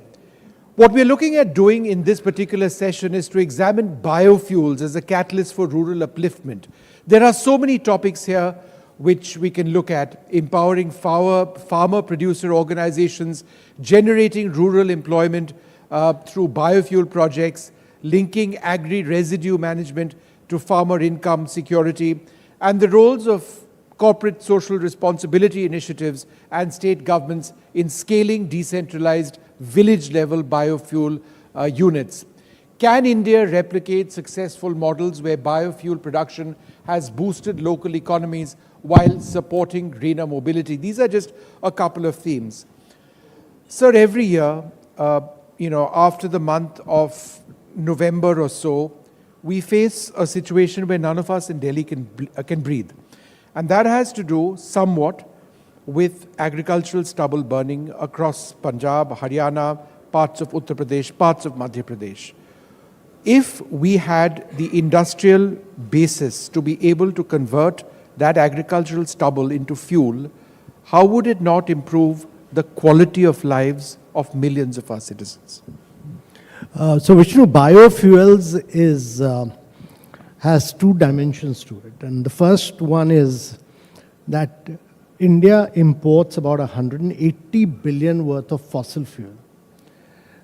We are the third largest importer of energy across the world. And therefore, our economy gets very badly skewed because of being an importer of energy. We need to diversify. Secondly, there's a big challenge of rural livelihoods. And biofuels gives us the huge possibility of both cutting down very sharply on energy imports, which are used for transportation, using biofuels to converge with petrol, which Brazil does, for instance. Brazil, if you go, all cars are designed up to 90% of biofuels. All the car manufacturers, I was quite amazed when I went to Brazil for G20. Every car manufacturer actually redesigned his car for Brazil to enable 90% of ethanol mixing with petrol. Secondly, not only will you be able to reduce very sharply, but you'll be able to create a vast number of rural jobs in India. The challenge for India is that, Brazil has a lot of water, so it is able to do sugarcane, it is able to convert sugarcane into ethanol, and water is not a challenge. In India's case, water is a challenge. And therefore, you need not merely stubble, but you need a lot of municipal waste. India's, one of the key challenges for India is to keep its municipalities, its rural areas neat, clean, tidy. And to be able to use a lot of your municipal waste, a lot of your oil fuel waste, all being converted into biofuels is a very, very huge opportunity for India. Segregation of waste is key to enabling all of this to happen. That's on theory. In our country, we don't have the culture of segregating waste. This is something countries around the world do very successfully, and that enables them to recycle in many cases. We are over here talking about using, waste to generate fuel. how does this initiative of segregating, waste, how is that absolutely critical towards what you're talking about? There's no question of any culture. I've seen Indore, I've seen Surat, all these cities, Mysore, all these cities transform within 2 to 3 years. You go to Indore, you go to Surat, you go to Mysore, you feel a great sense of pride among the citizens of those cities. Citizens do waste segregation at household level. It's only in places like Delhi, Mumbai, Bangalore, where citizens are irresponsible. And I think the government needs to come down heavily, the municipalities need to come down heavily, and actually levy massive fines on citizens who do not do this. You create a sense of pride amongst the people. It's the failure of municipal governance, it's the failure of citizenry, and the municipal governance must come down really, really heavily on citizens. Each one of us must do segregation at household level to enable municipality to pool, collect, and then process that waste at household level. And that will enable you to actually ensure that you do not have large dumping sites and you do not collect garbage mountains anymore in these cities. It's very, very important that we act. Don't blame the government all the time. I think we ourselves are to be blamed in a very big way, to a great extent. But it's absolutely critical. If some cities in India could do this, if certain rural areas can do this, if certain villages can do this, then I think each one of Indian cities can do it. But sir, it's often the most basic things which never get done. For example, in the case of Punjab, whenever there is agricultural stubble which is collected by farmers, they set it on fire because they don't have any other real option. The options which are given to them financially don't make sense. And B, there is no sustained logistical presence to take away that agricultural stubble to plants which don't exist in the numbers that they need to. Yeah. Who's responsible for that? Yeah. So, two different questions. One is that what the farmers do in Punjab is because they do not find it economically viable. They've got to get into the next crop very quickly. Yeah. They find it easier to burn stubble. The important thing is that we need to ensure that there is massive collection centers available and we make it economically viable for these farmers. Dictates won't work in this case. We need to ensure that the schemes which have been dug in are more economically viable. We need to ensure that this stubble is actually either replanted or is quickly collected, and there are over, in India has a huge number of, close to about 7,500 farmer-producer organizations. And farmer-producer organizations should be able to collect, stock the stubble for being converted into power way. But the bottom line over here, and the reason this is important is because there are millions of jobs out there. Yeah. If we are able, can you, statistically define what this may be if we are successful in collecting, waste from rural India and converting it into fuel in terms of jobs? So, several schemes have done this. PM Satat, for instance, said that there's a possibility of creating over 1 million jobs. Now, the challenge is that Indian agriculture today accounts for almost 46% of your population, while it accounts for only 18% of the total GDP output, but 46% of your population. In China and many other countries, the extent of population which is dependent on agriculture has come down very sharply. Post-COVID in India, it went up from about 41.5% to 46%. That means the dependency of people on agriculture has gone up. Now, people in agriculture it's all informal jobs. People in agriculture are not going to get rich without several things happening. One is without horticulture, without floriculture, without dairy, and without additional earnings from biofuel. That is, use the waste in agriculture, convert it into power so that that becomes a big source of earning for them.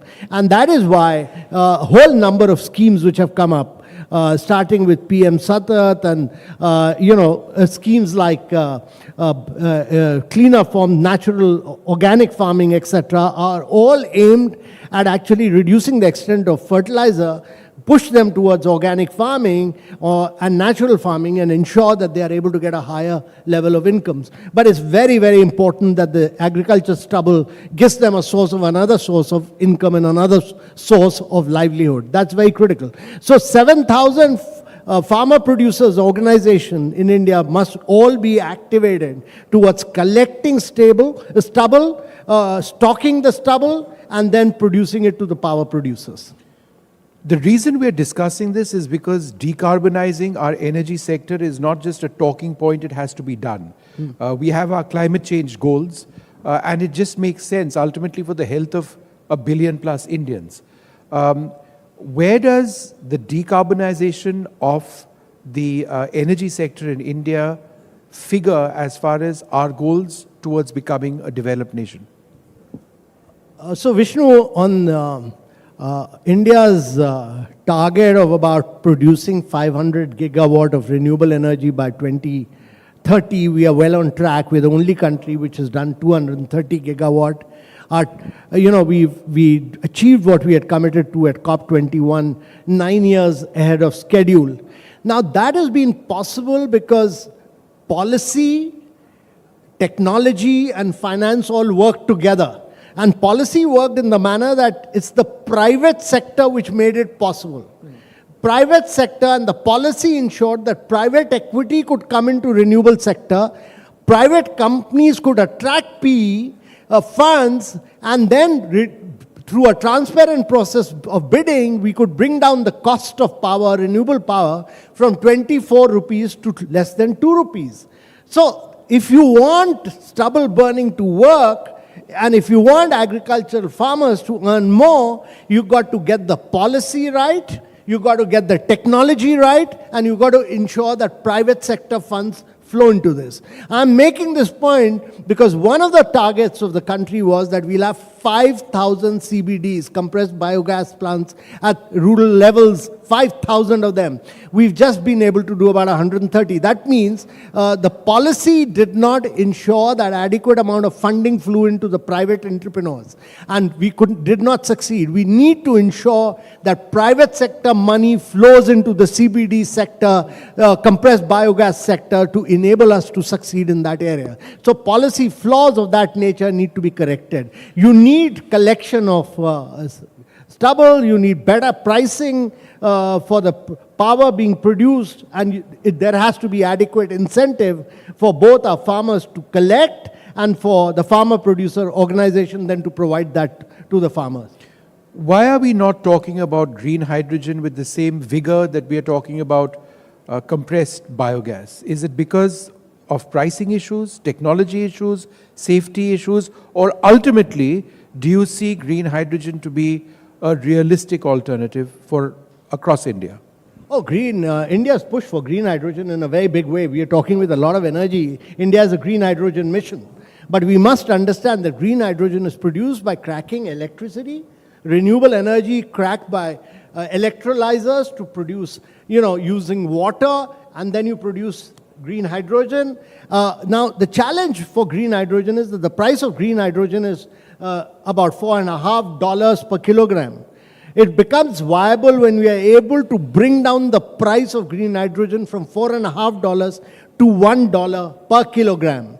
The only country which has the possibility of producing green hydrogen in a very large scale is India, simply because the climatic conditions are there and simply because we have renewable energy, and we'll have a lot of, what we call as pumped power station, that is hydropower stations, pumped gas stations, which can then store and do renewables. So India's challenge is now many countries have started producing electrolyzers. India has the possibility of being the cheapest producer of green hydrogen, the cheapest exporter of green hydrogen in its liquid form, ammonia, and being the biggest manufacturer of electrolyzer. But I expect the prices to come down very sharply by 2030 to enable India to become a champion. But the way for the world to defossilize and move towards clean energy is renewable and green hydrogen. I'm just trying to understand, we often talk about who's going to finance anybody's transition to green technology. It's colossally expensive, there are new technologies. But does that argument necessarily apply to India? In many cases, we have the technology. It's a question of implementation and making it attractive. So when we talk about a transition to cleaner energy and who pays for it, does that really apply to India? No. We must understand that actually almost 90% of the carbon space has already been occupied by the developed world. And 1% of the companies, 1% of the fossil fuel companies in the world account for 49% of the greenhouse gas emission. Right. And, they are being politically backed because they are funders of elections across the world. And therefore, it's very important that the data, that the amount of fossil fuel that they bring out must be put out. That data must be put out, and much like stock exchanges today are able to put out, very clearly whether stock markets are going up or going down, the extent of greenhouse gas emission that they are producing should be put out in public domain so that the people of the world are then able to punish fossil fuel companies. Is very, very important, because I'm repeating this point. 1% of the companies in the world today produce 49% of the greenhouse gas emission in the world. They need to be penalized, and that's very, very critical to my mind. It's not the developing world, but it's the developed world which does that. But it's very important that for a country like India to become a champion of green energy, we must know that net zero will be net positive for us. And therefore, we should consciously push for more and more green energy. We are climatically blessed. Nobody else is more climatically blessed than India, and therefore we must become the biggest champion of green energy. We should not lose momentum simply because Donald Trump says, drill baby, drill, because last time he did this, he came to power, China became the champion of green energy. China today produces 85% of solar energy, all the solar cells, etc. It produces 78% of the electric vehicle. It produces 82% of the batteries and is a leading exporter. This time when he moves back to fossil fuel, this is an opportunity for India. India must take the lead and become the biggest champion of green energy. India must become the global leader for green energy. This is our moment. This is our opportunity. You've given me a perfect segue when you said Trump. Now you asked for it. So we're going to move on seamlessly to tariffs and sanctions. Yeah. What business does Donald Trump have to sanction India on our import of Russian oil? So, first of all, I must say that, India should never lose its strategic autonomy. We are an importer of Russian oil, but Turkey imports more Russian oil in value terms, and China imports even more than what India does. Turkey has a 19% tariff. China has a lesser tariff than India. If India has been penalized for doing this, then I think in the long run, we must be very cool, calm, and collected. We must retain our strategic autonomy. We have another 20 days to negotiate. We should absolutely negotiate to the best of our ability. And, to my mind, we should never, never compromise on our autonomy. I think what hurts the most after what we've seen from the United States is the double standards and the hypocrisy, and you alluded to that. In fact, New Delhi was fairly direct in our statements that China is not being sanctioned for its import of Russian oil, but we are. The EU, despite the war in Ukraine, continues to meet its energy requirements partly from Russia, very significantly from Russia. And therefore, one wonders, when we talk about a strategic relationship with America, just how strategic is this? So, two things. We are in the midst of a flux, a global flux. We should wait for 2 years? No. We are in the midst of a global flux, a major global flux. India is being tested. And I think it's important to say that Europe is an importer of huge amount of Russian gas. United States itself is an importer of critical minerals from Russia. There are two alternatives to this. One is to negotiate we still have about 20 days to negotiate to the best of our ability and convince United States. And secondly, if we are not able to do this, then there are other options, but it's for the government to decide on what to do at the right time. We are a huge consumer of Boeing planes. We should believe in digital sovereignty. We should be able to say that there is a taxation on digital services. All those are options which should be considered on a much later date. But it's important point to understand is that, America is a critical economy in the global world. It accounts for 26% of GDP. It accounts for about 46% of market capitalization. We've built up a particular relationship built over two and a half decades of moving towards a strategic partnership with the United States. It cannot be destroyed overnight. We need to look over a long-term perspective. We may suffer for a short while, but we must look to win the war in the long term, and that would be a sensible policy to my mind. If the war between Russia and Ukraine ended, and again there is talk, in fact Trump is supposed to meet Vladimir Putin in Alaska in the next couple of days, just assuming that the path towards peace in Russia-Ukraine is sorted out, and sanctions go away from Russia, then there's nothing to stop us from continuing to import Russian oil. So in a sense, does the end of the Russia-Ukraine war perhaps offer us a solution to continue importing Russian oil? Well, if the United States and Russia are able to arrive at a settlement without Ukraine to settle the war in Ukraine, the war may get settled, but India's trust in United States would have been lost forever. It's important thing is that it's taken us 2.5 decades to build up trust. What Donald Trump has done by his harsh use of words, including saying that the Indian economy is a dead economy, is that Indians are increasingly losing trust in the United States' ability to be a reliable partner for India in the long run. The other part of this, of course, is tariffs. And there was a sense that India and America were very close to a deal. They may still be very close to a deal. Whether it's a mini deal or a deal which will ultimately become a mega deal, we don't know. But there are areas where India is non-negotiable. The pharma sector, the agricultural sector, specifically the dairy sector. How important, where do you see those sectors, pharma and let's say dairy? How are those areas where India will not negotiate? No, those are critical sectors because as the Prime Minister himself has said that we will not compromise as far as the interest of our farmers is concerned. Largely because, there's a huge dependency. 46% of your farmers, of your population is in agriculture sector. So if you compromise and you impact their livelihoods, it'll have long-term repercussions on Indian economy. Secondly, I think simply by bullying and putting you under pressure, India should never compromise. We must maintain our strategic autonomy.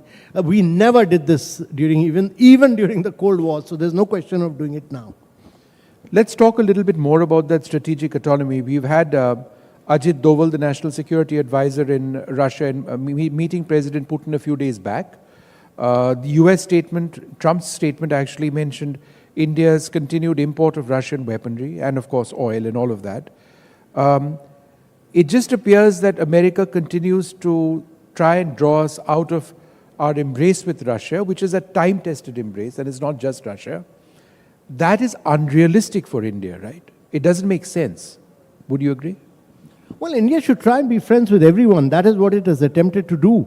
It has attempted to be friends with Russia, which it has had a long historical relationship for a long while. It has also attempted to be a close strategic partner with the United States. It has also been a partner of member of the Quad.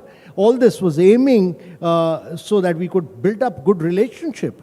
So my view in the long run is that a country like India with 1.4 billion population, a country which is 4 trillion in size and is aiming to be a $35 trillion economy by 2047, which is aiming to grow at 8 to 9%, needs to be in partnership with every single major player. We need to diversify our exports. We need to become a partner with all critical.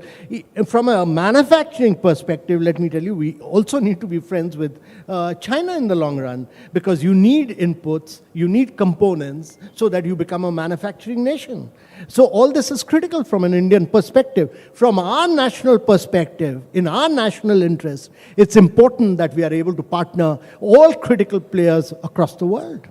America is an important market. Russia is critical for defense. We've had a historical relationship. You can't alienate it. China is important from a perspective of manufacturing. The government of India has attempted to build up a relationship with all of them. It's interesting that you mentioned China. The Prime Minister will be on the 31st of this month at the SCO, the Shanghai Cooperation Organization, meet in Tianjin. It's their first meeting since the Galwan crisis. How optimistic are you of the relationship being stabilized for economic reasons, some of which you referred to? So, Vishnu, I think it's important to look at the global GDP. And if you look at the global GDP, the United States is about 26% of the global GDP. China is close to about 18 to 19% of the global GDP.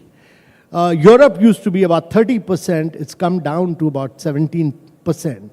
So Europe has seen a decline, but if there's one beneficiary of global free trade, irrespective of what Donald Trump says, it's the United States of America. Right. It's the only country in the world which has actually retained its share of global GDP to 26%, have a market capitalization of 46%, with just a population of 4%.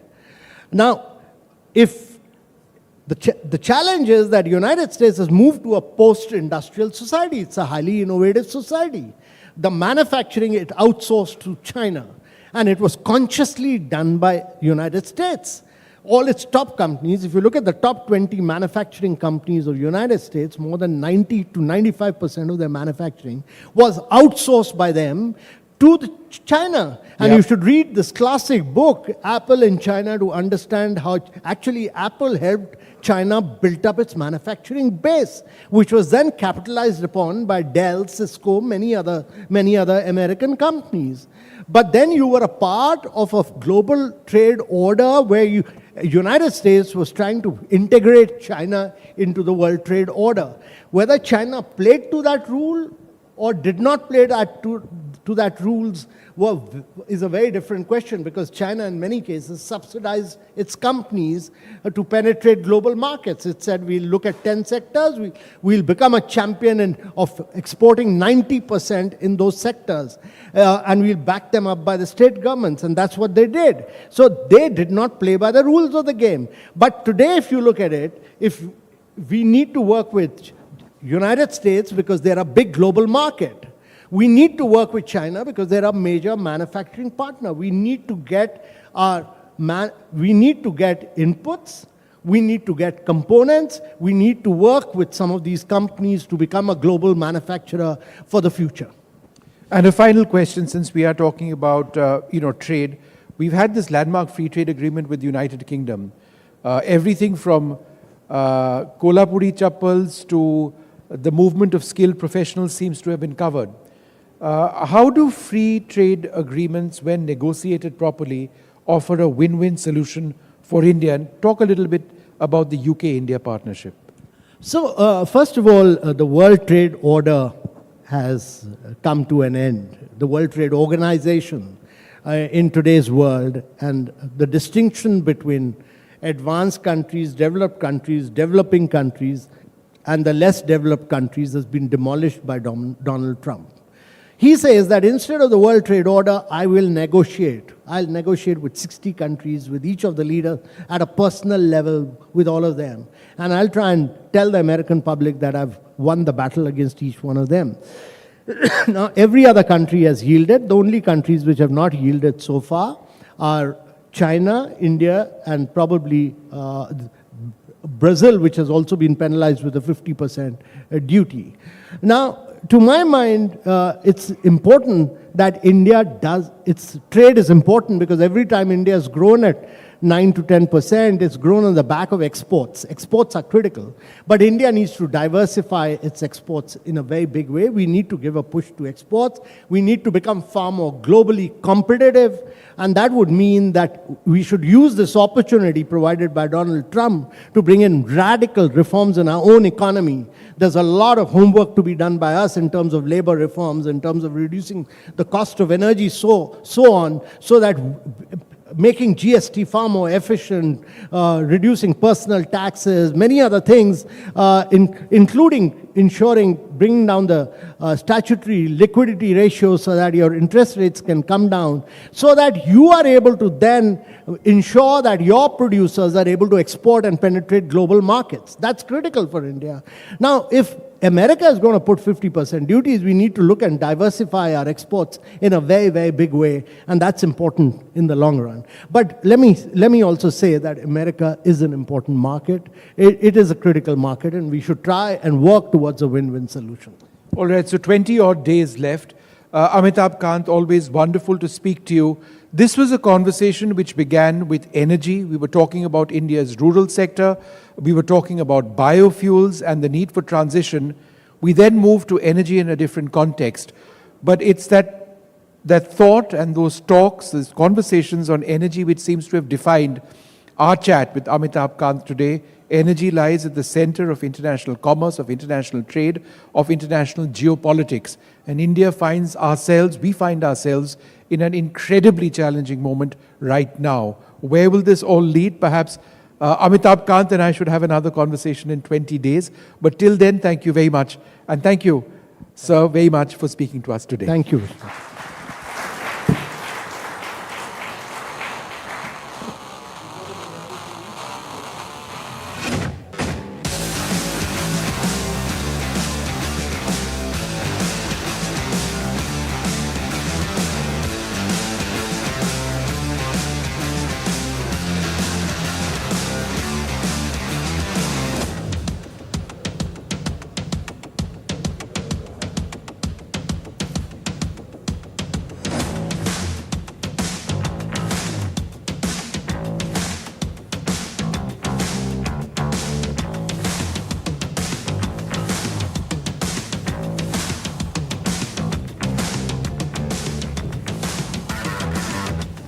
Another round of applause, ladies and gentlemen, for Shri Amitabh Kant, former CEO of the Niti Aayog and former G20 Sherpa for India. So we have a power-packed session coming up at GreenRev 2025, including Shri Prahlad Joshi, the Honorable Union Minister for New and Renewable Energy. Talking of renewable energy, we need some of that ourselves. So we'd like to invite you to refuel with some tea while we wait for the minister. Thank you.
Hi, I'm sitting.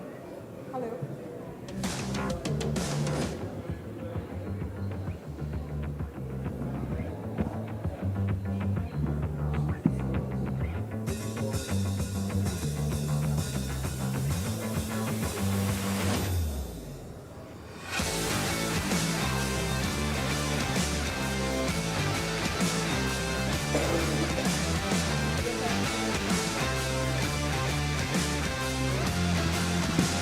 I'm sitting on the stage.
Ladies and gentlemen, as we head into the evening session of GreenRev 2025, could I please request you all to take your seats?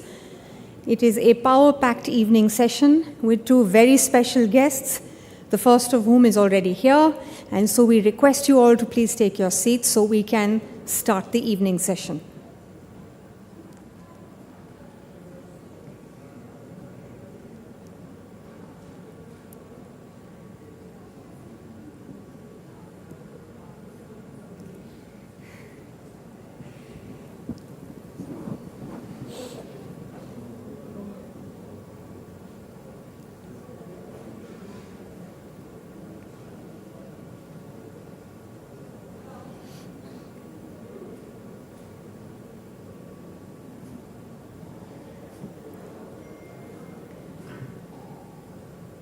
For those of our esteemed guests who may be outside the hall, could I please request you to come inside?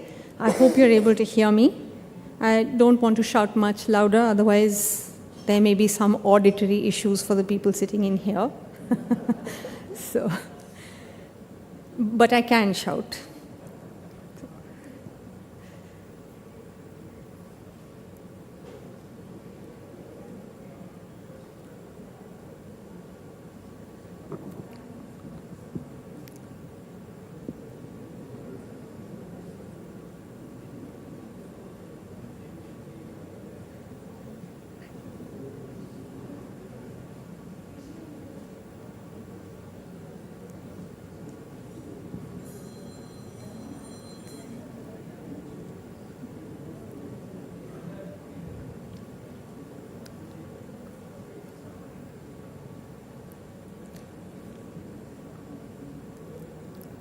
Just to let you all know, our next session is with Shri Sanjeev Chopra, who is the Secretary, Department of Food and Public Distribution, Ministry of Consumer Affairs, Food and Public Distribution. As you can see, Vasudha Venugopal, my colleague, is very eager to start the conversation with him, so she's already up here on stage, and we're just waiting for Shri Chopra to join us, which will hopefully be in a very short while.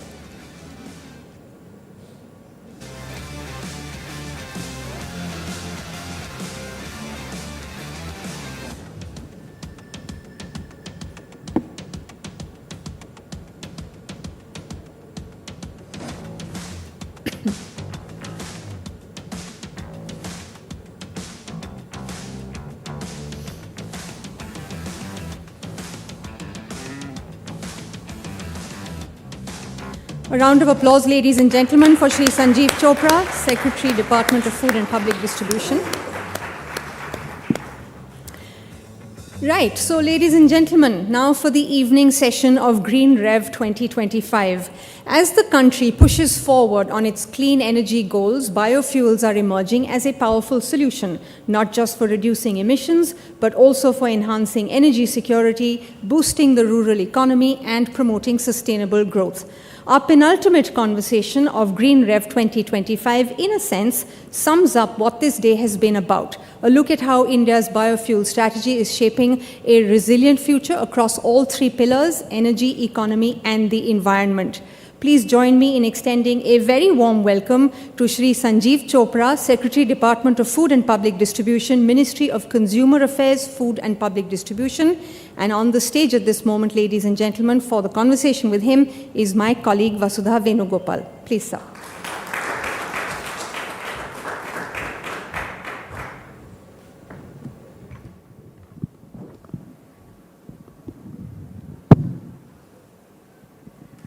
Good evening, ladies and gentlemen. We are talking about securing environment, energy, and of course, economy. And with me is Sanjeev Chopra, Secretary of Food and Public Distribution. Thank you so much, sir, for joining us here. I'm going to ask you something that makes sense to me. The ethanol blending, 20%. How did you get farmers ready for something like this? Everybody talks about the readiness of industry and also distilleries. And that seems like a lot of work. But considering that there have been successes, early achievements, take us through what all did the ministry do with regard to this? So thank you very much for having me on this program. So with regard to the ethanol blending program, I think as the audience would be aware over here, the blending program started sometime in 2013 with a blending percentage of just about 1.5%. And in a span of about 10 to 12 years, we've reached 20%. About 5 years ahead of schedule. So it's a tremendous achievement which all of us can be proud about. To navigate that particular policy ecosystem, there were a couple of tweaks which were done, and I would say the harbinger of the entire success which we have achieved in the ethanol blending program, we would need to credit the biofuel policy of 2018. So until then, any diversion of sugar had to be from the C-heavy, which is the molasses where all the sugar has been extracted. However, the biofuel policy of 2018 allowed the diversion of sugarcane juice, B-heavy, as well as grains. So that gave a big impetus to the entire program. And I would say that was the kind of game changer which ensured that not only the farmers are able to get their cane dues in time.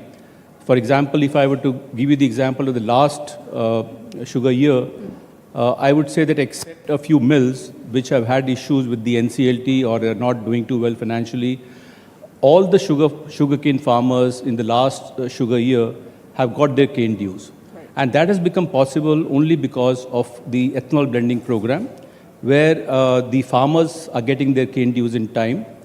The industry is able to get the cash flows, which is ensuring that they are able to make the payments in time.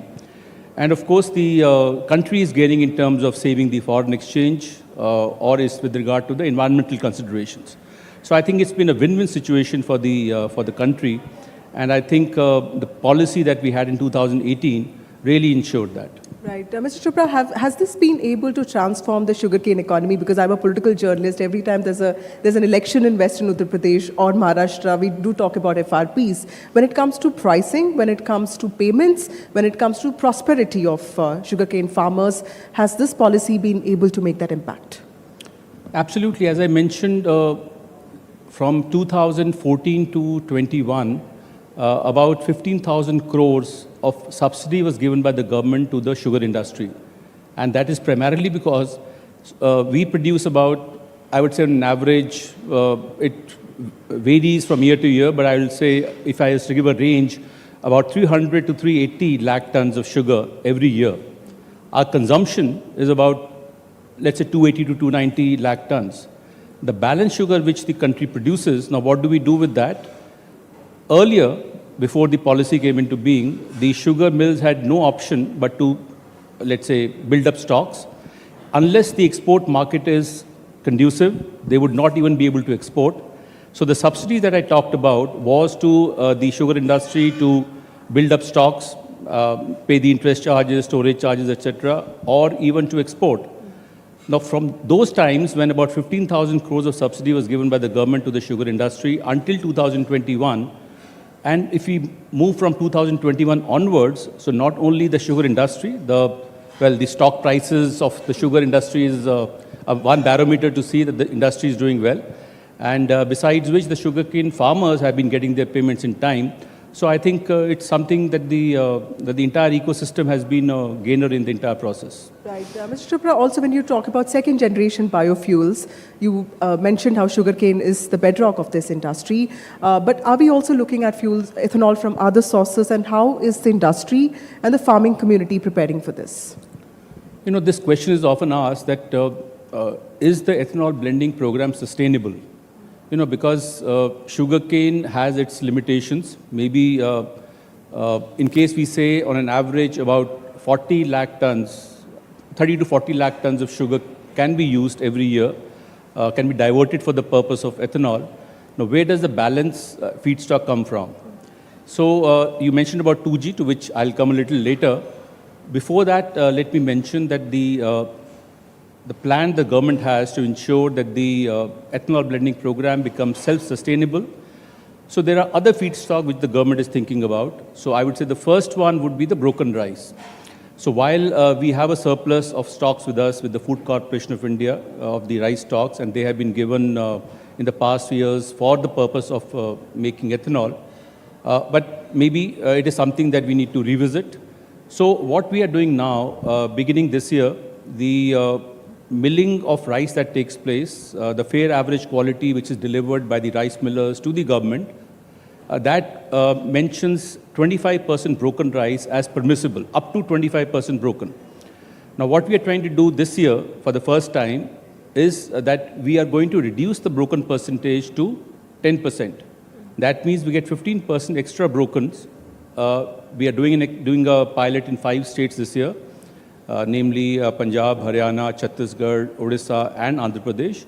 So 50 lakh tons means about 7.5 lakh tons of additional brokens would become available. And it's a great advantage to all the stakeholders because not only would I not need to store and transport this extra brokens which is generated, I don't need to fortify that. You're aware that we are doing this rice fortification. I don't need to fortify that. I don't need to store that. So it's a saving for the entire system. And moreover, I'm going to auction that from the mill point itself. So in case this entire initiative succeeds in the ensuing Kharif marketing season beginning October, we are trying to ramp it up next year. And in case we see in the past few years, we've been procuring about 550 to 575 lakh tons of rice every year. And in case I was to extract 15% additional brokens from this quantity, I would say around 50 to 60 lakh tons of brokens would be available for the purpose of ethanol. So this is one major feedstock that would become available. The second is maize, which has been incentivized by the government. Higher rate has been given for maize.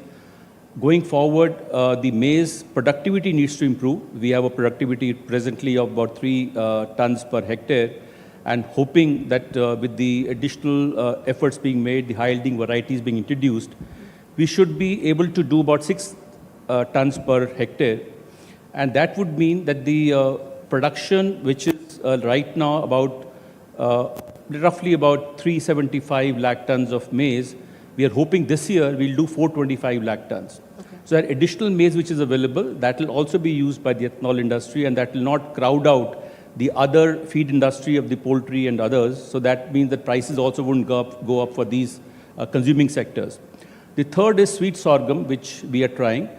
We've already experimented in the National Sugar Institute. So sweet sorghum is something which can be intercropped with sugarcane. And even if, let's say, we intercrop 25% of the sugarcane area with sweet sorghum, that gives us about 46 liters of ethanol per ton and about 50 tons of sweet sorghum per hectare, meaning in the next 5 years, we can do about 120 to 140 crore liters of ethanol from sweet sorghum. So just to mention, maybe it was a little more detailed than what I thought I will mention, but just to give you a comfort level that yes, the government is aware of the constraints of feedstock, and the plans are afoot to ensure that feedstock doesn't become an issue, doesn't become a constraint as we go along this entire journey of ethanol blending program. Right. So agri-waste and non-food biomass also becomes important. Non-food biomass is something that we are experimenting. The 2G that you mentioned, a couple of plants have been set up in Panipat and in Bargarh in Odisha, and the results are yet to come in. However, that is another area which hopefully will give us good results in the coming years. Mr. Chopra, also this would require states to ask their farmers to diversify when it comes to crops. Do you think that the states are cooperating with the center? Is there any sense of hand-holding that the center does to the states when it comes to crop diversification? Yes, crop diversification is something that the states themselves are taking up. Many states like whether this Punjab or Haryana or Odisha or Chhattisgarh, they are trying to do crop diversification. I would not say that we are completely satisfied with whatever has happened. The Government of India also has a scheme for assisting crop diversification. However, the present focus on paddy as a primary crop all over the country is something that we need to revisit, something that we need to wean away the farmers from, and that will only happen once they have the marketing facilities available and a good price available where they will be assured of the produce and the price. So this is something that the government is working on, and that is an area which, of course, is something that is very critical for the success of our agri sector. Right. Mr. Chopra, also because there's a new cooperative ministry, it's not new anymore, but then this is the first time that a cooperative ministry is in place. Do you think cooperatives can also play a role when it comes to promoting ethanol? And FPOs, do you see them playing a role? See, cooperatives are very critical to the entire sugar sector, and about 1/3 of the sugar in the country is produced by the cooperative sugar mills. I would say about 10 to 12% of the ethanol comes from the distilleries set up by the sugar industry. So the sugar industry in the cooperative sector is very critical to the entire industry. And recently we've introduced an interest subvention scheme which is primarily targeted towards the cooperative sugar mills, just to nudge them to put up dual feed plants so that they can also use grains besides sugar for the purpose of generating ethanol. So yes, it's a very critical area where we are focusing on to have more cooperatives and more FPOs engaged in the entire process. Right. Mr. Chopra, also when you think about biofuel integrated economy, the first thing that comes to my mind is green warriors, a workforce which is trained in a thinking like that. Do we have enough research capabilities for the sector? So I would say that it is available in the country. Now, obviously, there is always scope for improvement. We can do more. So we have these breeding institutes in Lucknow, in Coimbatore. We have a National Sugar Institute in Kanpur, which has set up a biofuel center of excellence in collaboration with the IIT Kanpur. So a lot of work is being done by the National Sugar Institute to diversify also. As I mentioned, the sweet sorghum, which is an upcoming feedstock for ethanol, the experiments have happened by the National Sugar Institute in Kanpur. So high-yielding varieties, the Honorable PM last year in August released a few varieties of maize and sugarcane, which are not only higher yield, but also they are more pest resistant, and also climate, they require less water. So a lot of research has happened, but of course I would not say that that's enough. Yeah, a lot more needs to be done. Right. Also, sir, India's ethanol story, has it been told in global platforms? We do hear of it quite often. How has it improved our prospects at green diplomacy? See, whenever we go for any of these events abroad, or whenever we have these interactions at the global level, in fact, today morning we had the Brazilian ambassador in one of the other events. And while there's a lot to learn from countries like Brazil, which have done a lot, but still, even compared to them, I think the exponential growth that we've seen in India in terms of the biofuel sector is nothing short of extraordinary. There are, let's say, many initiatives taken by Brazil that we can learn from. For example, 93%, we just learned 93% of the vehicles which are being sold in Brazil are flex fuel vehicles. Whereas we are still having a debate in India, flex fuel vehicles, electric vehicles, so that debate is going on. However, keeping in view the recent geopolitical upheavals, where the supply of maybe battery-grade lithium, cobalt, nickel, the semiconductor chips. So all those issues, I think we are aware of, and how these supply chains have been disrupted. So keeping all that in view, I would say that my personal view is that we should have a balance, and we should not really put one above the others. Both the electric vehicles and the flex fuel vehicles are equally important in our journey for a climate resilient mobility sector. And why would you say that India's model is unique when it comes to being climate resilient? India's model is unique because we have actually we are having a multi-feedstock ethanol program. It is not reliant on just a particular sector. For example, in US, most of the ethanol is from corn. Here we have different feedstock. We have different molasses. We have the grains like maize, rice, sweet sorghum. We are talking about 2G ethanol. So in that respect, I would say the model that we followed in India is a little different from the other countries. Right. And sir, one of my final questions to you, do you look at India as being the world's largest large-scale biofuel integrated economy in the coming years? Would you put a timeline to something like that? I wouldn't put a timeline to it, but then yes, integrated biofuel economy, yes, because these sugar mills are getting converted into biorefineries, and sugarcane actually is such a wonderful crop, and as I always say that sugar industry itself is the torchbearer of the circular economy. I think everything in the sugarcane crop is being used, whether it is for the purpose of sugar or it is for the purpose of let's say biofuel, or now bioplastics, green hydrogen, potash derived from molasses. So I think it's a wonder crop, and I think the potential for the sugar mills to become biorefineries and integrated biofuel complex, I think it's very much within our reach. Right. Mr. Chopra, you spoke about Brazil, but what are the other best practices from global nations that you can talk about? Well, in terms of the global best practices, and you talked specifically of Brazil. So in Brazil, actually, as I said, 93% of the vehicles are flex fuel vehicles, and they have actually given a level playing field to the flex fuel vehicles and the electric vehicles in terms of the tax structure. And if one was to go to any fuel station in Brazil, you would find that there are pumps which are dispensing E100, and also the base fuel there is now E30. It is dispensing E30 as well as E100, and it is the choice of the consumer as to what is the blend that he would like to put in the vehicle. And there is a price differential. So we have until now, we don't have any price differential, and there are these E100 pumps that we've set up in the country, but there is a price differential as of now. So again, this is a debate which is going on whether a price differential is required or not. So these are a couple of things which have happened in Brazil, which have actually given an impetus to the growth of flex fuel vehicles. Right. Do you see a time in India where E85 or E100 could become a reality when it comes to personal vehicles? Absolutely, absolutely, because already we have some E100 pumps available. Now, the issue is that the flex fuel industry, the auto sector is requesting for certain dispensation for giving a fillip to the E100 pumps.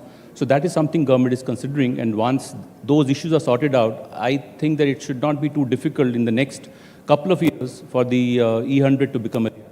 So Mr. Chopra there laying out his vision. Any questions from the audience members? My questions are done, so anyone who wants to ask a question.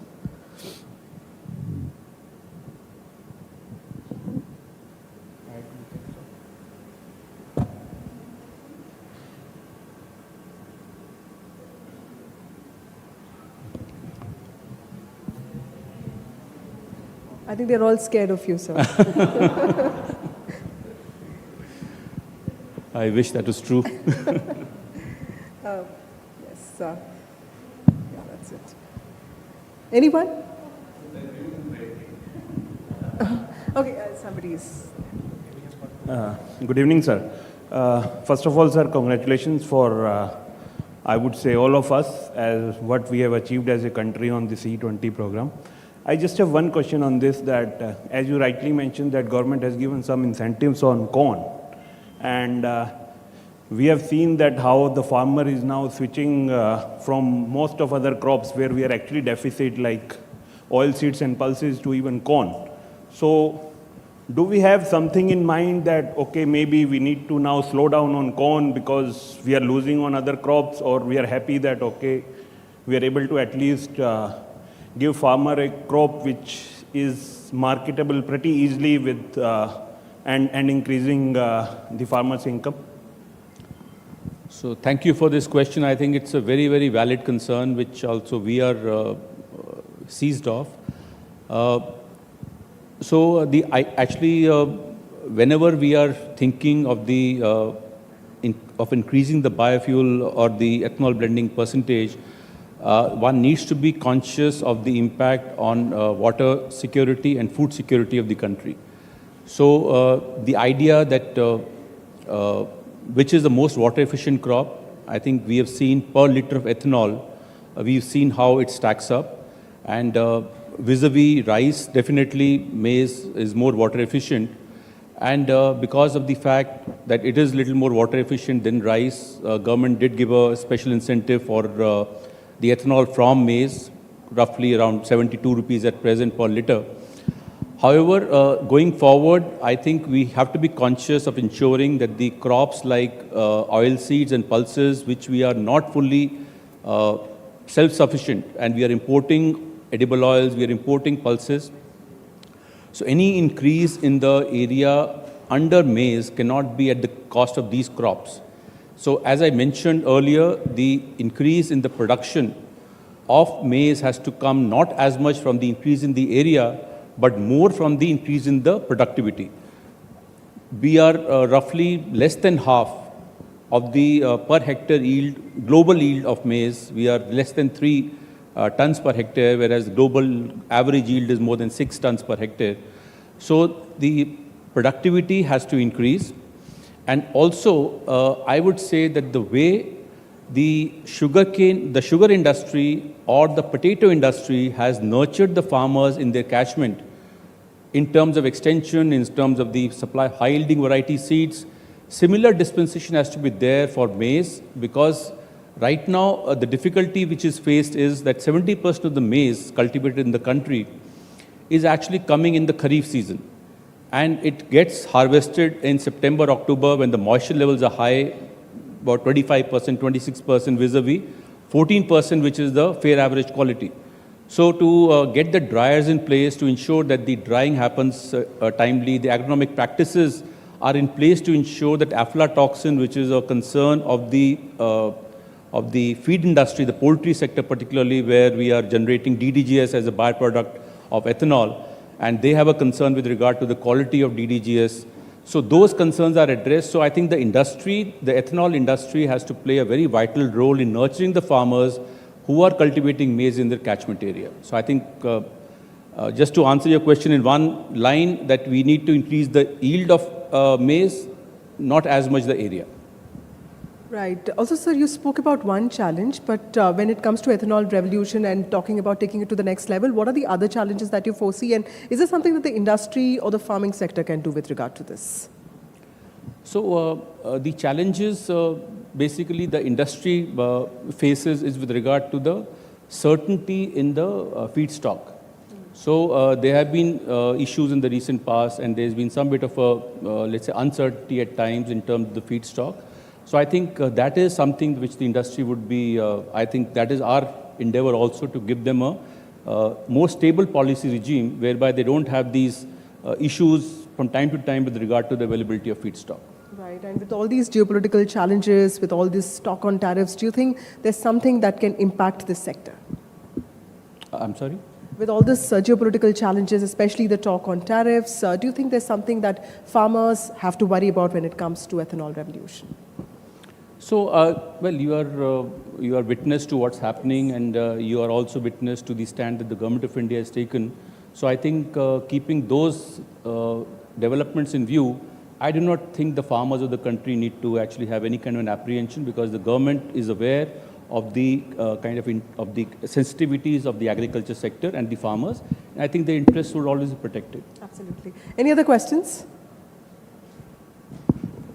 Hi, sir. I have one question related to sustainable aviation fuel. Now that we have been talking about biofuel for green energy transition, and when we talk about sustainable aviation fuel, again, ethanol is being considered as an active feedstock. So my question here is that, two questions actually. First, where are we in terms of roadmap? We have international mandates of meeting 1% by 2027 and 2% by following years.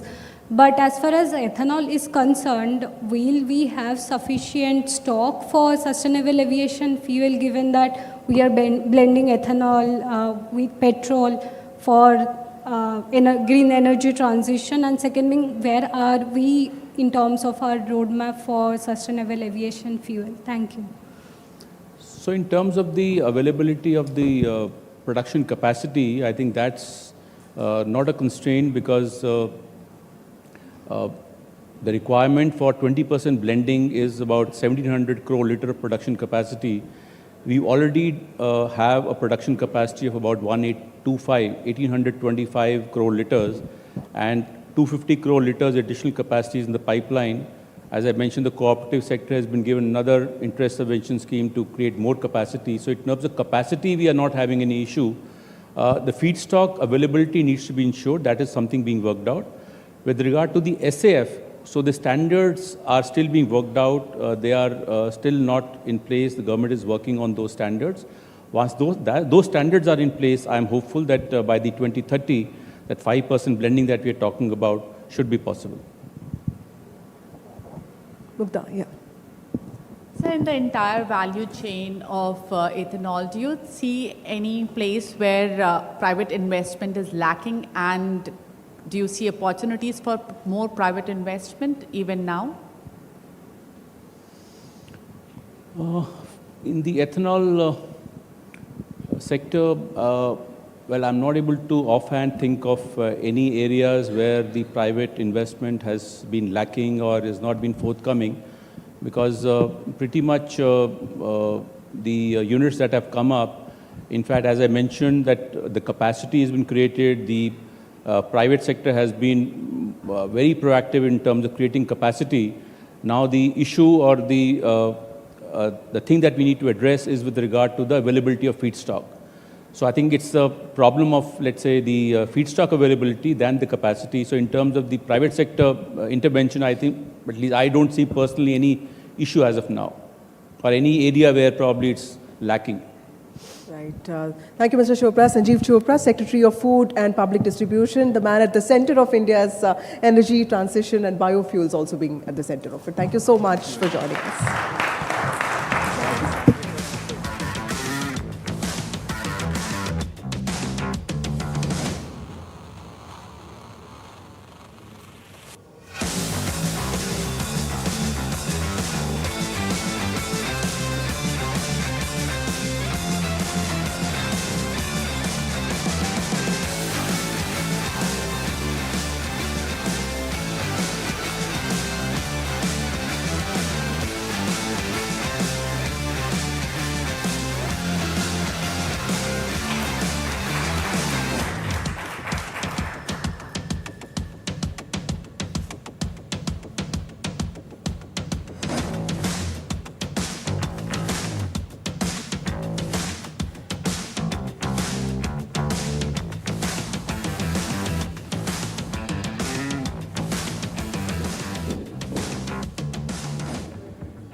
नहीं।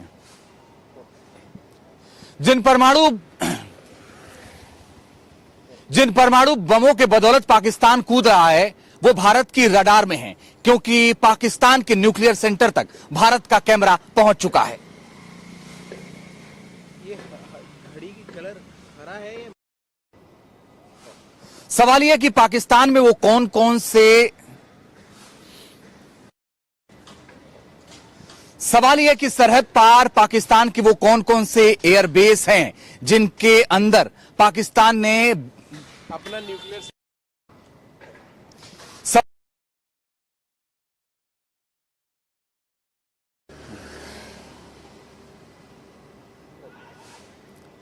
आप आगे चलेंगे, पहले मुझे बता दीजिए। पीछे गाड़ी आ रही है। नहीं।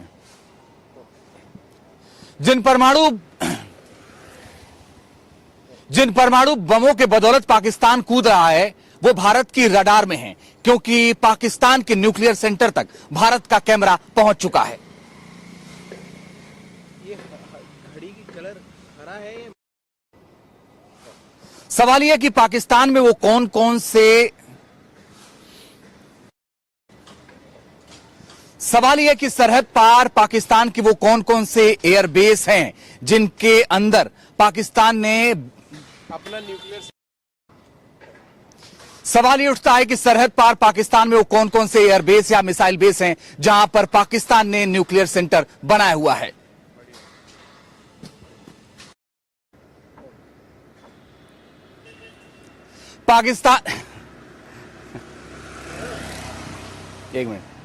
Pakistan institute of nuclear science and technology और खान रिसर्च लेबोरेटरीज ने यहां परमाणु अनुसंधान से जुड़े कई प्रयोग भी किए हैं।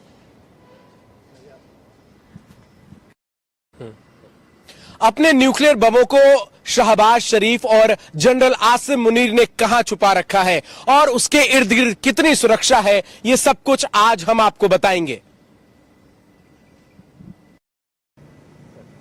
आज हम आपको पाकिस्तान के न्यूक्लियर सेंटर की एक एक तस्वीर दिखाएंगे।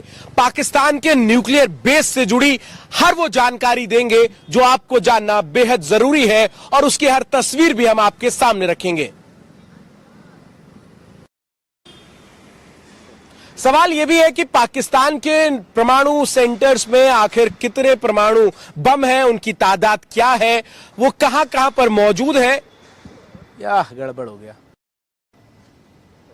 सवाल यह है कि पाकिस्तान के नॉन न्यूक्लियर सेंटर्स में कितने परमाणु बम हैं, उनकी तादाद कितनी है और किस प्रकार के न्यूक्लियर बम कहां पर मौजूद है। 1983 से लेकर 1990 के बीच पाकिस्तान की तरफ से कई बार परमाणु परीक्षण की कोशिश की गई, लेकिन हर बार अमेरिकी उपग्रहों ने उन लोकेशंस का पता लगा लिया और जिसके बाद पाकिस्तान ने अमेरिकी ऐतराज के बाद उन लोकेशंस की जगह बदल दी।